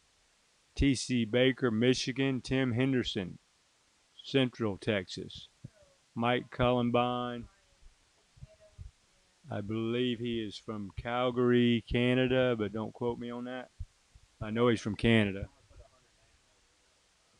We got Bart from Michigan, Sam Ingram, Maryland, Seth Stisher, Charleston, Chad Baker, Central Texas, Mark Brandt, Wisconsin, Robbie Alexander, South Africa.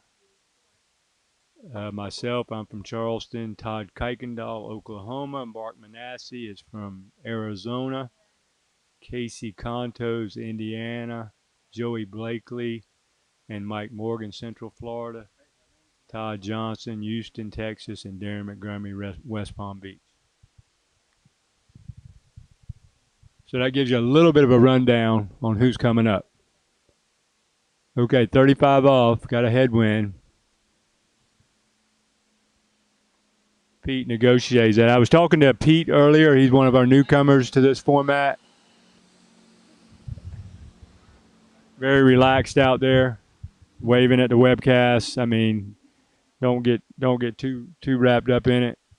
And coming back at 38 tail, but he had just knocked down 38 in a tournament for the first time a few weeks ago, is what he told me. So he was excited about that, and he's here participating this weekend.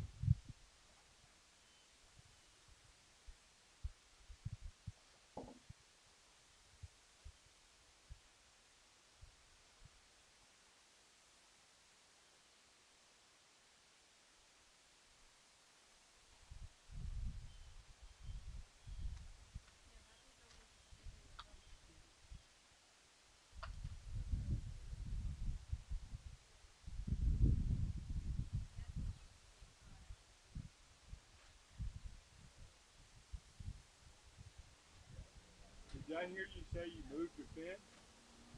I did what you said. Did it feel better? Way better. My buddy had it. It's my buddy's ski. He's been mentioned he can't ski on it. So he made it super long and shallow, like Barton says to do. Yeah, I guess somewhere on Ball Express. But I could hardly turn it. I just felt so much better. When I feel free, like it's supposed to ski, right?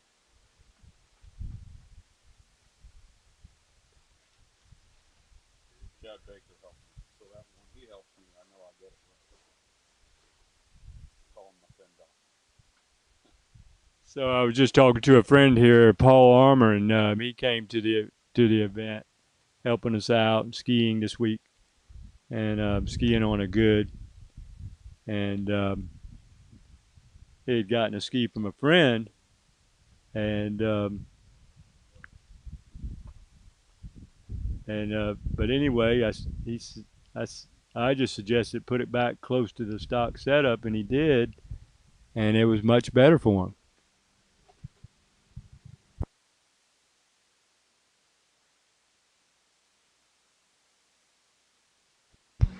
So he actually improved, put it in the middle of the tournament, changed his setup completely, and he got about 6 buoys better. So the setup, we all know, is very critical.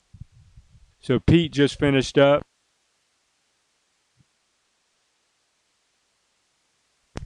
So the tailwind is just knocking the people down. He got 2 at 38. He, I'm sure, wanted more than that, but it is sort of knocking him down.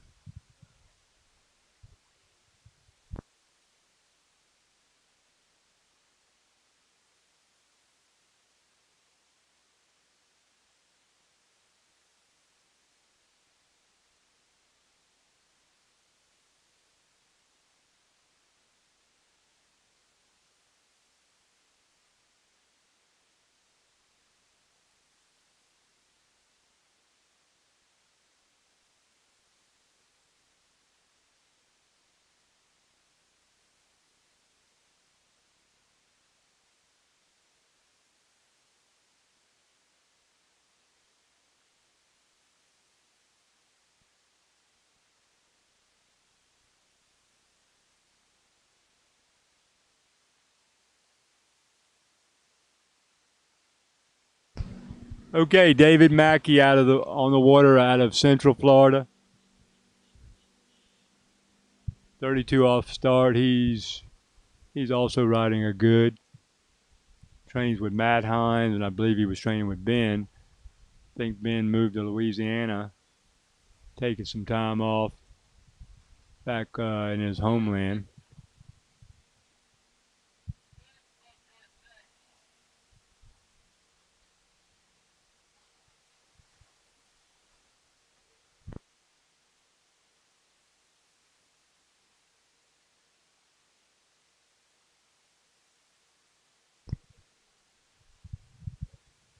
Well, I'd like to thank all our officials for helping us out. Jasmine and Brett, Mike Mosley, Jeff Swain with the webcast, Keith Albritton and Jeff Gilbert driving, Jim Powers driving. A lot of our appointed officials are from here in Central Florida. Yep. As we all know, these events do take a lot of support, and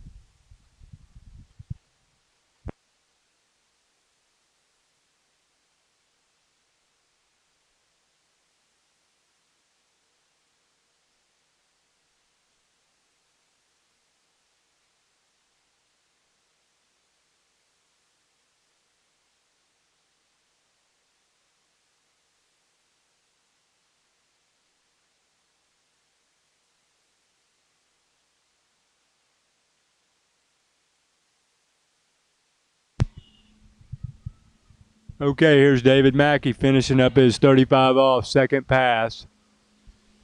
I know these qualifying rounds, we're sort of going through the process here. And, you know, it will get more, once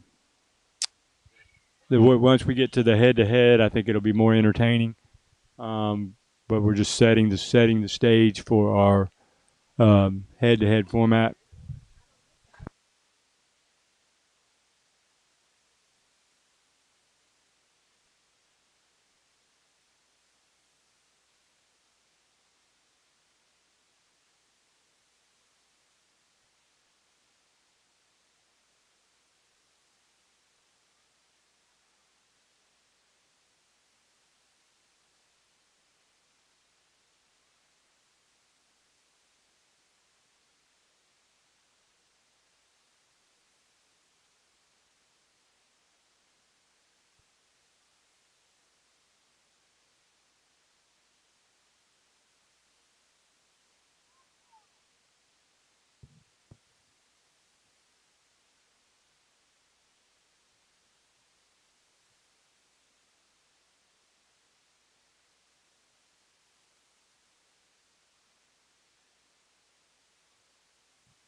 Okay, here we go, 38 off tail.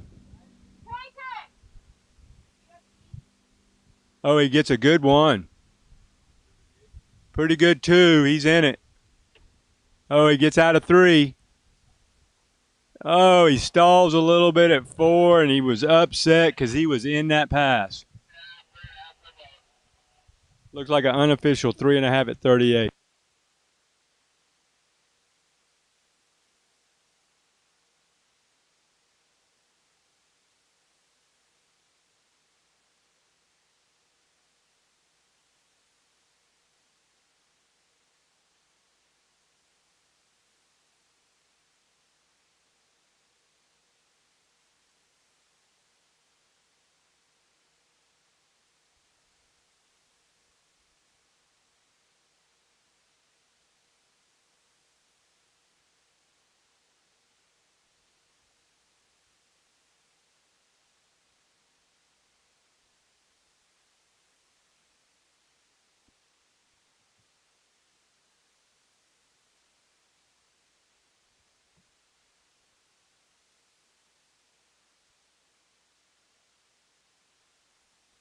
So we're going to take this opportunity. As I said, we wanted to recognize some of our officials.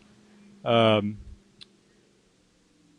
here I have our chief judge, Jasmine. How do you pronounce your last name? Technically, it's Gagne. It's French. French. There you go. Yes. Well, I sure would like to thank you. I would like to thank you personally because I think you've been with us from day one. Yes, sir, I have. And so thank you so much for your support, your organization, your skill set, and you're a great skier. So thank you so much. Well, I wouldn't be here without Mark Shaw. Mark Shaw called my husband and I initially from the beginning and put us in place. He was very well organized with that first tournament. And then ever since his passing, Brett and I have kind of taken over as far as keeping everything organized. Bart and Todd do a great job with everything else behind the scenes, and Brett and I keep the tournament running so they can ski, and it works well. Well, thank you so much, and I think you did get the opportunity to ski earlier. How'd you do? I did okay. I got a half at 35, which was kind of lame for a left-footed sports skier, but next skier is Mike Dillinger on the water. Okay, here comes Mike Dillinger. I got a couple of more points I would like to make. So we got Mike at 32 off. He ran, I believe, a 4 at 38 the first round. So he's not going to be happy with that. As I said earlier, a lot of people may not know that, you know, Mike has got a lot of 39s under his belt. A lot. But, you know, we've all aged a bit. He's had some back injuries. Actually, I think he's got a hip replacement. So, but anyway, well, we got a moment here, Jasmine. So I understand that you may have aged up. Is that correct? I did. I am skiing Masters Women now in all 3 events. So I'm hoping I can pull a few other Masters Women 3 eventers in. Lori Kruger,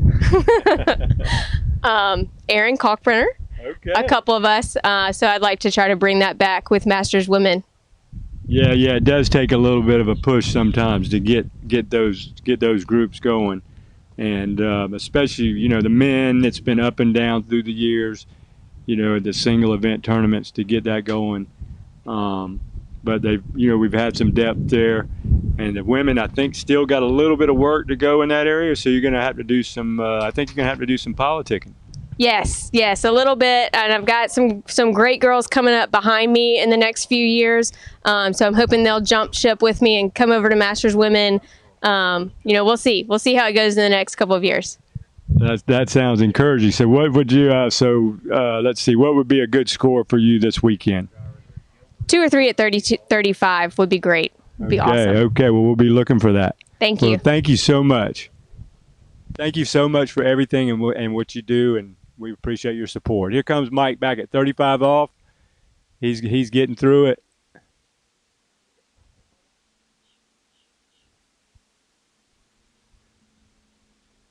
Okay, Mike Dillinger.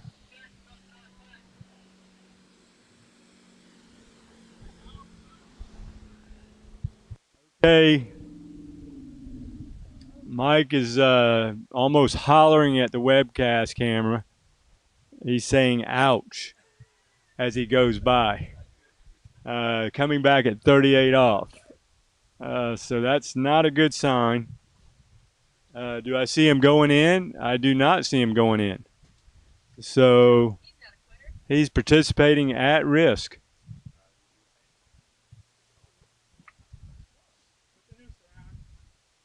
You were looking good. Yeah.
So we've got some type of small delay here. I'm not sure. Mike's coming back at 38 off.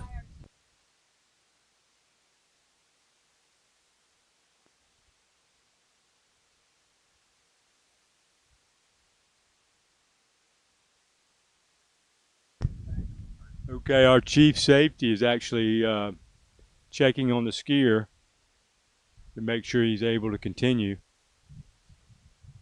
It looks like he is going to go with it. You don't see that too often in the middle of the set, but yep, our chief safety was right on spot. So here we go, 38 off tail, Mike Dillinger, Jeff Gilbert at the wheel, Ski Nautique. A little bit slow out of one. Out of 2.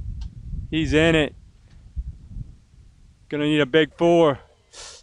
Oh, does a wheelie at 4 ball. I think he just got a little bit scary on that fall. Don't like when the sort of basically circled around the rope. Definitely a little scary. It can happen quick. One of our competitors that was coming this week, I mean, yeah. It's just, yeah, stuff can happen. Stuff can happen quick. But it looks like he's okay. He's swimming in.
Okay, Mike Herzog, South Central Texas. 32 off start. Big guy. I think I heard he might have knocked down a 5 at 39 this year. So he's very capable.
Okay. Oh, what happened?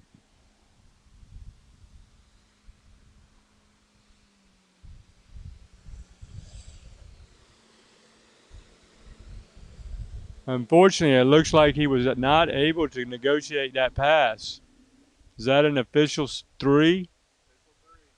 Official 3. Oh, he won't be happy with that. I will say I do know from experience that these, custom ski lakes, you get the wind right down it. It sort of funnels into it. And the water doesn't look that bad, but the wind's on your body much, much more. I'm sure you skiers can relate.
There's a lot of scratch.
Wow, I don't know what's going on. We are like losing a lot of skiers early here.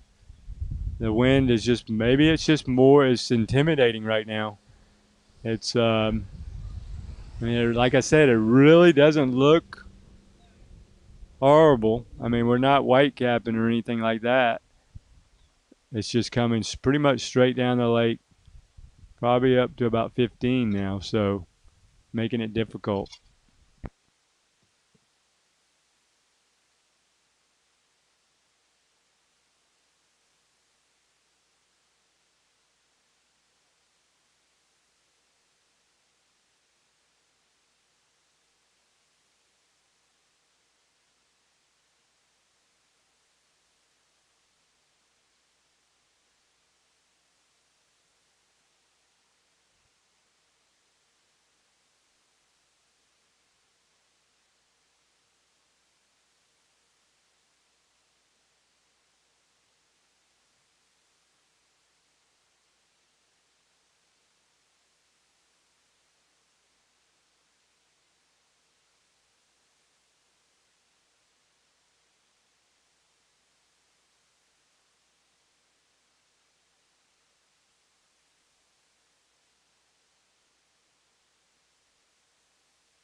Okay, we got Tim Henderson riding a HO Syndicate. 32 off. First pass. Tim's got really good technique. Very connected to the line.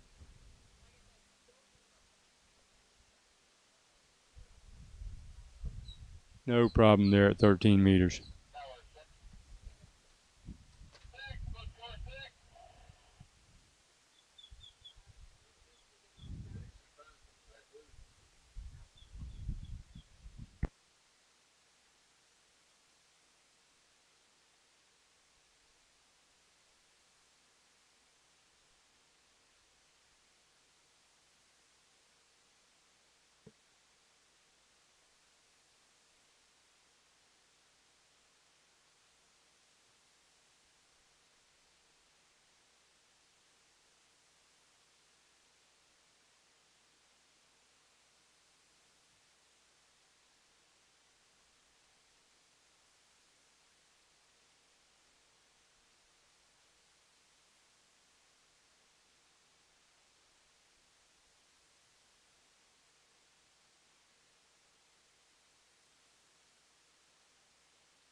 Okay, Tim Henderson coming back at 35 off.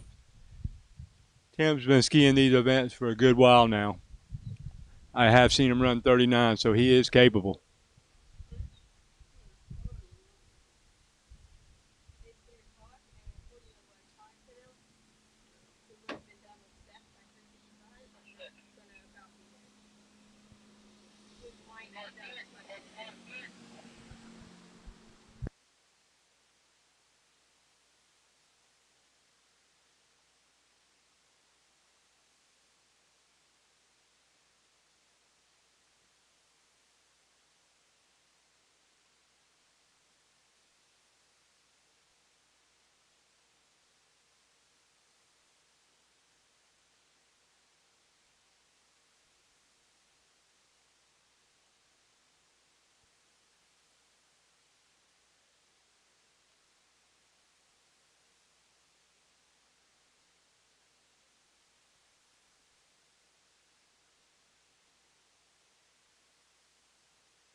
Okay, we got Tim Henderson here, 38 off.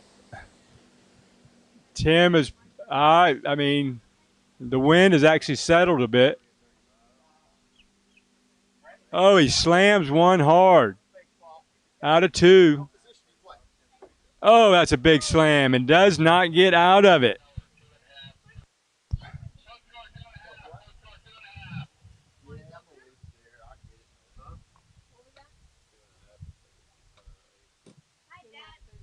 Okay, I'm going to turn over to Mr. Michael Dillinger. Mike, I know you had some, didn't have the round you wanted. How was your back? Something popped at the 35, but I kind of, they gave me a little time down there to, ouchie, just to sit and stretch it. I kind of pulled my knees up there, and I don't think it, I mean, if that was all right going through 38, I just kind of got a little too fast into 4, and I just didn't get the ski out away from me. I rushed it. It's a new setup, and I think I'm just kind of rushing it a little bit instead of relaxing, because I had a real nice gate 1 and 2, and felt good over to 3. So, oh well, we'll get there.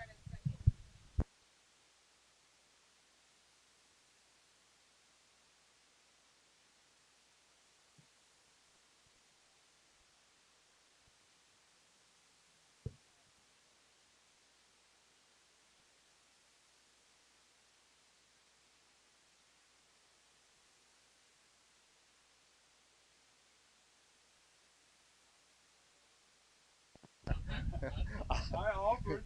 You know what? I get with Marco Bettesini and I buy 5 pairs like a year because I throw them away. I just sit on them. I do, because I drop them. I do all sorts of stupid stuff with them, which I got to see Marco. Hopefully he's watching. Marco, I need some sunglasses.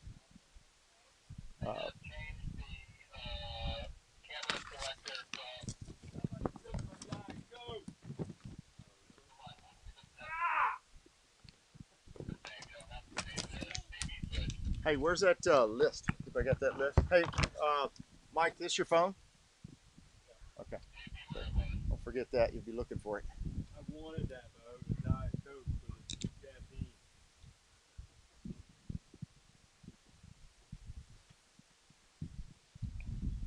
Who's our next gear? All right, Mike Columbian.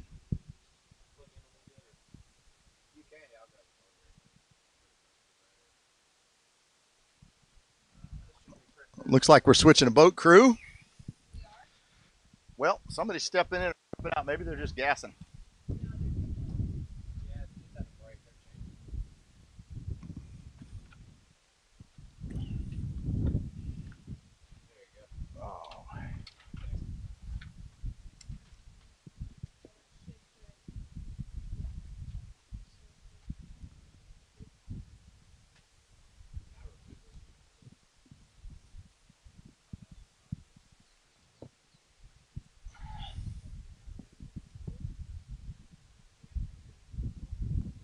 Well, my other issue today, I was a little tired. I'm telling you, I had the weirdest dreams last night. I don't know. It's weird. I think it messed with me a little bit. I didn't sleep quite that well. I dreamt I was a muffler, like on a car. I dreamt I was a muffler. I don't know. I woke up exhausted. It was crazy. Did I just throw that right by you? You didn't even catch it. Some of my best stuff. I woke up exhausted, and you didn't.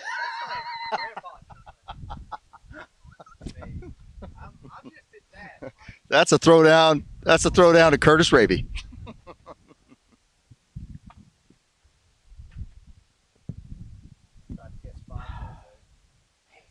that your bike right there? You want to do me a favor? I'll send you down there and get me my phone and stuff. Let's see. All right, you see where Mr. Robinson is right there? You see where Mike is? Straight up where that guy had the towel up there, flopping around. Chad Baker. Oh, wait a minute. There's Joey. Joey's between those trees with the white shirt. Joey Blakely. See him right past the good sign? White shirt. Run up there. Tell him hand you my phone and my blue shirt, my blue Mike Dellinger. He'll hand you that stuff. I was wondering if he was going to get the detail. You need to know who he is. The comments on the webcast all say, tell Mike not to put on a shirt. Well, you know. you got a bunch of 60 they're all 60 to 70-year-old women out there ready to go.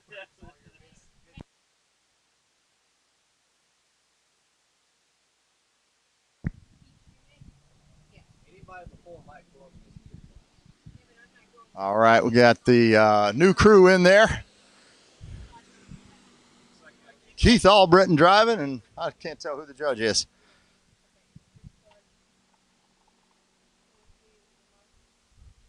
Look at Sam Ingram. Come over here and show him the color coordination that you got going on. No, that's the gloves. The gloves and the vest are looking really good here. Yeah.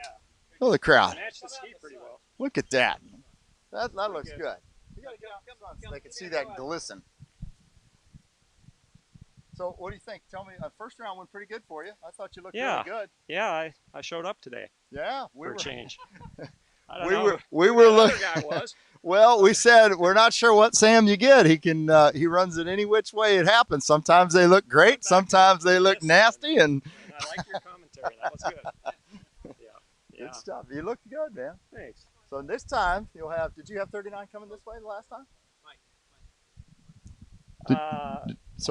No, I switched it up. Okay, so it's going to be different. So you're gonna have 39. You'll have 39 with a headwind, and it's really nice. Darren, and he said that you can. Darren said you can opt up. I'm not planning to, but you can change. You know, we're going out at 32, but you could you could come back at 38 if you wanted to. But really, that's perfect for you because you can get. This is not enough to hurt you at 38. You'll get through that. Yeah. You may not look as pretty as the last one, but you're going to get there. It's the deal. I don't know who's going to show up, so hopefully it'll be a good round. Okay. You know, open for everybody. So, all right. Well, good luck. I'm skiing like Go get it. two, so yep. All right, they're in the warm-up pass. That will make the conditions the same for everybody. So we got Mike Columbin. I don't know why I keep trying to make it that city.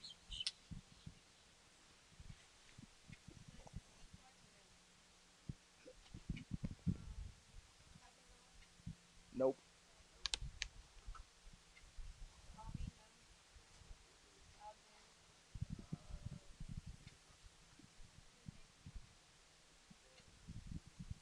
Oh, perfect. Thank you, buddy. Oh, I even got this. What's that? UCF Knights is what that is. UCF Knights. Go Knights. Thank you, sir. I owe you $1. Get it from your mom. All right, here comes Mike. We're starting 32 off.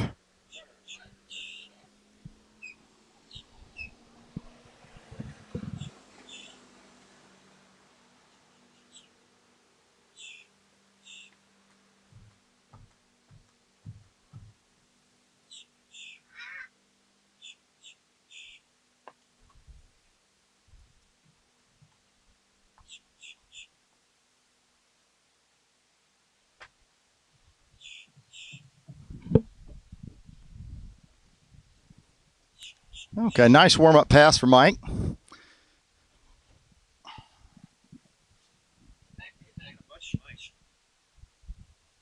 There's always never a shortage of mics.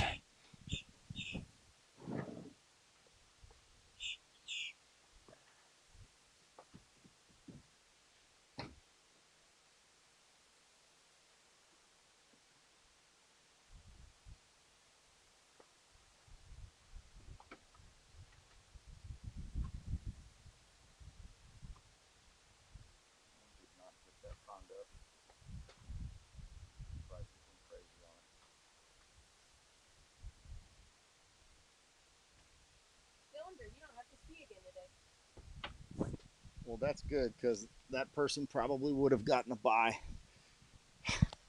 You're the one with the bye. This is good. Do you have a bunch of a leave or anything? I was on some, but it wasn't really for that. And then that was the weirdest thing. It popped that muscle right above your butt, or as your butt goes into your back, and it just locked up on me. All right, comes Mike. He's coming back at 35 off. There's a bit of a headwind there at that gate, and he's back in it now, but it caught him a little bit at 1.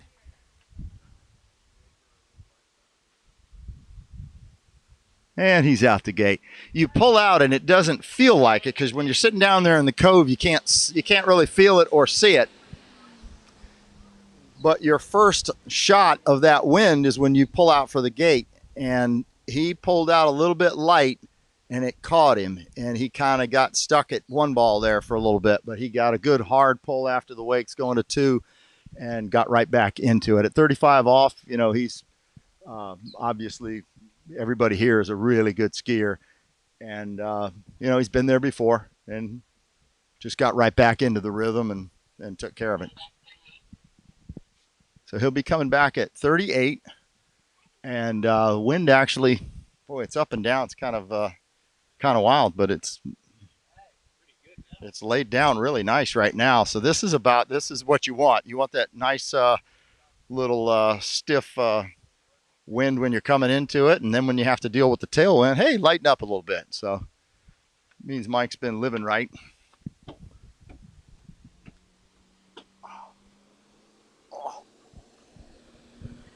So 38 off.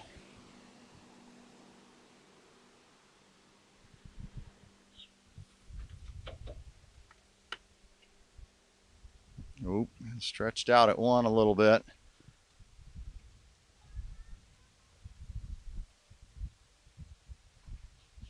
And that's going to be 4. He kind of took that one as far as he could. Didn't quite have the start that he wanted. And that will just catch you as you go down the lake, and sometimes we're able to deal with it enough.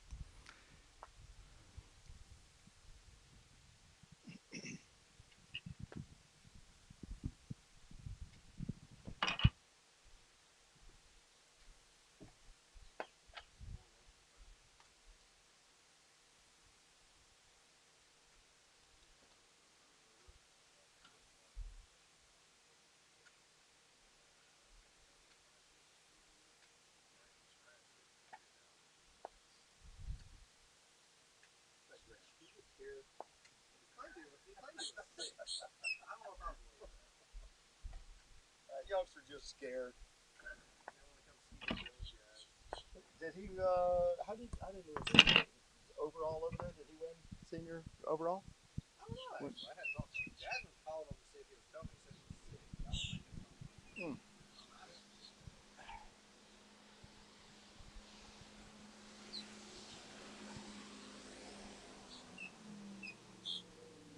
I called him out on the webcast in case he's watching it.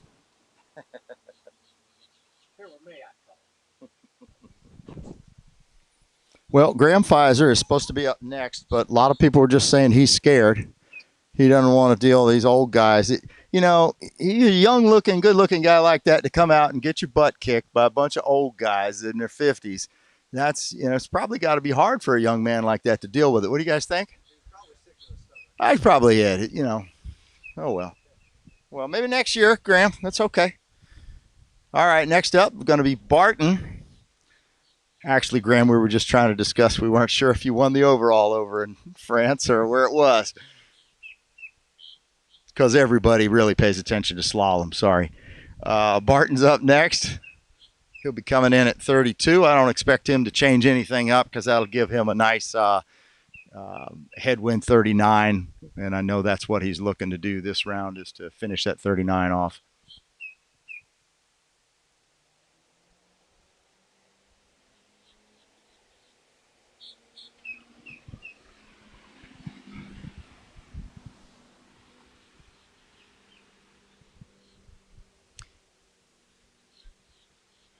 Barton's also on a good slalom ski, title sponsor for this event.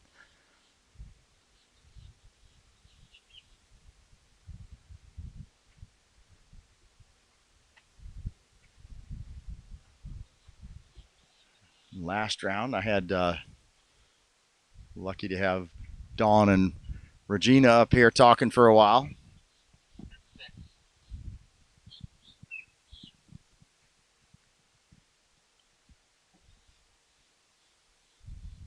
So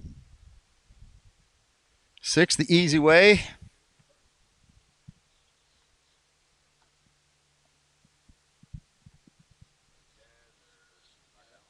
So,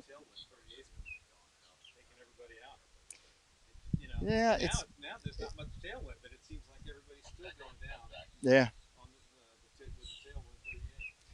But it's real. I mean, it's really what you want is just this. It's not. It shouldn't be, and I don't think it will be here.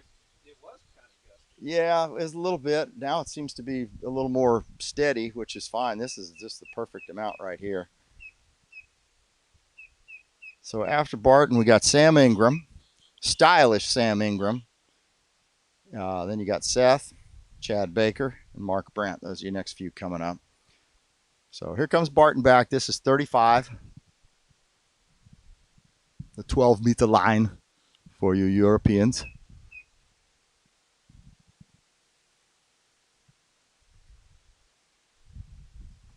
This should just be another warm-up. Get it ready for tomorrow pass.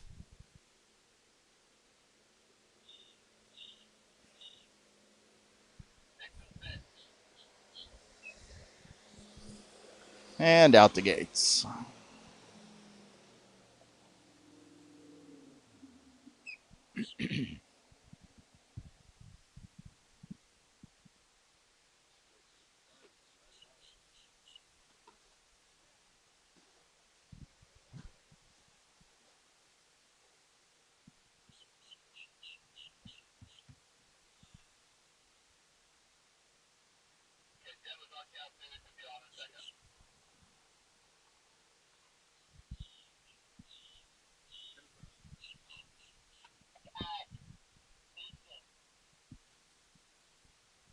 So we got good, we got master line, radar some, and correct craft. With Jim Powers' boat, it's really pretty boat.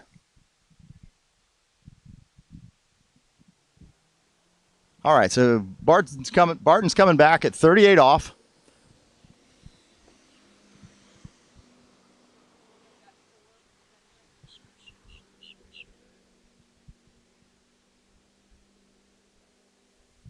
Ooh, a little hiccup at one.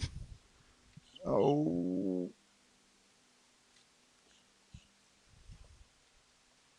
Well, that is managing a really bad start. Oh, he did not get out that gates.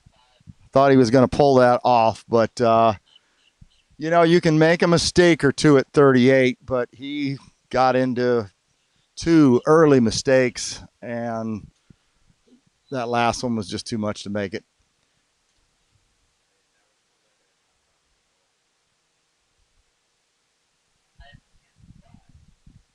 So that's going to be a full 5 for him. So he's going to be going off of his first round, where I think he was 2.5 at 39 first round for him. 2.5 or 3 at 39. So he's not skiing the rest of today anyway. So.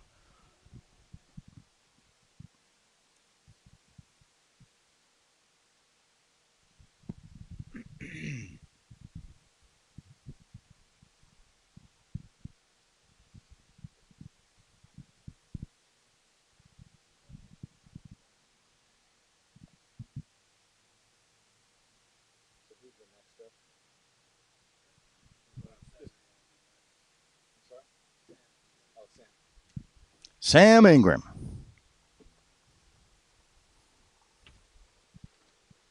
Sam was just here, and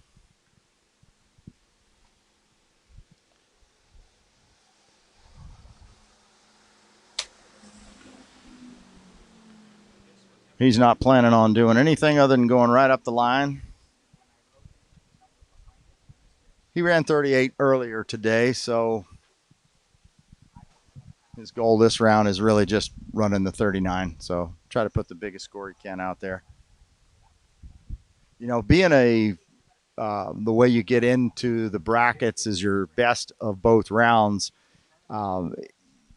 Makes you where you don't have to ski conservatively. Sometimes you have to run that 38. I can remember one of the big dogs down in Okehele where Andy, and I'll never forget this.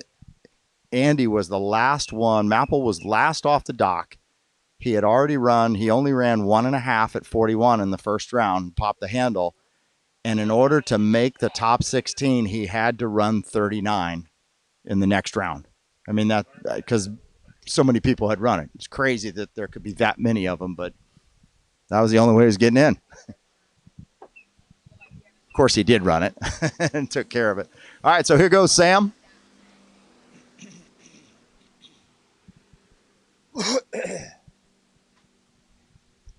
.32 off start.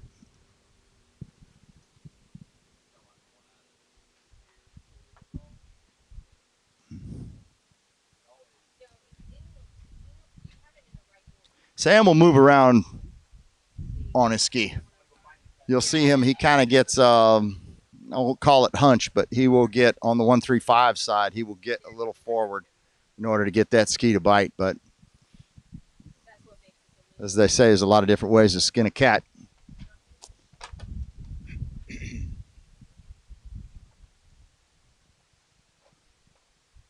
I'm seeing these golfers out here all day. I want to get back on the course. Swiss ski school with golf. This guy over here trying to find his ball. If you keep in the fairway, you don't have that problem.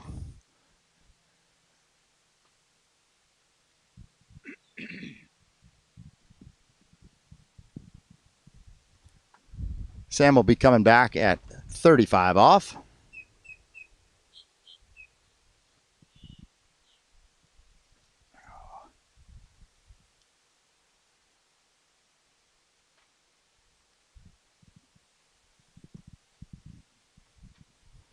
Here comes that Nautique. You can hear it. Hear that 6 liter.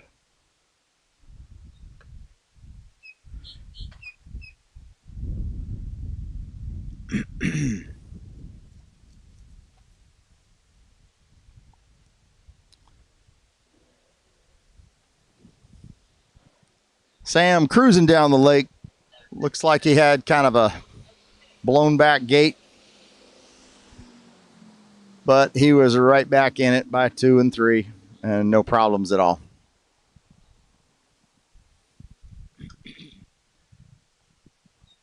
But as long as he gets through this 38 tail, that's going to help him at 39, because now he knows that there's a little stiff breeze when you pull out for your gate coming back this direction. So he'll make an adjustment and get that gate right.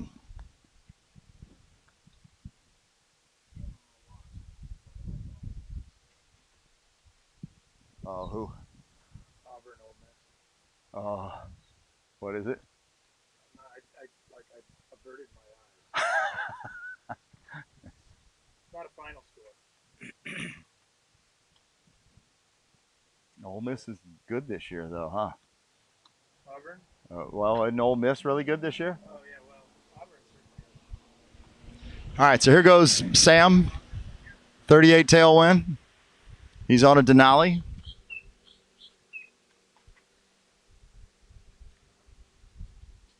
Pretty good one. Nice 2. Oh, went into the rope a little bit. That is all. He had a good 2 ball there, and I think he just looked like he went inside the arc going to 3. And skiing straight out the buoy doesn't work well at 38.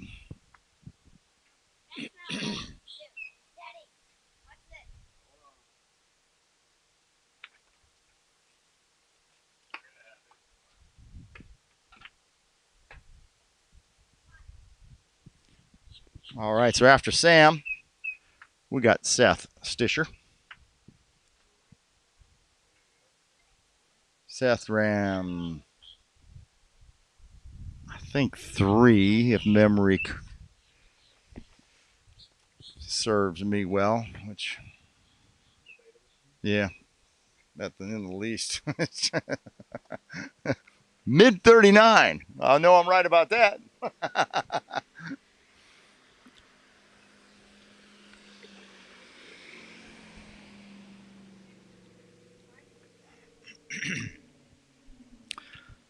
So Seth's up next. Then we got Chad Baker, Mark Brandt, Robbie Alexander, Mike Robinson.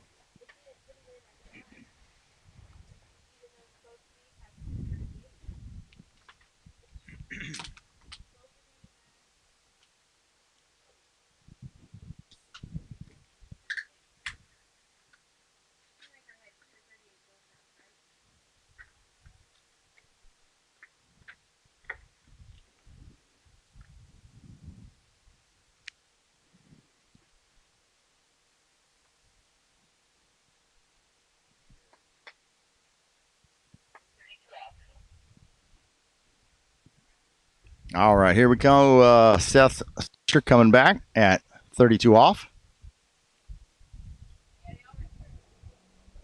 Seth's son skied today, Landon. I think he skied pretty good.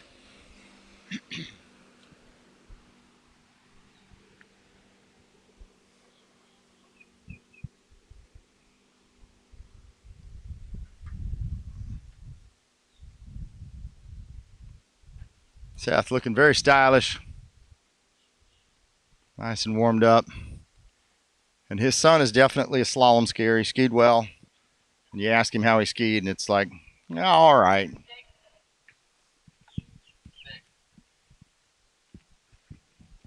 He's like, yeah, all right. He was 10 years old, 11. All right. Never heard a slalom skier say, great. That's as good as I can do it. Right there. That's it. There's nothing left in the tank. There's one. Have you known any slalom skier that's ever just said, that's it? That's all I got.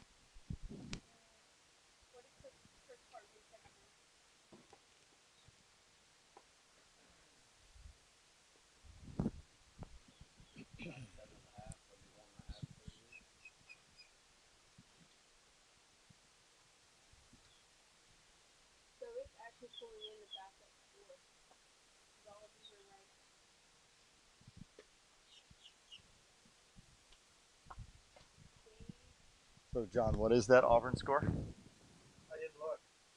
You... I mean, I looked, and on the screen it was Ole Miss, and I just averted my eyes. What if it said Ole Miss choked and Auburn won? You couldn't do it. All right, here comes Seth. 35, looking good. Just nice and smooth. Handle, rope control, very good.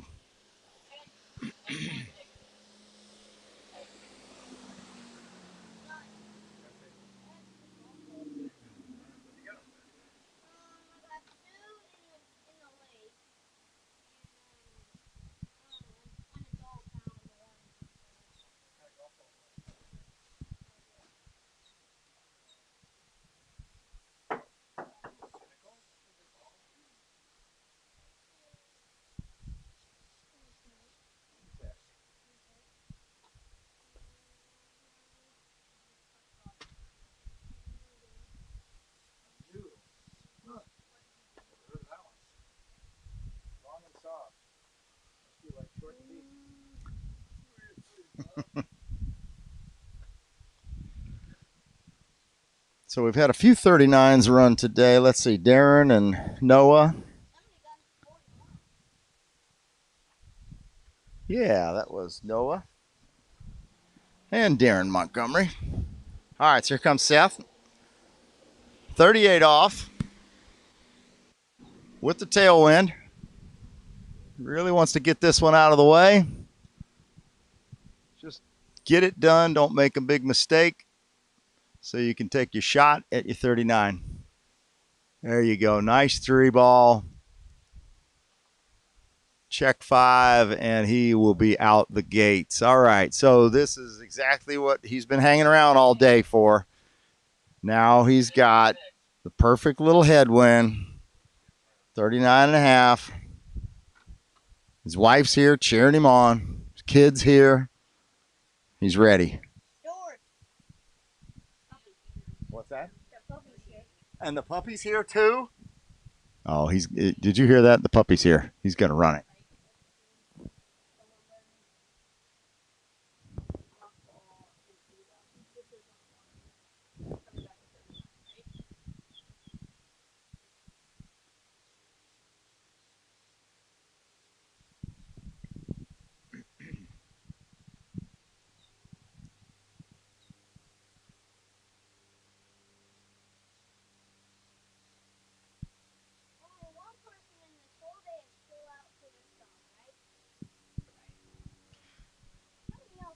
Well, this was a really good full event, and so glad that we're still doing these head-to-heads, and because the different type of event, the head-to-head, there's nothing like it. It's a lot of fun. Here comes Seth, 39. Oh, that was so close to being perfect. I think he was just a little bit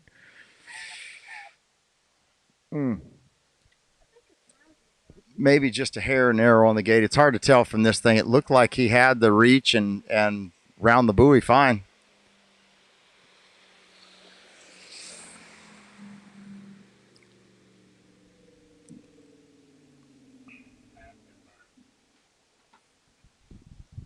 All right, that'll take us to our next skier on the water.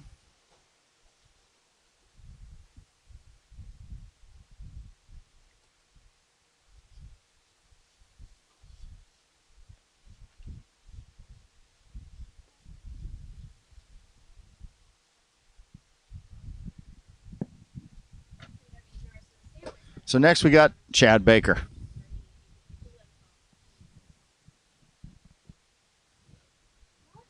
Chad, our reigning Men 5 national champion.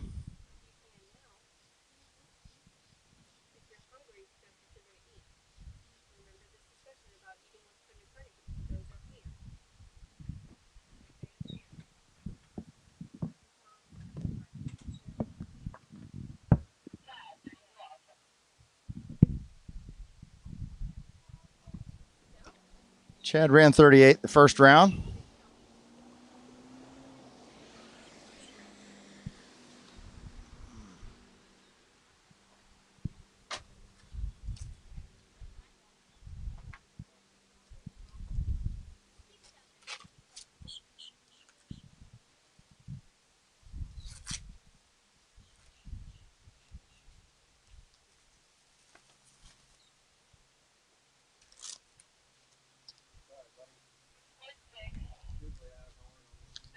Nice 6, nice warm-up pass for him.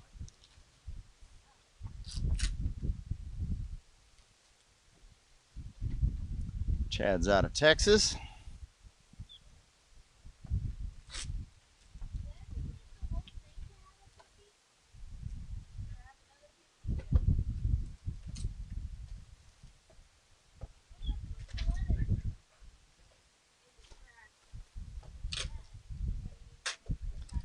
For those of y'all watching in the Great White North, Swiss Ski School, Swiss Resort, still wide open. And of course it's Florida. Winter doesn't come till January. It's January 13th through the 21st. That's our winter. So come down any other time. And there you have it. But we do ski in the winter because it's not winter in the afternoon, January 13th. It's usually up to about 60. That's good enough. Yeah. I will never understand how people up north and New York and Wisconsin get into this sport. All right, here comes Chad at 35. And how they can get that good skiing for 3 months out of the year. Maybe 5.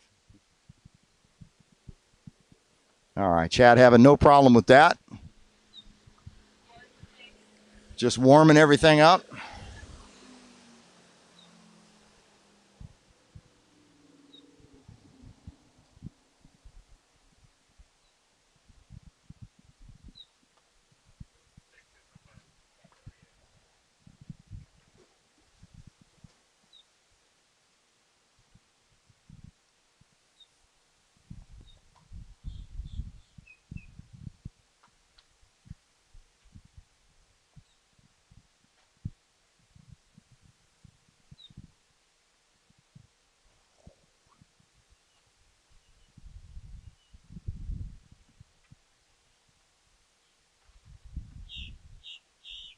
Boy, that sitting too long ain't doing me any good either.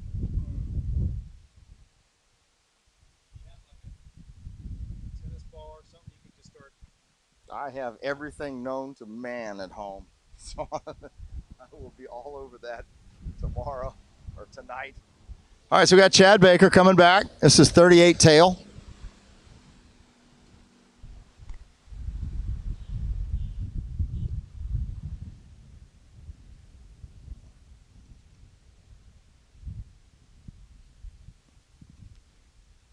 Well,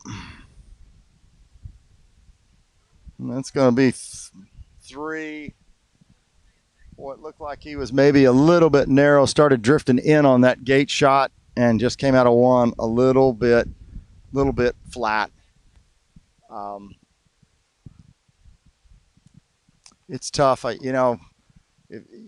You're pulling right into shoreline here, so you think we'd be getting used to it about now, but I think he kind of lacked a little bit on the pull out there to be wide, and it looked like he was drifting back a little bit. So it takes him on a little bit straighter line to 1 ball, and that's going to mess up the finish of 1.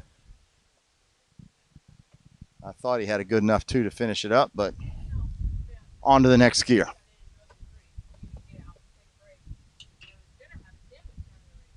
Let's see who we got coming now.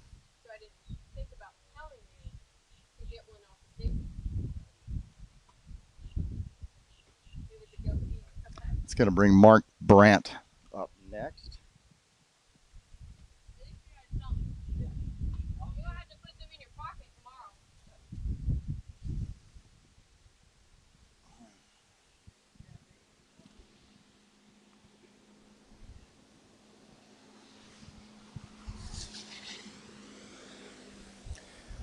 And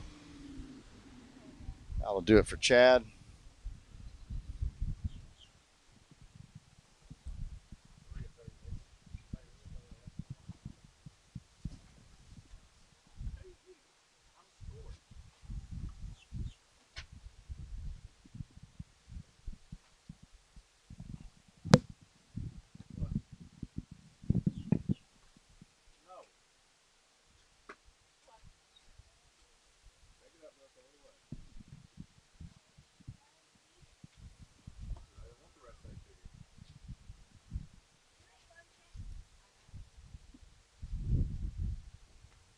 Cool breeze. I thought I was going to pull that 38 off behind you.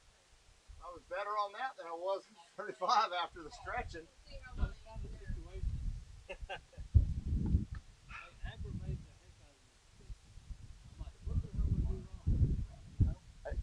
I was feeling really good, and I popped that thing, and it happened in like 2 and 35. It kind of went and locked up on me. All right, here we go. Mark Brandt coming in, 32.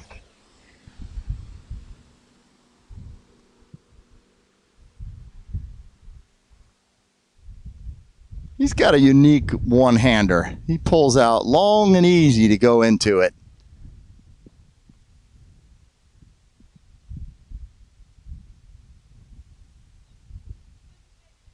Nice and smooth. He's out.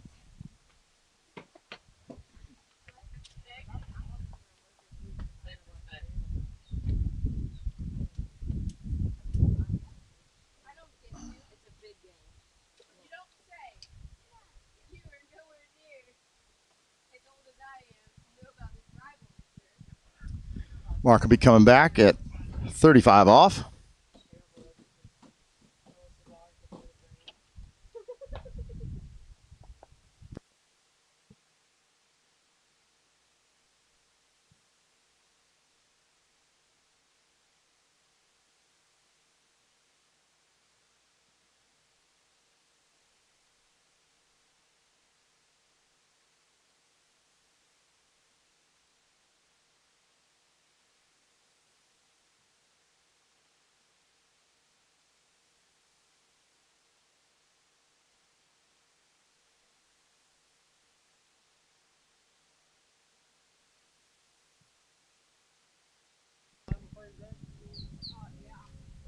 All right, so here we're coming back in.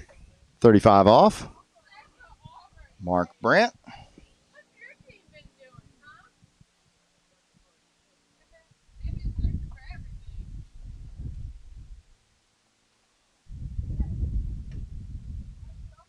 Nice start. 1, 2, 3. That rope's nice and tight. He's in no trouble anywhere. It's just really good skiing. No problems, no issues.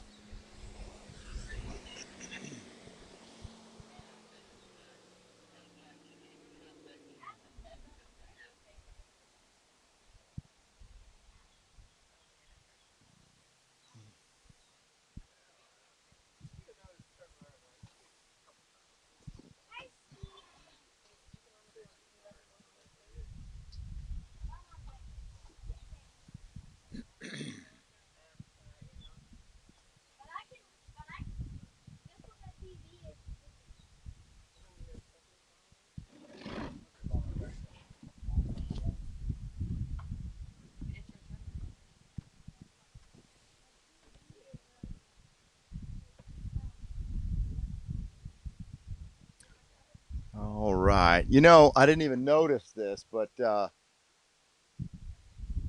Sam's gloves and stuff were actually matching Jim Power's boat, too, with the gray and the red. and it wasn't his best round. All right, so here we go. Mark Brandt, this is 38 tail. So he really wants to get through this one. Get a crack at 39. Yeah, everybody is going a little bit light. Yep, there's a hard one at 3, and it caught him. You know, you hate to keep saying gate, but that was a gate issue, and he just carried it all the way down the course. You could see as he went through, he did not have the angle at 1, and by going flat at it causes him to go into the rope at the finish of the turn, and then he's done.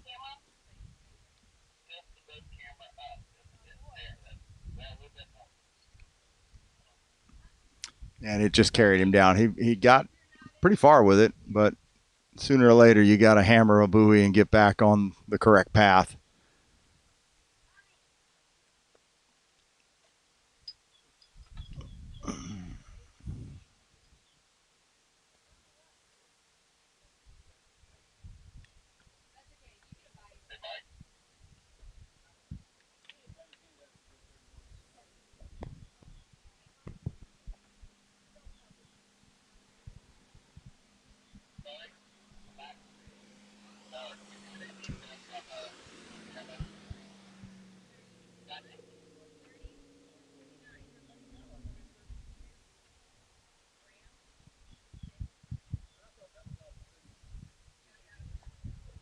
All right, so after Mark Brandt, we've got Robbie Alexander coming up next.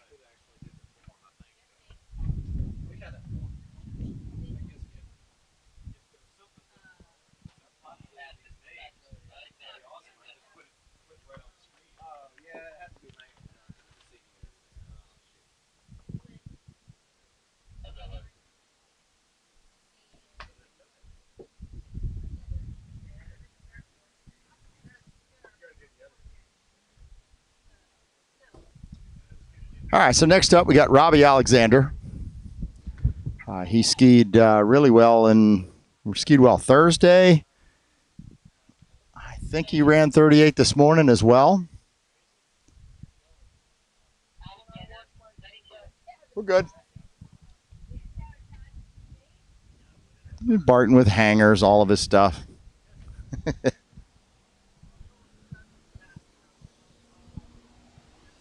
All right, so here goes Robbie. He's on a La Pointe.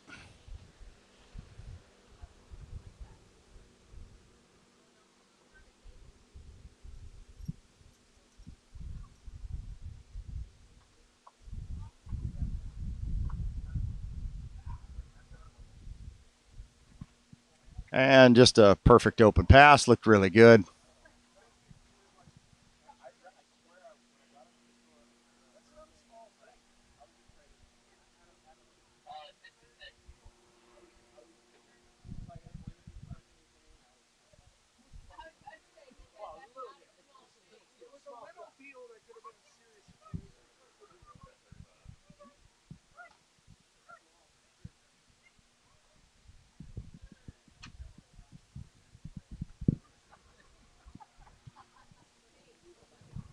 The wind is staying pretty consistent, but it is definitely affecting them. It kind of pops out through the trees in different spots here, and I think it affects you hard on the far end gate pullout, and you just have to be aware of it.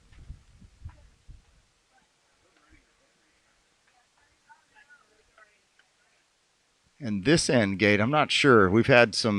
I think we've had a little bit of timid pullouts, and they're not quite as aggressive as they need to be to stay wide on that boat.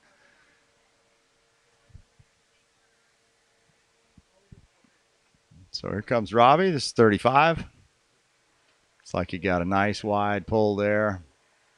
I don't anticipate any issues coming this way.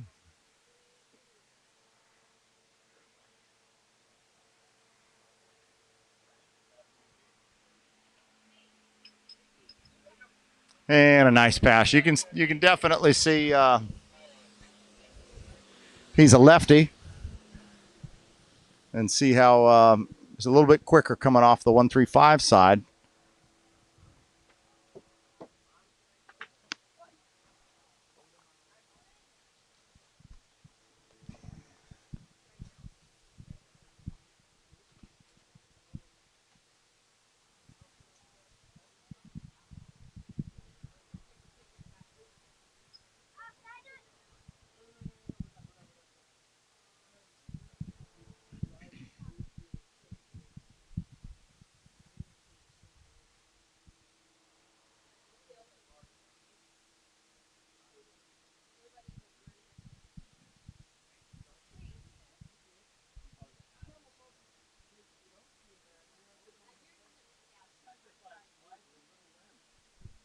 Seth, come over here with a beer and tell me about it. Seth, come over here with a beer and tell me about it. So, Robbie Alexander coming back in at 38, tailwind.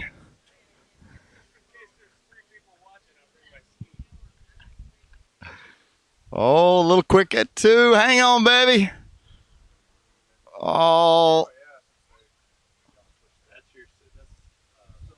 All right, and he didn't get around 6. That was as much as he had on it. But that was, he ran 38 first time. So I know he really wanted a shot at 39. But now we got Seth Stisher over here who did a fine job out there. I would hold a microphone, but I've got a beer. You were going to bring me. My point of bringing you one was when you came to see me. The FCC doesn't allow you to have alcohol on camera. Seth, everybody always likes to watch how smooth you were, and your head nice and level. You look good out there. Tell us what happened. Well, first of all, there are no points for any of that, as you well know. That is correct. But I keep underestimating one ball coming back at the dock. I'm a little bit narrow. I did it in practice yesterday. I did better with it the first round, but right there I clipped it just a little bit. Do you think, because from here it looks like, but I thought you had a wide enough gate, and it's hard to tell from here, but I thought you were out there. I was wide, but I was slow, and that was something I did. The second round was better. I'm almost happy that I did it that round because it's reminding me again not to take it for granted. The first round when I got to outside of 4 ball, I had speed while I was wide, so I was able to get under the line and get moving without getting dragged and pulled apart. I didn't have that at that gate entry, so I was just a little tight on 1, and then I panicked because I'm not that manly or macho. Good, yeah, not that talented. But the list goes on. But that's important though. What you talk about being wide with the speed, because just because you're wide, if you've run out of speed, the only way you can get there is you're losing 6-8 feet before you actually get your hips to it and in their right position. 100%. And there are skiers out there that take a narrower gate, and like Adam Caldwell has talked with me a lot about trying to be in sync with the boat, not get ahead of the boat, and it makes a lot of sense. I feel like some skiers are better at handling that. Oftentimes for me, I start getting pulled apart because I'm not standing in as good of a spot as he is, as good a position, but having a little freedom to make a few mistakes as you move in, still get under the line, and as long as you don't get eager to drop away, for me personally, having some speed really does help. I think, and I wish I've tried the one-handed, and I can't get the one-handed down. But to me, I think that was kind of a lot of the reason that you go to it, is to make that a more fluid and keep your speed up on it. All right, here goes Mike Robinson's our next skier coming out. This is 32 off. Start now. And Tennessee is about to score on Bama again. So that's not good. But more about Mike Robinson here. Mike, I've been skiing with Mike a little off and on, and he's quite a technician. I actually made the comment to Ristorselli earlier when I saw Mike going down the lake that he's ripped for a 60-ish-year-old. And Ristorselli replied, he's ripped for a 30-year-old. This guy's jacked. And that's the only reason I still do it, to stay fit. It's fun.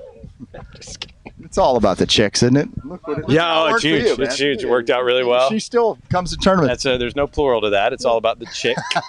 Oh, I'm sorry. I don't know, chicks, you jerk. Yeah, between the two of us, chicks. Chicks. Okay, yeah. Mine's not here. Yeah. So we're seeing, like in this round, you're seeing a little bit difference because everybody's having to start at 32. So that 38 tail It's kind of gotten a lot of people, huh? Got me. That's what I was. I was lobbing that up for you to reply to. Got me.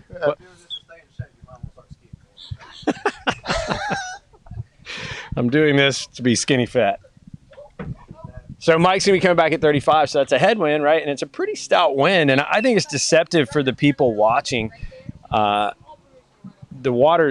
lake's so protected, the water's so calm. There's a lot of wind out there. It really is pushing you down the lake. You feel it. Yeah.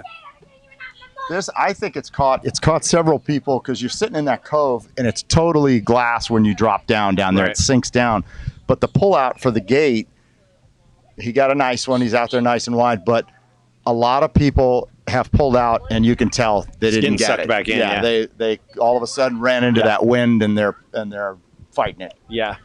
I know probably not that I did anything with it, but those of us that started at 32 the first round had a little advantage at the 38 because we felt a little bit of wind the first round. It might be stronger now, but that wind was pushing at the gate on the 38, pushing you downwind, so you turn into a little bit of loose line. So when you go back to what we talked about the gate and carrying speed and energy, you still have to have speed that's controlled and timely with the boat. So you know this, and again, back to what I was saying about Adam Caldwell. And Adam, if you're watching and I'm butchering your tips, I apologize. But he's got something figured out, and it really is for him, I think, a lot, and for I think a lot of us, if we learn this way, is to stay connected with the boat and on time with the boat, but never outrunning it. And tailwind gate, you outrun the boat, you turn in, and the boat's still in the gates, and you're turning to nothing. Yeah. If you can be patient enough and mitigate that by staying balanced on the ski and not falling away too hard, you can get away with it, but it's still an uncomfortable feeling and a wasteful move. I watched, I don't watch a lot of podcasts or listen to stuff, but I happened to listen to one. Chris LaPointe had said he was listening, and it was Trent and talking about the gates, and I was having trouble at the time. Here goes Mike at 38. All right, so watch, just going back to that, watch that gate. He's drifted back in, so he might have the timing okay for him. Oh, I should not have said that. He goes down early, but he may. There's the other piece of that where you overestimate the wind and pull out a little early and then drift in and lose it. Yeah. Anyway, you were saying. But it's one of those things where it's the most important, and I was having difficulty. I was pulling out. I thought I was pulling out wide, and doing that. I was outrunning the boat a little bit, and I was turning in. And I didn't have the pull. It wasn't in sync with the boat. Didn't have the tightest line or the power. From out wide, it was 45 degrees before I even got anything. And what I was doing and what I wasn't doing was when I was pulling out and just listening to them, it was a little thing that we all learn is you pull out and when you're out there, you're not pointed right down the course. You're at 11:30 on the clock. You know, you're just a little bit to the left. So you're keeping that outside edge engaged before I went in. And it was just kind of hit me. I went, you know what? I'm not conscious of doing that, and I got away from it, and it was immediate. I went back the next day, and I was like, "What are you doing? Come on, you know how to do that." But it's just listening to those two, and it was funny. I thanked Trent. I saw him at Nationals. I was like, "Dude, you're never gonna believe it." Yeah, you reminded me of a piece. You reminded me of something that we all learned growing up, and absolutely. But it's good to listen to them. Do we have a leaderboard right now we can run down? And I'm going to have to leave in just a moment. I've got to go cheer on the Alabama Crimson Tide, who's struggling right now, it seems. That needs your help. Well, that's why they're losing is because you're not there. But anyway. I have to say I'm an Auburn fan today because Lane Kiffin wanted everybody to lose in the state of Alabama. Oh. So John's asking him, please. The first 3 quarters and tell you what the score is right now. Ooh. Okay, next up, Todd Kuykendall coming in, 32 off. Todd Kuykendall, the most audible water skier on the course. And for those of you who don't understand what that means, Todd makes a somewhat suggestive sound once he gets to 38 and 39 as he comes through the wakes. But it is interesting because we do talk about headspace a lot. It's his way of telling himself where to be strong. Here he is, 32 off. had a lot of head-to-heads with this guy. We've gone back and forth for years. He's quite a competitor. Also, a heck of a nice guy. Just always genuine, and unless he's playing head games with me, he's super nice. But he could be playing head games.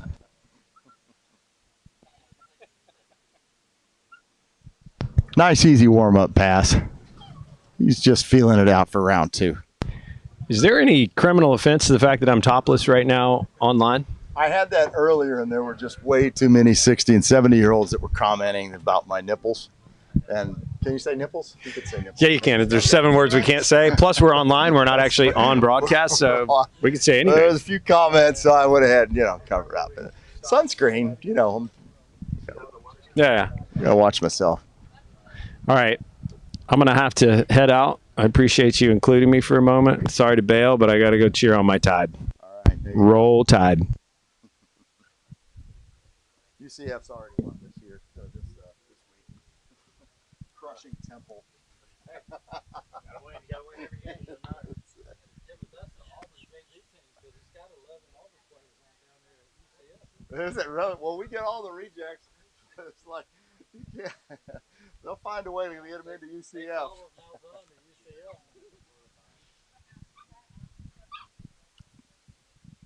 All right, here he comes in. Here comes Todd. This is 35.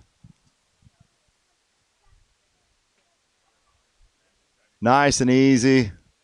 Good 3-ball. Line controlled well.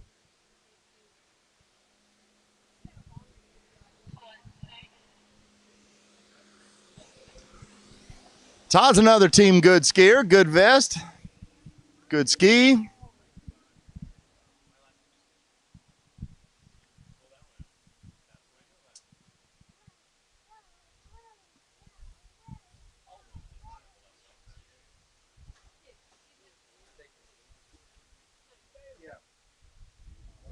After Todd, we've got Mark Manassi, Casey Contos. I think Joey Blakely is skipping this round, so I don't think he'll be skiing. He's nursing the back, although he looked pretty healthy.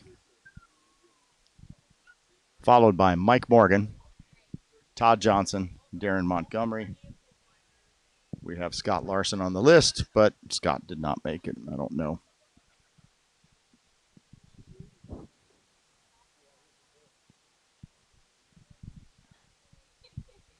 All right, let's see if we can hear him grunt a little bit out of 1. Here comes Todd, 38 off. Got a little tailwind working still, although it's a little bit light. Oh, nice gate there. Oh, yeah, you hear it.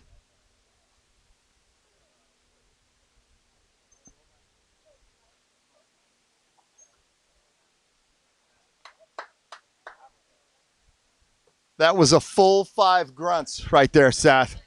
He doesn't grunt at 6-ball, though. That's good. Oh. 6 is a sigh.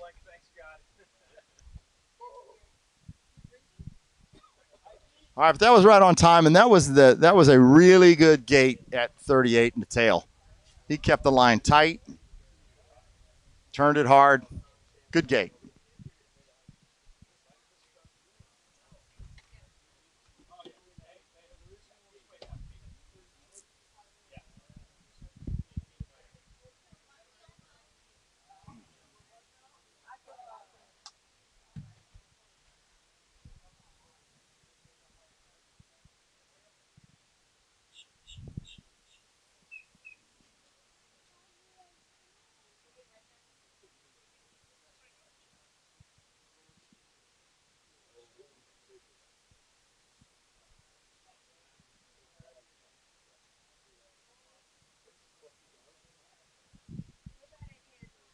Okay, here comes Todd back. Team good skier at 39.5. Let's see if he can get a good start and get this thing done.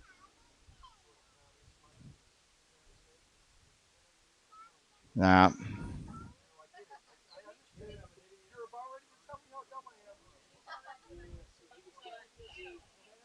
Yeah, he did not come in at 1. Didn't look like he had the width on 1. So he just managed to get the 2 and be done. 2. That was the look of 2 again. That look of disgust that I could do better. And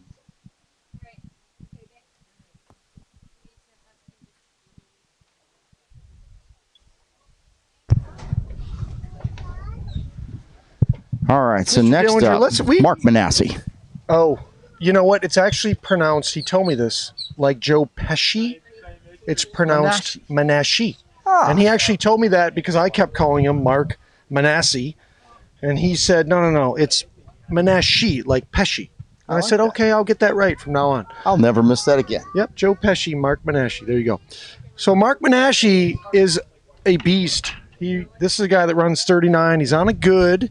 He's on the XTR carbon core. This is a guy that he's from Arizona. I have said this before. Nobody can drive him anymore except his mom. That's actually true. He's down to 1 driver left, his mom. So God bless you, Mom. I know you're probably watching. Thank you for all you do for your son, Mark. Manasci with the pockets out. That's on purpose, by the way. He doesn't want him to fill up with water. I've asked him about that. Coming out at 32 off the line, looking good. Ooh, nice, confident. Skis with the water, with the ski nice and wet at the buoy. Doesn't mind dropping it in. This is one of our guys who is actually one of the. There are only a few people that have won a West event, and Manasci's one of them.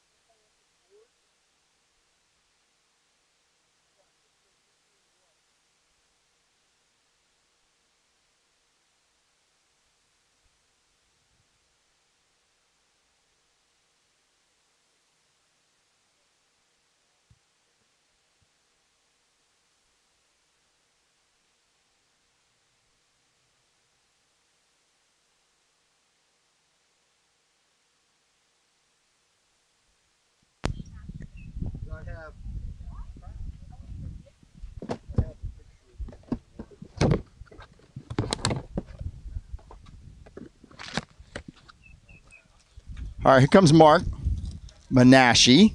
Now I'm going to pronounce that correct. 35.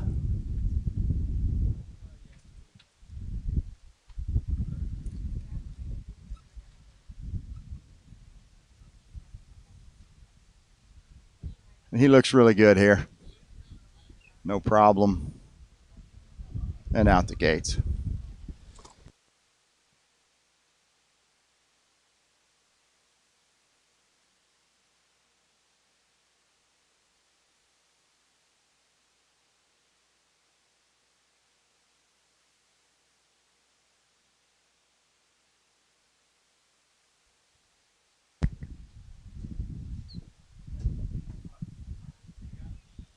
So Mark will be coming back. 38. Win. This is Francois, or what is this on number 7 you got there? Who's Eric? Just says Eric.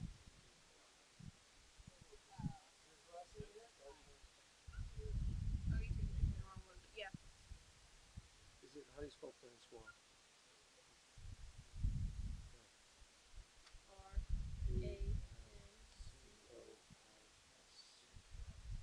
Okay, so, and then we got. All right, so here we go. Mark's coming back in. 38 off in the tail.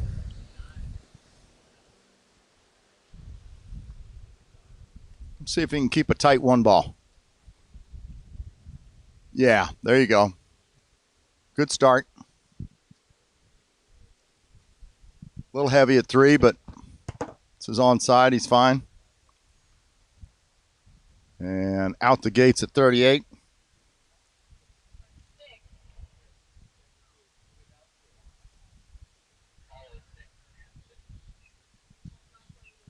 So he's right where he wants to be.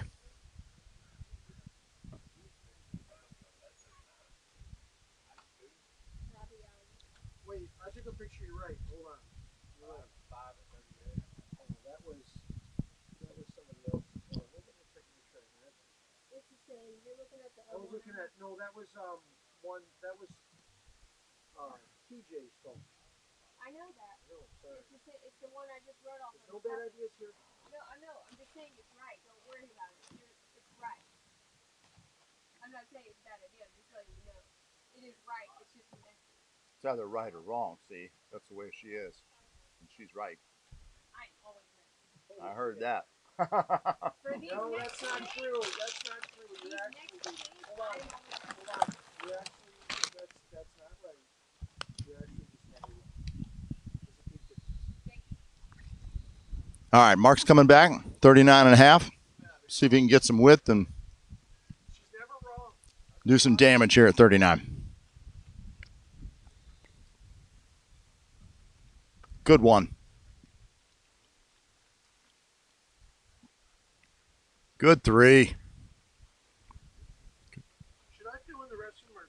Oh. Oh. Was that 39? That was 39, so that's a 5 at 39, and he had it. That was a great start. No, Darren and... Oh, that's third best score. Does that... So there you have the third best score.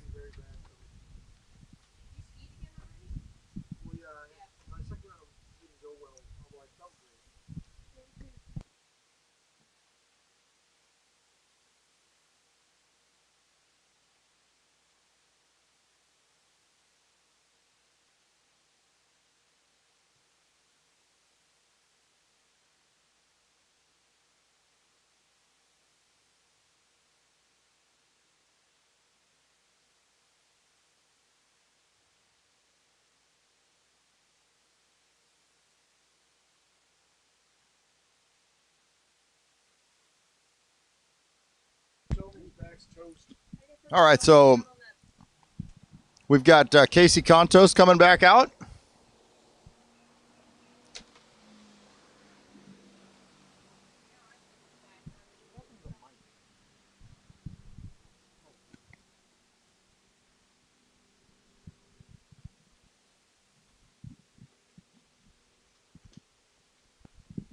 .32 off it is. Casey Midwestern boy skis in Indiana with his dad. That's a ski partner. Casey's great skier. He's on a Radar. Radar is one of our sponsors. And thank you, Radar, for sponsoring this awesome format, Men's Masters head-to-head cash prize event. I like to say, Mr. Dillinger, it's the greatest and only show on earth.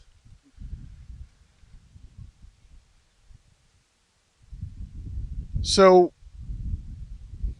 Casey had an interesting story one time. Kyle Tate, one of the legends in this sport,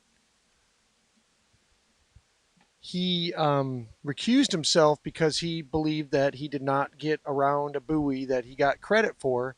And so what ended up happening was Casey ended up thinking he wasn't in the head-to-head, and it turned out he was.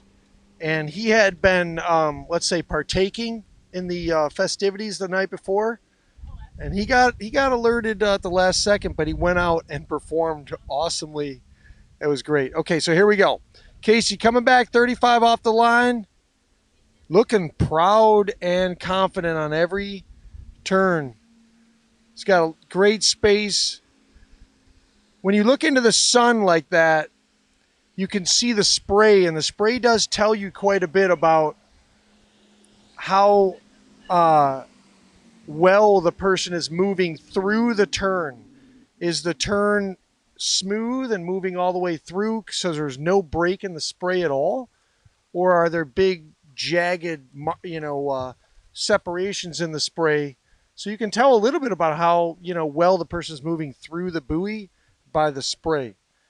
And Casey is one heck of a skier. He looks great out there. So coming back 38 tail. Not sure what did happen to Casey first round. Do we have intel on that? 5 at 38 first round. Definitely not what he was looking for. And definitely not what we would expect from Casey. So he's going to come out swinging here. His face looks a little beat up. Casey had a pool incident where he was swimming in the pool and didn't realize the wall was there. And so his face looks like he was in a UFC fight. So here we go. Coming through the gates, 38 tail. Nice one ball. Okay. Hooks up really nice at 2. Pulling a little long to 4. Get it? Okay. Turns 5, and he's long to 6, and he's out the gates. Casey Contos, 38 tail, smokes it. Good job. Okay, so Casey has set himself up with the golden opportunity. He's got a kind of a medium wind, where the wind, by the way, is the strongest at 1 and 2 ball on that end of the lake. He's got a nice headwind 39 that he set up. The one thing about the 39 headwind for these men's master skiers is it's really something that you earn. You earn the 39 headwind by running the 38 tail. And it's kind of late in the afternoon. We've all been here all day, and that was impressive for Casey to do that the way he did. Casey again on a radar, one of our sponsors. Thank you to Good Water Ski Technologies, the title sponsor for 55K West. We also have Radar, and we've got Masterline. I think Masterline, to my knowledge, has pulled every world record in all disciplines. So that's pretty awesome. And we've got... So here we go, 39. Ooh, 39 in the headwind. Give me something. Give me some analysis here. Ooh, it hooks up nice. Pretty good. Oh, boy. And he's going to take the full 3. It looks like he got a full buoy at 3. It's hard to tell if he got back to the wakes in time. Whoop. Okay, so we've got a confirmed 3 at 39 off for Casey Contos. You know what? That actually is a pretty darn good score. Sets him up pretty well for tomorrow. And puts him squarely in the top 16.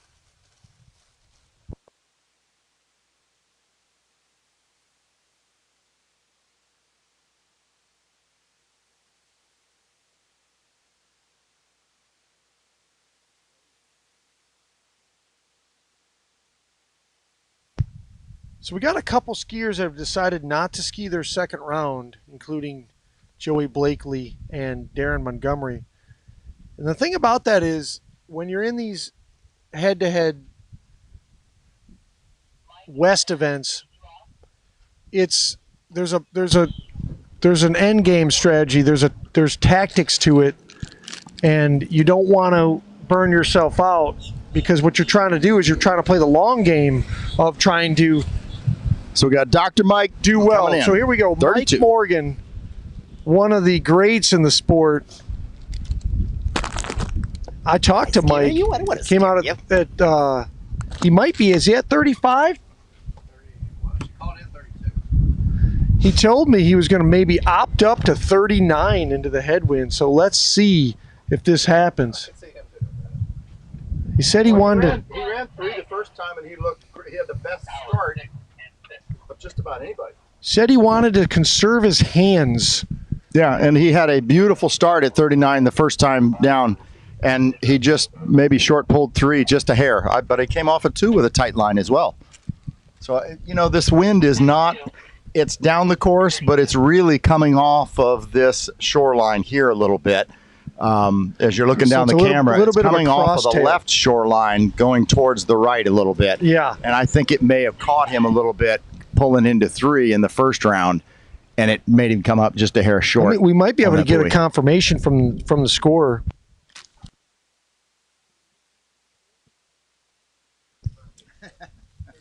So not opting up.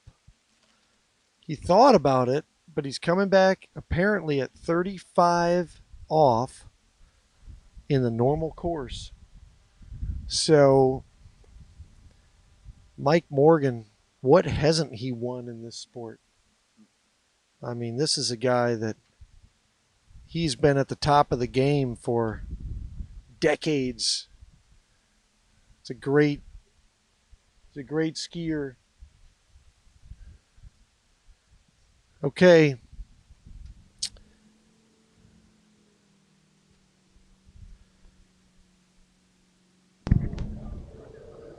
He's got a very unique style where he kind of lifts the hand that he releases with kind of high into the air with a little counter rotation at every buoy.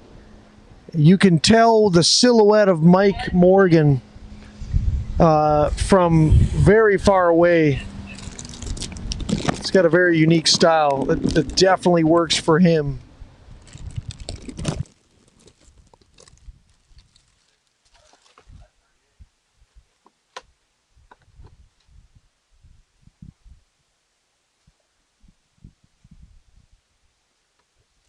My last co-announcer was a lot better looking than you, Regina. But you're all right too, you know.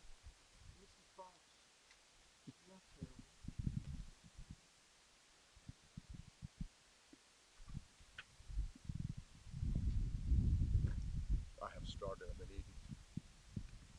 I've been eating so good for months, and this is as late in the season as I've ate well. I know. I'm telling you about my cookie eating right now. I'm going into it.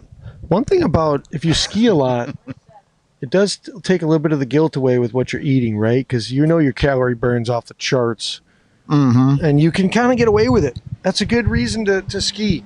And that's the reason why a lot of us do ski, right? For the exercise, for the camaraderie, the competition, the personal challenge. But the exercise is a big part of it. All right, Mike Morgan, 38 off, tail.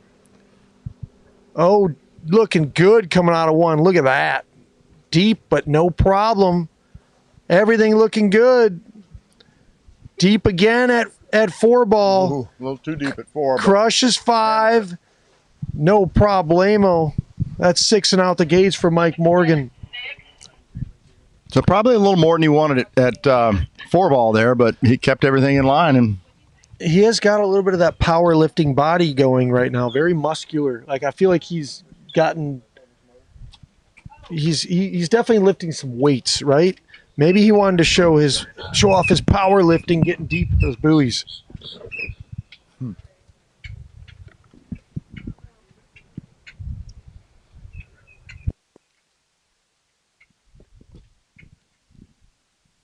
Coming back for the Yeah, we'll be back. We got a lunch game across the street.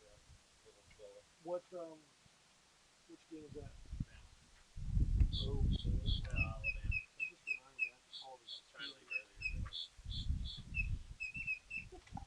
We'll see you in a bit, brother. Steve, what time is the thing? We're gonna do the 4 pairings and then that's it.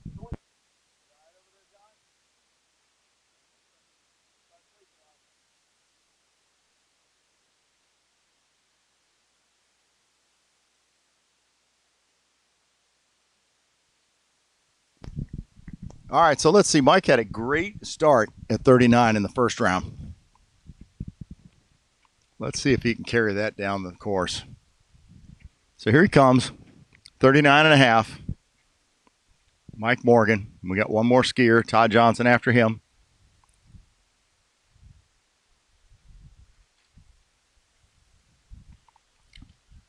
Pretty good one. Same thing. Looked like a carbon copy there. Got a little bit. Got full 3. 3 at 39. Good skiing. Might have left a little on the table for himself anyway in terms of what he can pull off, but that was still really good skiing.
Okay, Todd Johnson,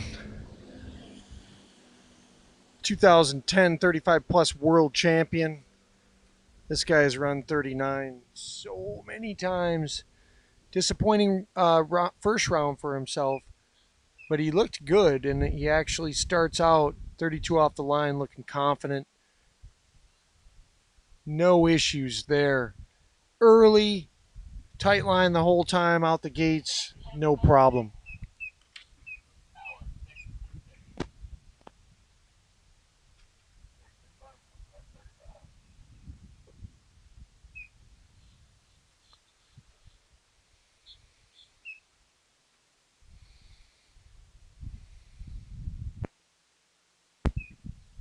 I'm getting text from South Florida. Mike Flynn, who couldn't make it, and the starter, the originator of the Super Swami, the Boz.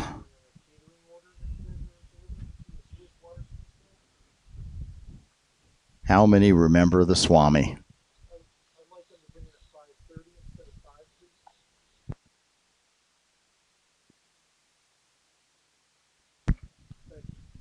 The Swami was another fun tournament, and it happened at the end of Nationals down at Okehele, and they would have the higher-ups, like if you finished in the top 3 in your division, you would ski against that top Todd score, Johnson whatever won your division. Off. Was a great concept. Right foot forward skier. He's got a really nice swing. The line's tight. You can see how symmetrical he is, edge changing, early and symmetrically on both sides. Good connection to the handle, no problem. 6 and out the gates at 35 off for Todd Johnson of Canada. He now lives in Houston. Shout out to the Johnson family, his wife Kathy, who's great, and we traveled with the Johnsons and have had a lot of good times with them. And he's got 2 stud hockey player sons who are making a go at it. Something about those Canadian hockey boys, man. They know how to play hockey. They're from Alberta. So Todd he used to ski at Predator Bay, where they had the 2009 World Championships, the Open World Championships. And so he's used to skiing where the conditions are tough. So he moved down to Houston, trains in like what I would call a laboratory. And he's got kind of the best of both worlds. He's got the background of skiing in tough conditions. Now he's got the private site he lives on. So here's Todd pulling out 38 tail. Nice turn in. Nice one ball. Turns his 2 like he does. So good. No problem at 3. Little tip rise. Makes it back up at 4. Turns 5, no problem. And here we go. Todd smokes the 38 tail. 6 and out the gates for Todd Johnson. Set himself up. Oh, he'll get to make up for that first round. Oh my gosh. Well, he already did, right? I mean, yeah. So now this is all for seeding at this point. Now, if he can get a piece of 4 ball, he's now in the Elite 8. That gives him 2 buys. That's a game changer when you have to ski, 2 times less than a guy that didn't get a buy at all. So your first buy would come from getting in the top 16. Your second buy comes from getting into the top 8.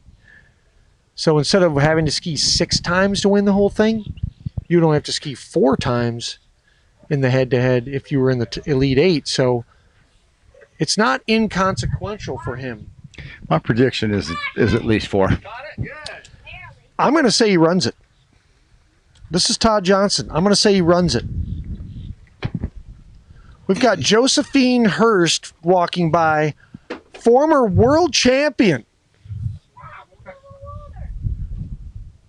Here, you take this one. Okay, here we go. Todd coming back, 39 off in the headwind. Come on, Todd. Oh, nice turn in. Okay. Oh, that 2-ball, Nice he smoked 2-ball. it.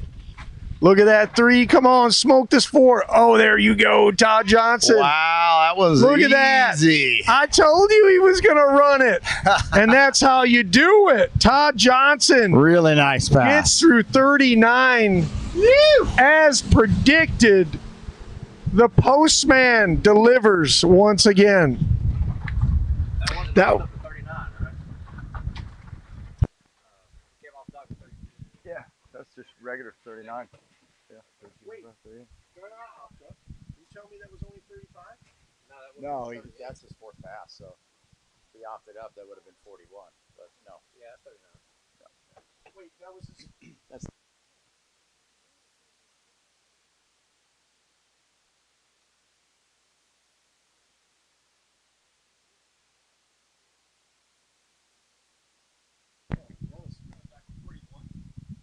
So this will be 41. Now he knows you got. You know it's Lead is tough. 2. You know it's tough when they name a pair of gloves after the pass, the 41 tail, right? So here we go. Todd Johnson coming back 41. Got no colors sticking out of the.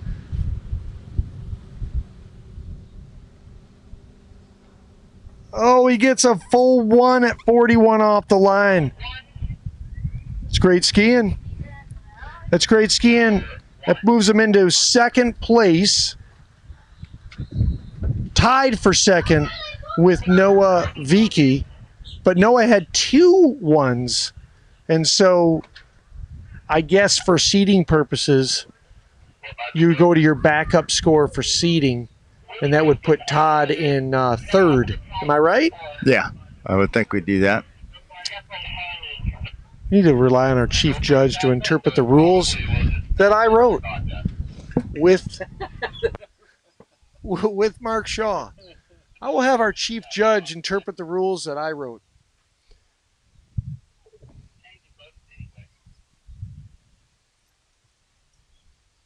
So what's our matchups? Let's talk about that. Let's see what our matchups are. Okay. Okay, so here's what we have. So what we're going to do for the head-to-head is we're going to do 4 pairings in the head-to-head before getting down to in order to get down to 24 skiers. So because of where they finished in the prelims, I was just waving to Todd there. We've seeded them. There's some buys that come out. So the 17th seed and the 32nd seed, none of these people are skiing in the first 4 pairings. So the people that are skiing are ski order number 1 here is Kepsha versus Hurd. Then you go down here to Clark versus Shoemaker. We got two Midwestern boys here. We got Chris Clark from Indiana, Pete Shoemaker from Michigan. And then you got Fogarty, who's an East skier, against Herzog. And I think Herzog's from Texas. Am I right on that? I think so. Yeah, so Herzog's from Texas. We got Texas versus East, 2 Midwesterners. Dave Mackey, where's he from? Here. He's from Florida. Okay, and then we got a Eric Francois. I think he's Canadian, but if he's not, we could probably just get away with saying that. He's not around. Well, because it's a very French-Canadian sounding name, Eric Francois. I'm not sure. I think he's from Canada. He is a Pan Am judge, though, which is pretty cool. So what do you think? We got our first We got match Kepsha here. versus Hurd. Kepsha versus Hurd. Well, Kepsha has, he is a little bit of a,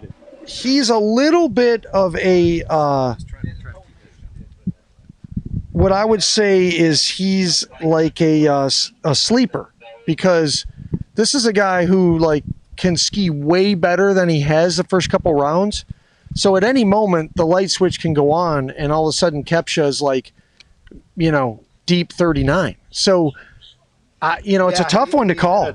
I think he's probably the one that, as far as he's concerned, skied not up to his potential. And that he knows, okay, I'm about to run 38 and I'm going to do some damage at 39 and see how you deal with that. Right. He certainly didn't meet his own expectations. So that's going to be interesting to see if he can, elevate himself, meet the challenge, see if he can get the most out of himself in this, in this moment. Because whatever happened before means nothing now. It's mano a mano. We're doing a head-to-head. And the way it works is we're going to have a couple boats. They will... Stick it in that thing and hold. Oh, maybe. Well, we got to grab the clip. We lost the clip. So... Just don't shade it, because then it makes it really dark. Go around the other side. I just really can't do it. I'm from Michigan, dude. You don't understand. I melt in the sun. It's a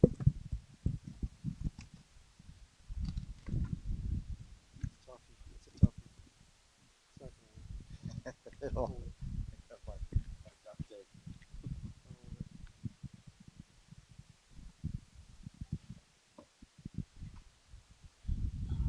So,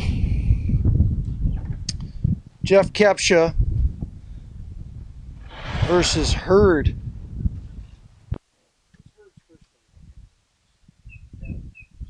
It's Kevin Head.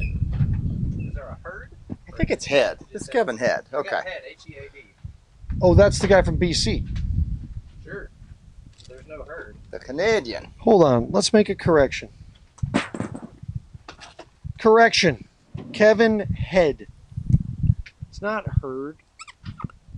Who wrote that on there? That was me. It's Kevin Head. I was just kidding. I knew Kevin that. Head from BC, Canada. He's new to the scene. Actually, he's the guy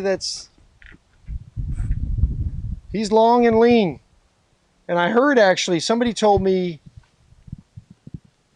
I believe it was our TC told me that Kevin Head ran 39 in practice this week for the first time ever. So that So gives he's ready. That gives you some confidence, right? Well, they're both coming off at 32. You got to come out at 32, and our wind has freshened up here. I'll say it. It is. It was up and down a little bit, and in the last 15 minutes, 10 minutes, it's fresh. What's your prediction on whether 38 off in the tailwind settles the score here? What's your prediction on that? Is it 38 or 39 that settles this score in your view? I think if this wind stays right where it's at, whoever runs at 38 wins the pairing. Is probably going to win the pairing, because it's picked up, and it's now not just head tail. It's a little cross in it. It's funneling down the lake too. So by the time you get to 5 and 6 down there, yeah, we're starting to get something. You might say the three most damning words in the sport. I got this. And then all of a sudden, you're done. So,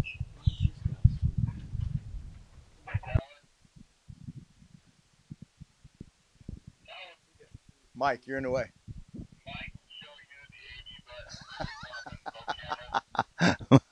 Mike Robinson is one track mind.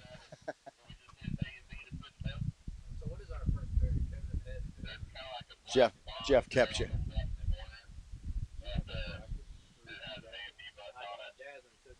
No, I take it all back. That was wrong. It's Tim Henderson. Coming up. Breaking news. Breaking news. Original prediction on who was going to be the 25th seed. Breaking news. It's not Kevin Head. It's Tim Henderson.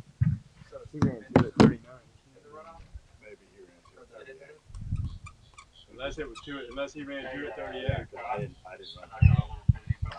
No. I remember there was an original prediction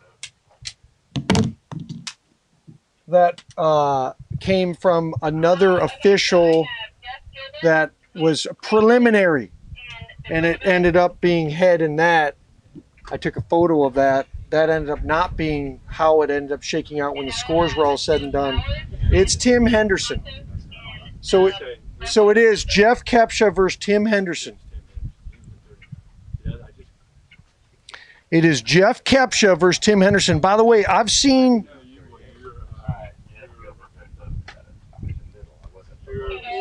Tim Henderson smoke 39 to make it into the finals to go to Lake Ivanhoe at a former cash prize head-to-head event.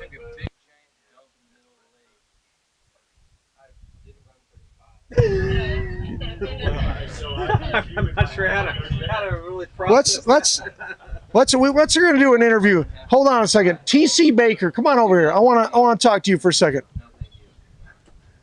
Well, Tim Baker, we call him TC. He's on a Denali, and Tim has been lighting it up. I actually, he's my ski partner. We ski together daily, and I've actually pulled him through 39 on his Denali. So Tim can ski, man. Let's just say come on over here real quick. I want you to just say a couple words about, you're on a Denali. Yes. And how's that going? Normally pretty good. I mean, I know you didn't have the second round you wanted, but lately you've been skiing. I mean, can we just say probably the best you've ever skied? Yeah. And the problem's up here, not down there. We were pointing to a different area, but so the problem's not on the, you're saying it's in your mind, not on the ski. Yeah. Okay. So, I mean, look, you've been in the sport a long time. You ski with Cale Burdick and back on the Purdue ski team with Adam Cord, right? And were you a 3-event skier? 2. So that means trick and slalom? Jump and slalom. Okay, so no tricking for, but you're tricking now though, I'm told. Is this, I mean, I know this. I went trick skiing twice this summer. So there we go. There is the sport of trick skiing is still growing. We've got a new recruit, TC Baker. So we've got a guy though that on a Denali C85 who is running 39 for the first time in his life. Is that a fair statement? Yeah, practice. If practice counts, yes. Well, I'm just saying, running 39. I mean, it's not a tournament, but the first time you ever ran 39 is recently on your Denali. Fair? Yes. All right. Well, TC doesn't want to be on TV, but he's skiing great lately. Good job, buddy. And we're gonna have some fun in the head-to-head. So, all right, Mike, give me a prediction. Mr. Robinson, 40 years of tournament experience. Which one? We got Kepsha. Oh, that's right. When I say Mike and I look over at Mike Dillinger and Mike Robinson, we got Mike squared. Without revealing ages, who's older? Oh, I'm sure he is. It's about the same. Look at him, for God's sakes. Of course he's older than I am. Well, I don't know. Is your hair dyed? It's hard to tell. He has a profile. All right, listen. I want to hear from both you guys. Give me a prediction. Don't hold back. We got Kepsha against who? Tim Henderson. Versus Henderson, and this is such a tough matchup. This is going to be. It's a battle royale right off. Whoever gets this 38 tail is going to be the ticket. It's a cross now. It's not a straightaway. Well, this is like a battle of the, left foot forward.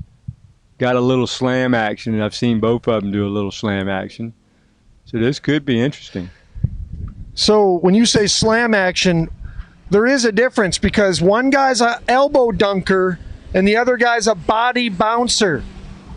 So Henderson's bounces his whole body off the water, whereas Kepsha's a handle dunker. Very big difference, right? I mean, both. I mean, it is true though. Well, I mean, Tim, he was crushing that 38 in the second round. And he just went for the giant slam at 3-ball. And he didn't really need to. And it did not happen. Now, Mike, I think, has some experience in that area. Mike Dillinger. Now, Mike, did you used to slam? You know, it's the way when I used to ski and slam that way. If I wasn't touching the water, that's how you knew I was fine. Before or It was after like, there were boom. leather Yeah, he's in, football boom. helmets?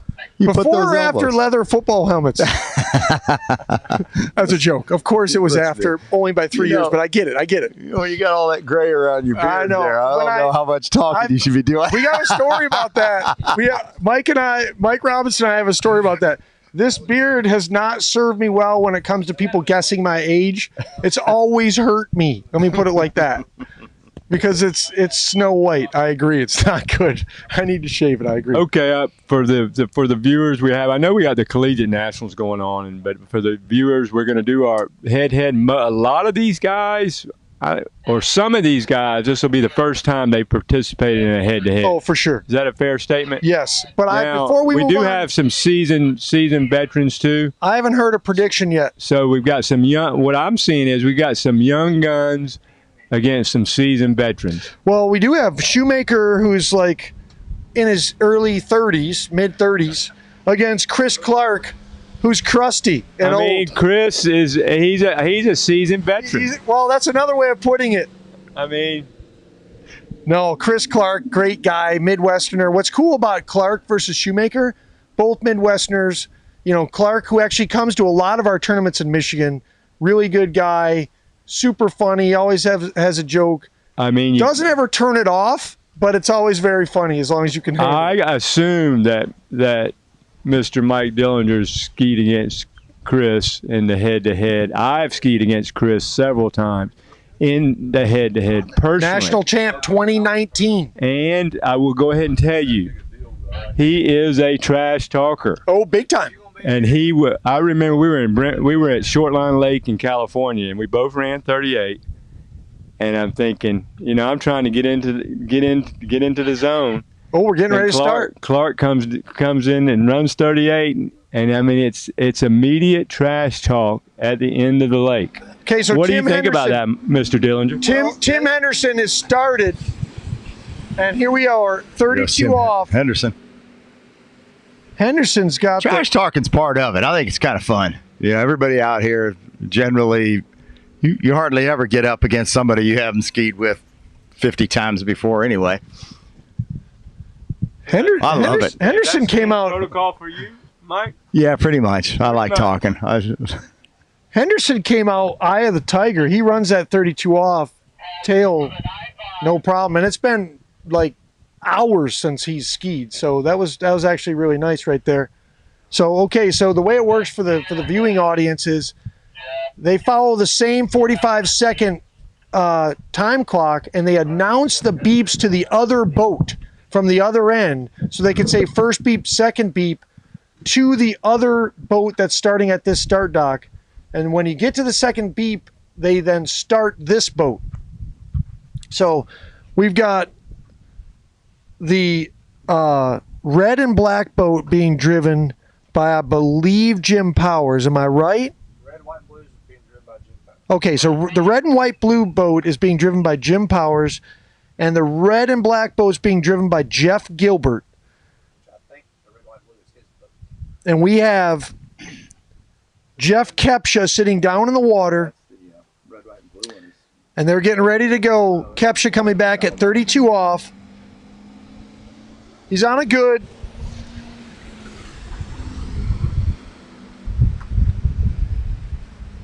The wind definitely has picked up, Mr. Dillinger. You're right. Yeah, 38 tail is going to be no joke now because it's stronger and it's now a cross tail. It's not directly down near as much as it was earlier. I saw Kepsha. He looked solid coming out of 5. Little long to 6, but no problem. I saw him actually studying the water, watching the skiers a little while ago, and I could tell that he didn't get the performance he wanted in his first couple rounds, and he's ready to flip a switch and try to light it up right here. You don't have a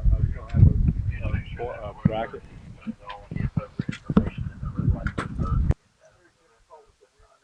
You have a bracket on a piece of paper? We've got Noah Viki right here. Veek. Thank you. You know what? We need people to correct the pronunciation. Thank you. So Veek. Okay. So we got Noah Veek here, who's. So I actually think Noah is our second seed after the prelims. Is that right? That should be correct. How'd you feel about your round? Just real quick for the viewing audience. Felt really good about it. Yeah. Yeah, it was fun. Tell what kind of ski are you on? Give everybody a little. It's just an XTR carbon core. Good. Good. Okay. Nice.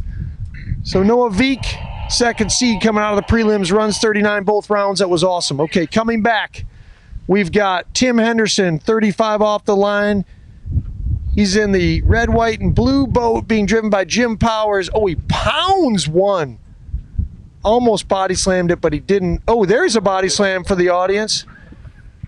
He's fine. But That it's is no nothing problem, out of though. the It's ordinary. That That's is sort of just how fine. he does it. It's just what he does. That's just what he does. No problem. You notice the rope was very tight No as he big finished deal. the turn. So can you walk us through the body slam, please? The body slam, there's nothing wrong with the body slam. The body slam, if you notice when he did it on 3 and he did it on 5, ski was under the rope.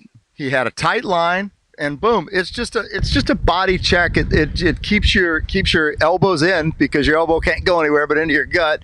You know, it gives you a nice little solid feeling right there, and then you're off to the races. I've heard Hazelwood talk about don't watch what's happening to the body. Let's just watch what's happening to the ski. So the thing about it was, even though he's slamming the body, that ski kept moving through and catapulted his self from 3 to 4 and from 5 to 6. So, and chicks dig it. You throw a spray up like that, chicks dig it. Shea Lander proved it. They did have big spray contests at one point. Actually, recently, somewhat. For you guys, it's very recent. Yeah. All right, here comes Jeff. Right. For you guys, So it here was like comes 15 years ago, Kepcha, very 35 off. Kepcha, 35. Kepcha will put, and you're right, he'll just put the handle in the water. He'll do it a couple There's a big times. difference between a body dunker and a handle dunker, and you're going to get to see the difference, maybe. Yeah, maybe not till 38 on him. Yes, I agree. Oh, come on now. I think the wind caught him a little bit by surprise there at Talk 4 about ball. a rodeo, That but he got wind, through it. He had a kind of what he thought. He got through it. He had a normal pull off of 4, and he released, and that wind just stopped him cold. So when he gets dropped off in the water down there, that is your opportunity, if you so choose, to spray your opponent and or trash talk. Do you do that, Dillinger? I have done that. I've been known to talk a little bit. Do you spray or trash talk or both? I do both. But I generally will talk, just as soon as I take the whip, I'm talking. So I have not sat down in the water yet because you don't have that much time down there, Noah. You're new to this. You have to have time to talk your crowd. Ooh, he's Mr. Veek is intrigued by the trash talk, and it's actually stoking flames right here. Dillinger has stoked up the field with his trash talk. Now, but listen, it's part of the fun. You're threatening the trash talk. Actually, if I am paired with you, I'll make a call to Chet tonight. So here goes Tim coming in at 38. See if he can keep a nice tight line to begin. Oh, and that is the death half. I'm going to guarantee that Kepcha will not screw that up. Well, I don't. No, I'm going to. The old saying. There's only Kepcha two. will not There's let go only of the two rope. guarantees now. I will, and none of them involve a full one at a buoy. Listen, I would bet $1,000 to your 10 spot that that Kepcha gets one. I'm going to let's do a little math quiz. What are the odds then? Do you know the odds on that? There you go. That's 100 to 1. Oh, 100. Okay. We got. So your head's still in the game here. That's right. His back might not be good, but his head's good. Okay, so Kepcha I can tell you this, a big old grin just came across his face, and he just went, "Oh, that's too bad, well, Tim." You know what? But honestly, there are some skiers that don't want to know what the other skier got. You do if they run a half. The guy in front of you runs a half. I'm going to go ahead and give you this piece of advice for those of you that haven't been head-to-head. You take So you're saying Will Asher wanted to know last week that his opponent, Freddie Winter, got a half. He would have wanted to know that. If you're in a head-to-head. Here we go. Kepsha coming back in. Here comes Jeff. Here we go. We're pulling out in the tailwind, 38.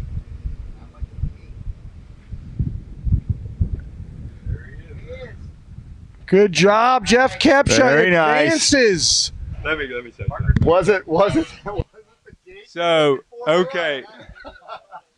I would just like to take this opportunity to say he wants to go to the next round. He wasn't worried about a score there. This is a competition. He wants to move to the next round. So you clearly saw that. He did what he had to do. And, you know, and we saw it last week at the at Travers. I mean, I just want to double check.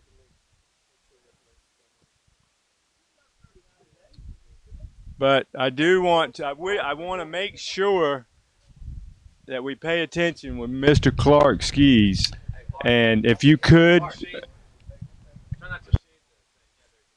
hey Jeff, we will have one of our compadres coming up. He can be a trash talker, so I want you maybe to, if we could, I think I'll tell you, but he may be on the starting dock soon, and I want to see if they're going to do some trash talking at the end. Let me just remind the viewers of one important point, because we started the head-to-head without really talking about the rules so much of how it works.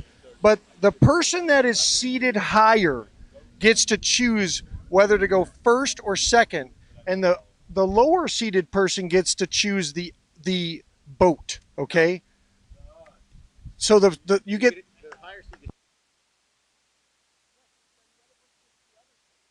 It's not set though. The lower seat doesn't choose both. Right. So the higher seat can choose whether he wants the driver or wants to go first, and the lower seated person gets the other choice.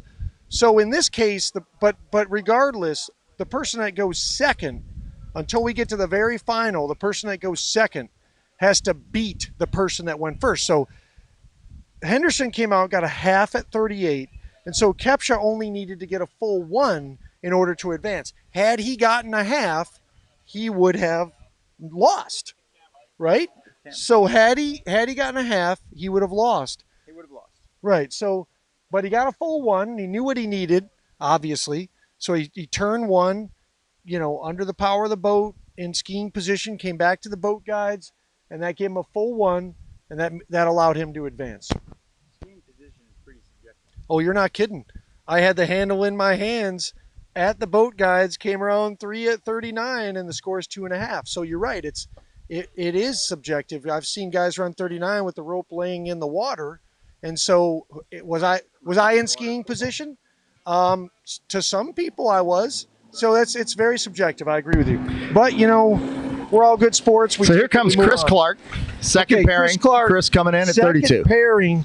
We got Chris Clark versus Pete Shoemaker. So Indiana, Chris Clark versus Pete Shoemaker, Michigan. And it's a little bit of age versus youth here. We've got Pete Shoemaker's the young gun from Michigan who just got back from the 35 plus worlds where he made the final.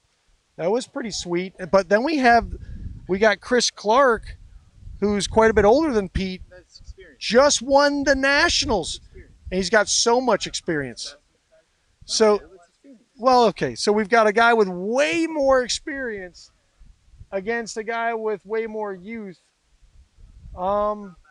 It's tough to tell how those work out. Noah, nice long rests in the head-to-head though. Do you have a prediction for us?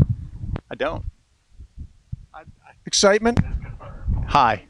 Okay, so his only prediction is that the excitement's going to be high. At least for these two. Okay, here we go.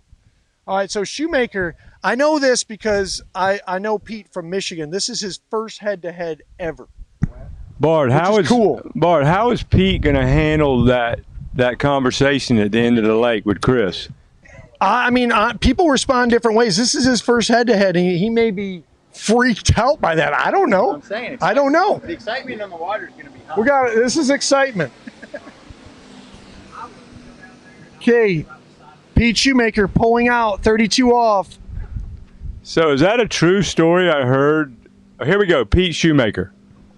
Turns 1 off. gets a little bit separated, but he's actually back in it, no problem. Turns 3 without a problem. 4, little bit behind, but then he turned 5 nicely. Turned 6 out the gates. So when you saw Pete ski right there, what did you see nervousness in the skiing? What did you see? Do you have any kind of feedback? What do you see? Because there was a couple things that happened there that obviously were not optimal for him. Right. I don't know much about Pete skiing. I didn't see him ski this morning or this afternoon, to be honest. And I don't know if he normally comes out of 2-4 with his hips a little back or not. But that could very easily be nerves or sunlight or tailwind. It could be anything. Trash talk from Chris Clark. It could be trash talk from Chris Clark. Exactly. So we don't know what we're up against here with the trash talk with Chris Clark. Mr. Robinson, have you been on the receiving end of trash talk from Chris Clark? Oh, firsthand. I mean, on two, in Ohio and California, I have participated against Chris, and both times we made it into 39, and there was conversation on his part on every pass. So he likes to get into his opponent's head a little bit. So we got Chris Clark coming back, 35 off, into a headwind. Looking good so far.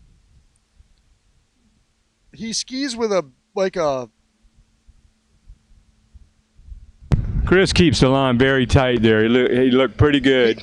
He skis with an ear covering because I think he has slammed the wake before. And there he goes. There he goes. He's looking good though. Jeff, check him out down there at the end of the lake to see when the other skier comes.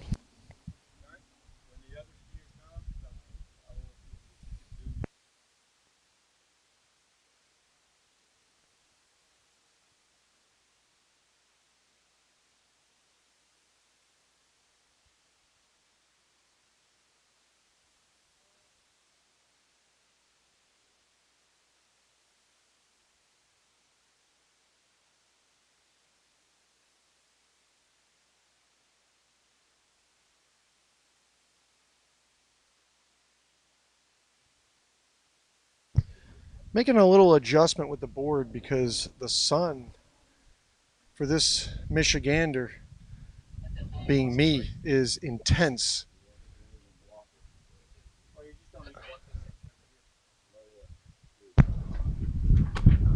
There was a clip for that. Is there a clip down there? We're giving technical. We're having these are very high tech props we're using here. Okay, here comes Pete, 35 off. Pete, 35 He's trying off to the get headwind. into the groove here. Got a pretty good headwind. Gets a little slow out of 1. Little front foot heavy. He's in trouble. Oh, 4. I don't know. Oh, tough break for Pete. That's a bummer. 3.5 at 35 off. Chris Clark advances. I would love to hear from Pete eventually on whether there was any trash talk.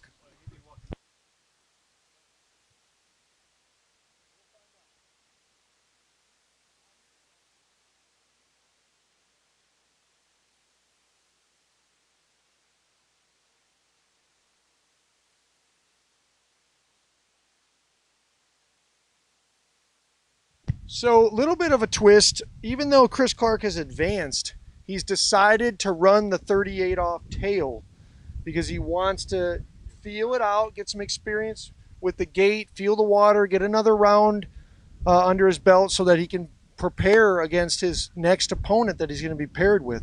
But he has advanced officially by running 35 off, and Pete Shoemaker, unfortunately, does not advance. So Chris Clark coming back. This is kind of just it is a record-capable score. It is an L-list score that he's getting here, but it's not going to change the outcome of the head-to-head. Turns 1, little down course.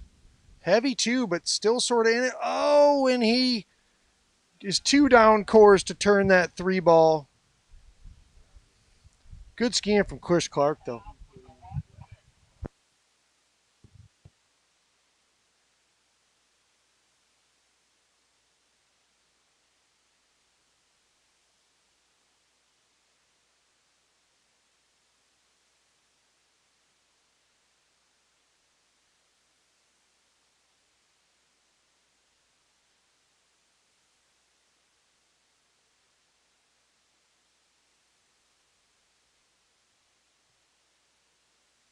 Okay, I think we have 2 more pairings.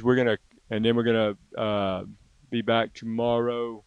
We will have a round of 24 tomorrow. So I think the schedule for tomorrow is we're gonna start around 8, and but I believe the head-to-head will start around after the official ski, probably about 9:30. 2.5.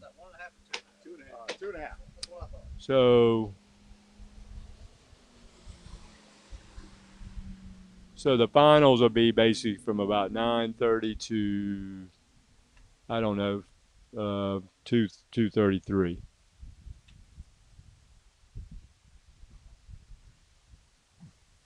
So like I said, we do have this expanded format. This is a new form. I wouldn't say a new format. This is our 5th event, but we do this format to encourage participation. That's why we do this format. We don't do, I've been to the skied and the 34-mile-an-hour events, and to make the Sweet 16, there's been events that you had to run, 4 at 39 average. So we do this expanded format to encourage participation, give you an opportunity to ski in the head-to-head, and get that experience, because it's a lot of fun.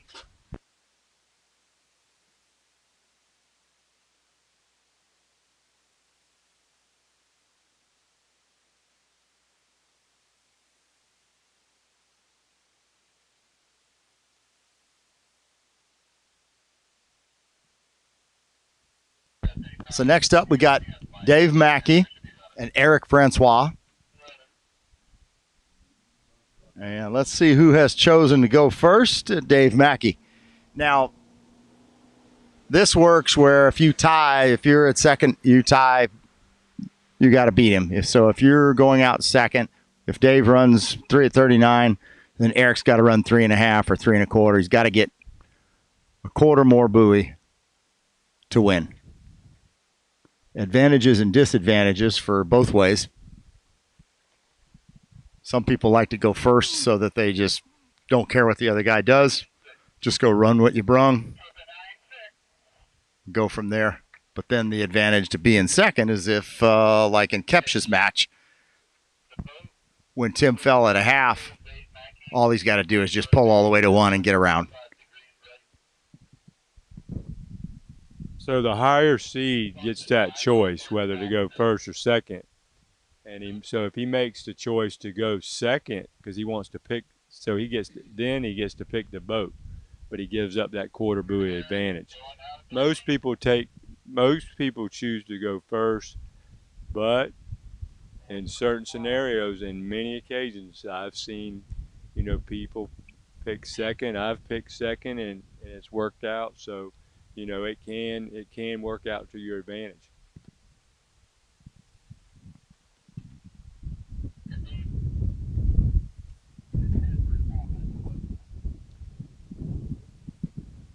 So Dave looked really good on that.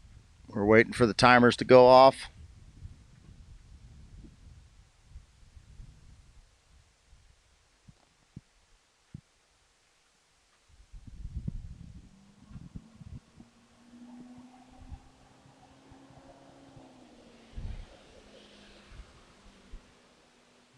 There's Eric. He's kind of a tall guy. He's got some height on him.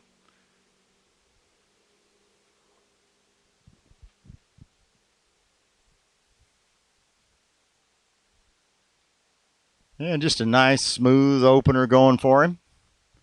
Getting back in the groove of it.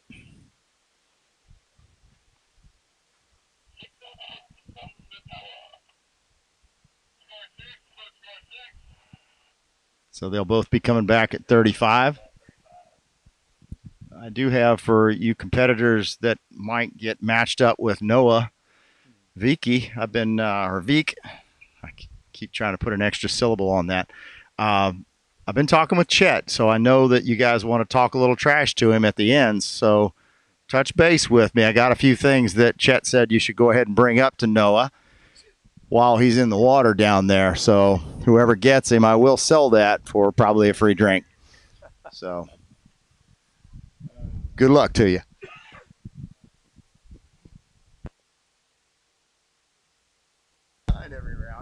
So we'll know a lot more on the pairings after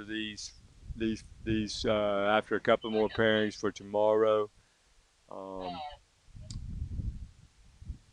But yeah, so I think we had 3 people run 39. Is that right? We had Darren Montgomery, 2, Todd Johnson, 1 at 41, and Noah, I believe, ran 1 at 41 twice. So that's pretty strong. Ooh, that's another early fall. I'm sorry.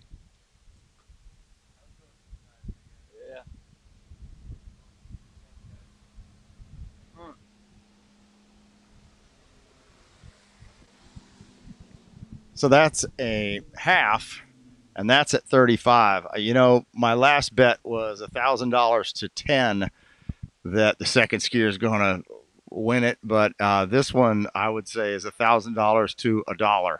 So he's not going to miss this. So that's a shame. The half buoy is, you know, I've done it before, and you know you're sitting there in the water if you've gone first and you've just handed it to your opponent, because these guys are all good, so he's not going to miss it, and he may go ahead and finish and run this pass, but you know, if this was a shorter line length, even 39.5, you just get the one. So tough luck for Dave, but Eric will come through here with a formality to move on.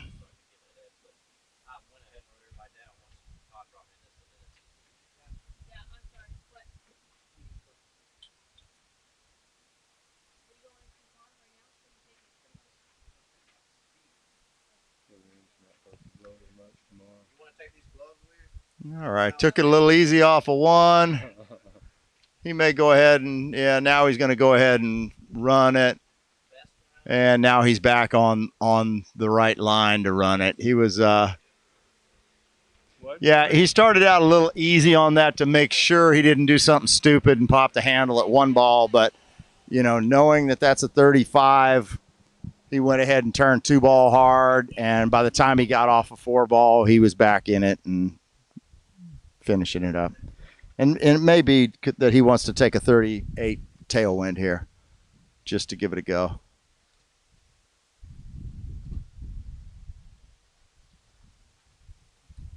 Doesn't look like it, though. I think he's done.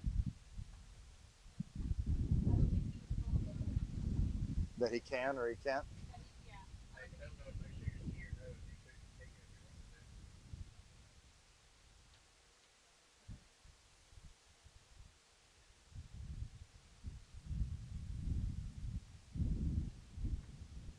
I think he pulled the ski. Yeah, he already pulled the ski off.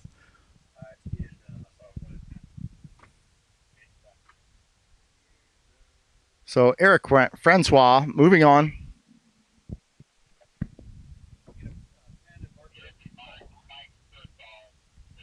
Here you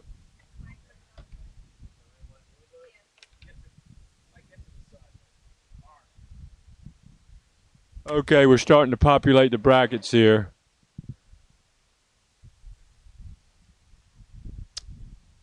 But again, tomorrow we'll be starting up with the webcast.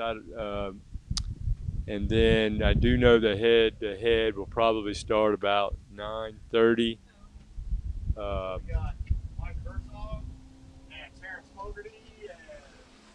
Okay, we got Mike Herzog, a big guy. He's probably, I don't know, 6'2", South Central Texas.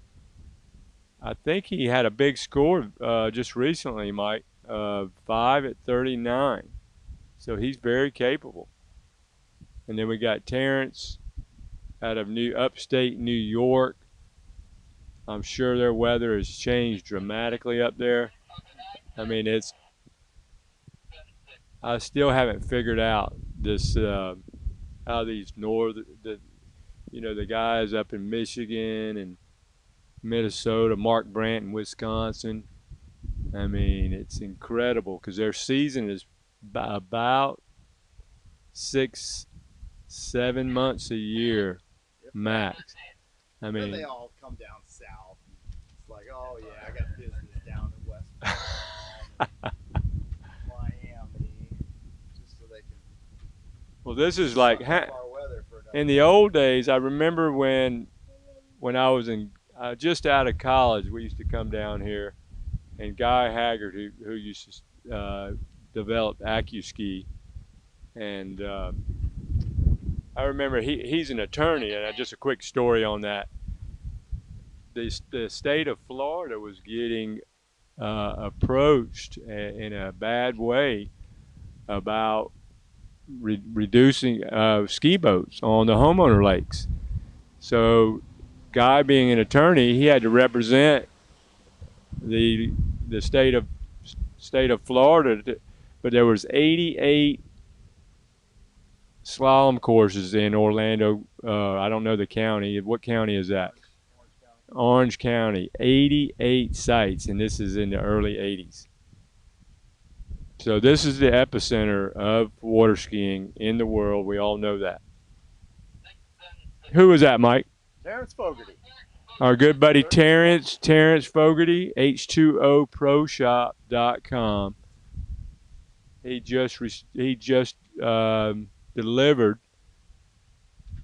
just delivered a boat to my friend Seth. Tough go, brother. Did well earlier.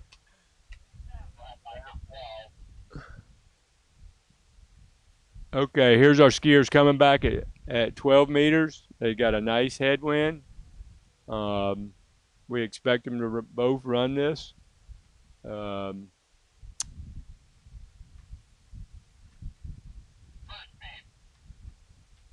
So we try to run this, obviously it's a competition. So we try to run it straight up. The boats are at the end, both boats. And they got a timer on them. You got first beep, second beep, and they utilize that to make sure everybody gets the same thing.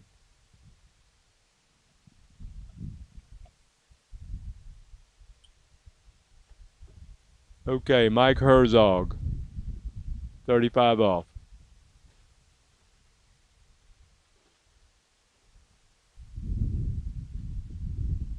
Oh, he just stuffs it in the headwind.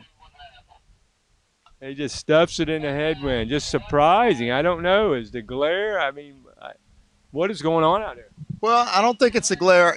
I think it may have caught a couple of them by surprise. That wind is popping around, a little bit harder now. And, you can get into a turn and all of a sudden the ski hammers the finish on you, especially on this side, on the 135 side coming back, because the wind's coming off of that shore. And it just looked like it caught him by surprise. He wasn't late there. He looked fine coming out of the other side. So I don't know. It's the only thing I can think of that's uncharacteristic. We've had a couple of falls now that were these guys might do 1 out of 30. They might do something like that. And at 35 off, I think that is going to be Terrence through the next round. But he's got to do full 3 to finish it, but I expect Terrence will go ahead and just run this pass and finish it up. What are the odds on this, Mike, Mr. Dillinger? This is not 1,000 to 1. He's got to do a couple tools. I would give Terrence 96%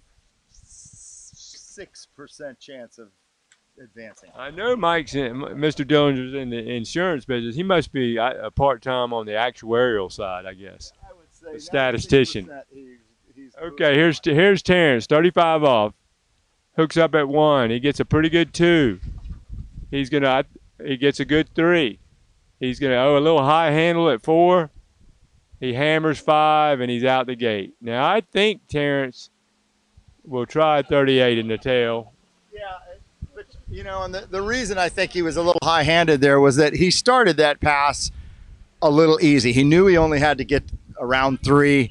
So I think Terrence went ahead and was just like, okay, just don't kill anything. Don't take a chance on popping the handle. You got a headwind, so even if you don't overturn it, you're probably going to have a pretty tight line. So that's all he was doing there, and that's why it looked like he was a little bit maybe late heading to 4, because he didn't want to kill 3 either, because you pop the handle and then he's done. So now he knows, he's got a shot here. He's going to go ahead and take his 38 tail here and get used to it, get another practice set in. He wasn't happy the way he skied earlier. I saw him sitting there for a while, and you can tell when they don't want to be approached. He's not looking at anybody, and you could tell because he was, just looking through his, going back over his ski run, and he wasn't happy with it. So another one here. Let's hopefully he can get through 38 tail here, or at least get a nice start to it, and feel a little better about his day of skiing. You know how that goes. Sit there when you're done. One more.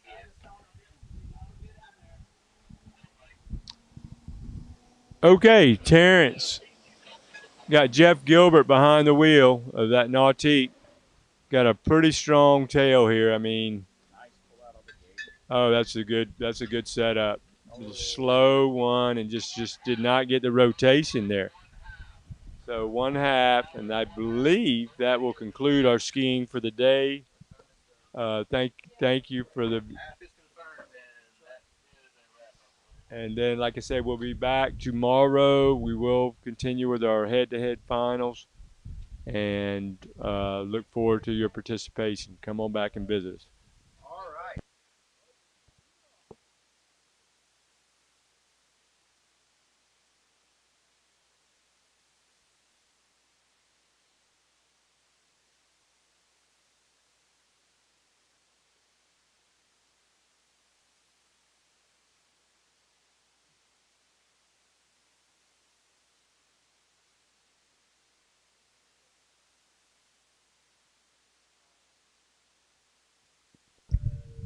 All right, so of our matches here, Kepsch is moving on. Tim Henderson gave him a gift. Kepsch went ahead and took that. We got Dave Mackey. Eric Francois moves on in that match. Another bit of a gift. Sometimes you just got to take them, but, hey, we've all been part of that. Chris Clark advances over Pete Shoemaker. And then Mike Herzog and Terrence Fogarty, you just saw the finish there, and Terrence will be moving on. I don't have the full order here, but we'll post that. Oh, speak of the devil, here it is. Can I put shorts on? You should wear clothes, yes. I have a shirt I tell on. my daughter that I gotta stuff. change my shirt, Put though. some pants on here. Okay. So this is the order. This? This is the order. Of what? Oh, of where they finished. No, Yeah, like this you don't is have first, bracket second, stuff. third, fourth. Oh, it's almost there. Oh, okay. Well, I'll filling just go over the top few scores then while you're. You almost got brackets, or you did? Yeah, but I need that. Oh, well, here, you take that. Anyway, we had 3 guys that ran 39. Darren Montgomery ran it. He took the second round off to keep himself as wanted to make sure he didn't do anything crazy on his back. Let's see. Noah ran it twice, ran 1 at 41, and Todd Johnson in the second round went ahead and took care of it, ran it really good. So we should have some good skiing tomorrow. We're starting at 9. Call it 9. See you then.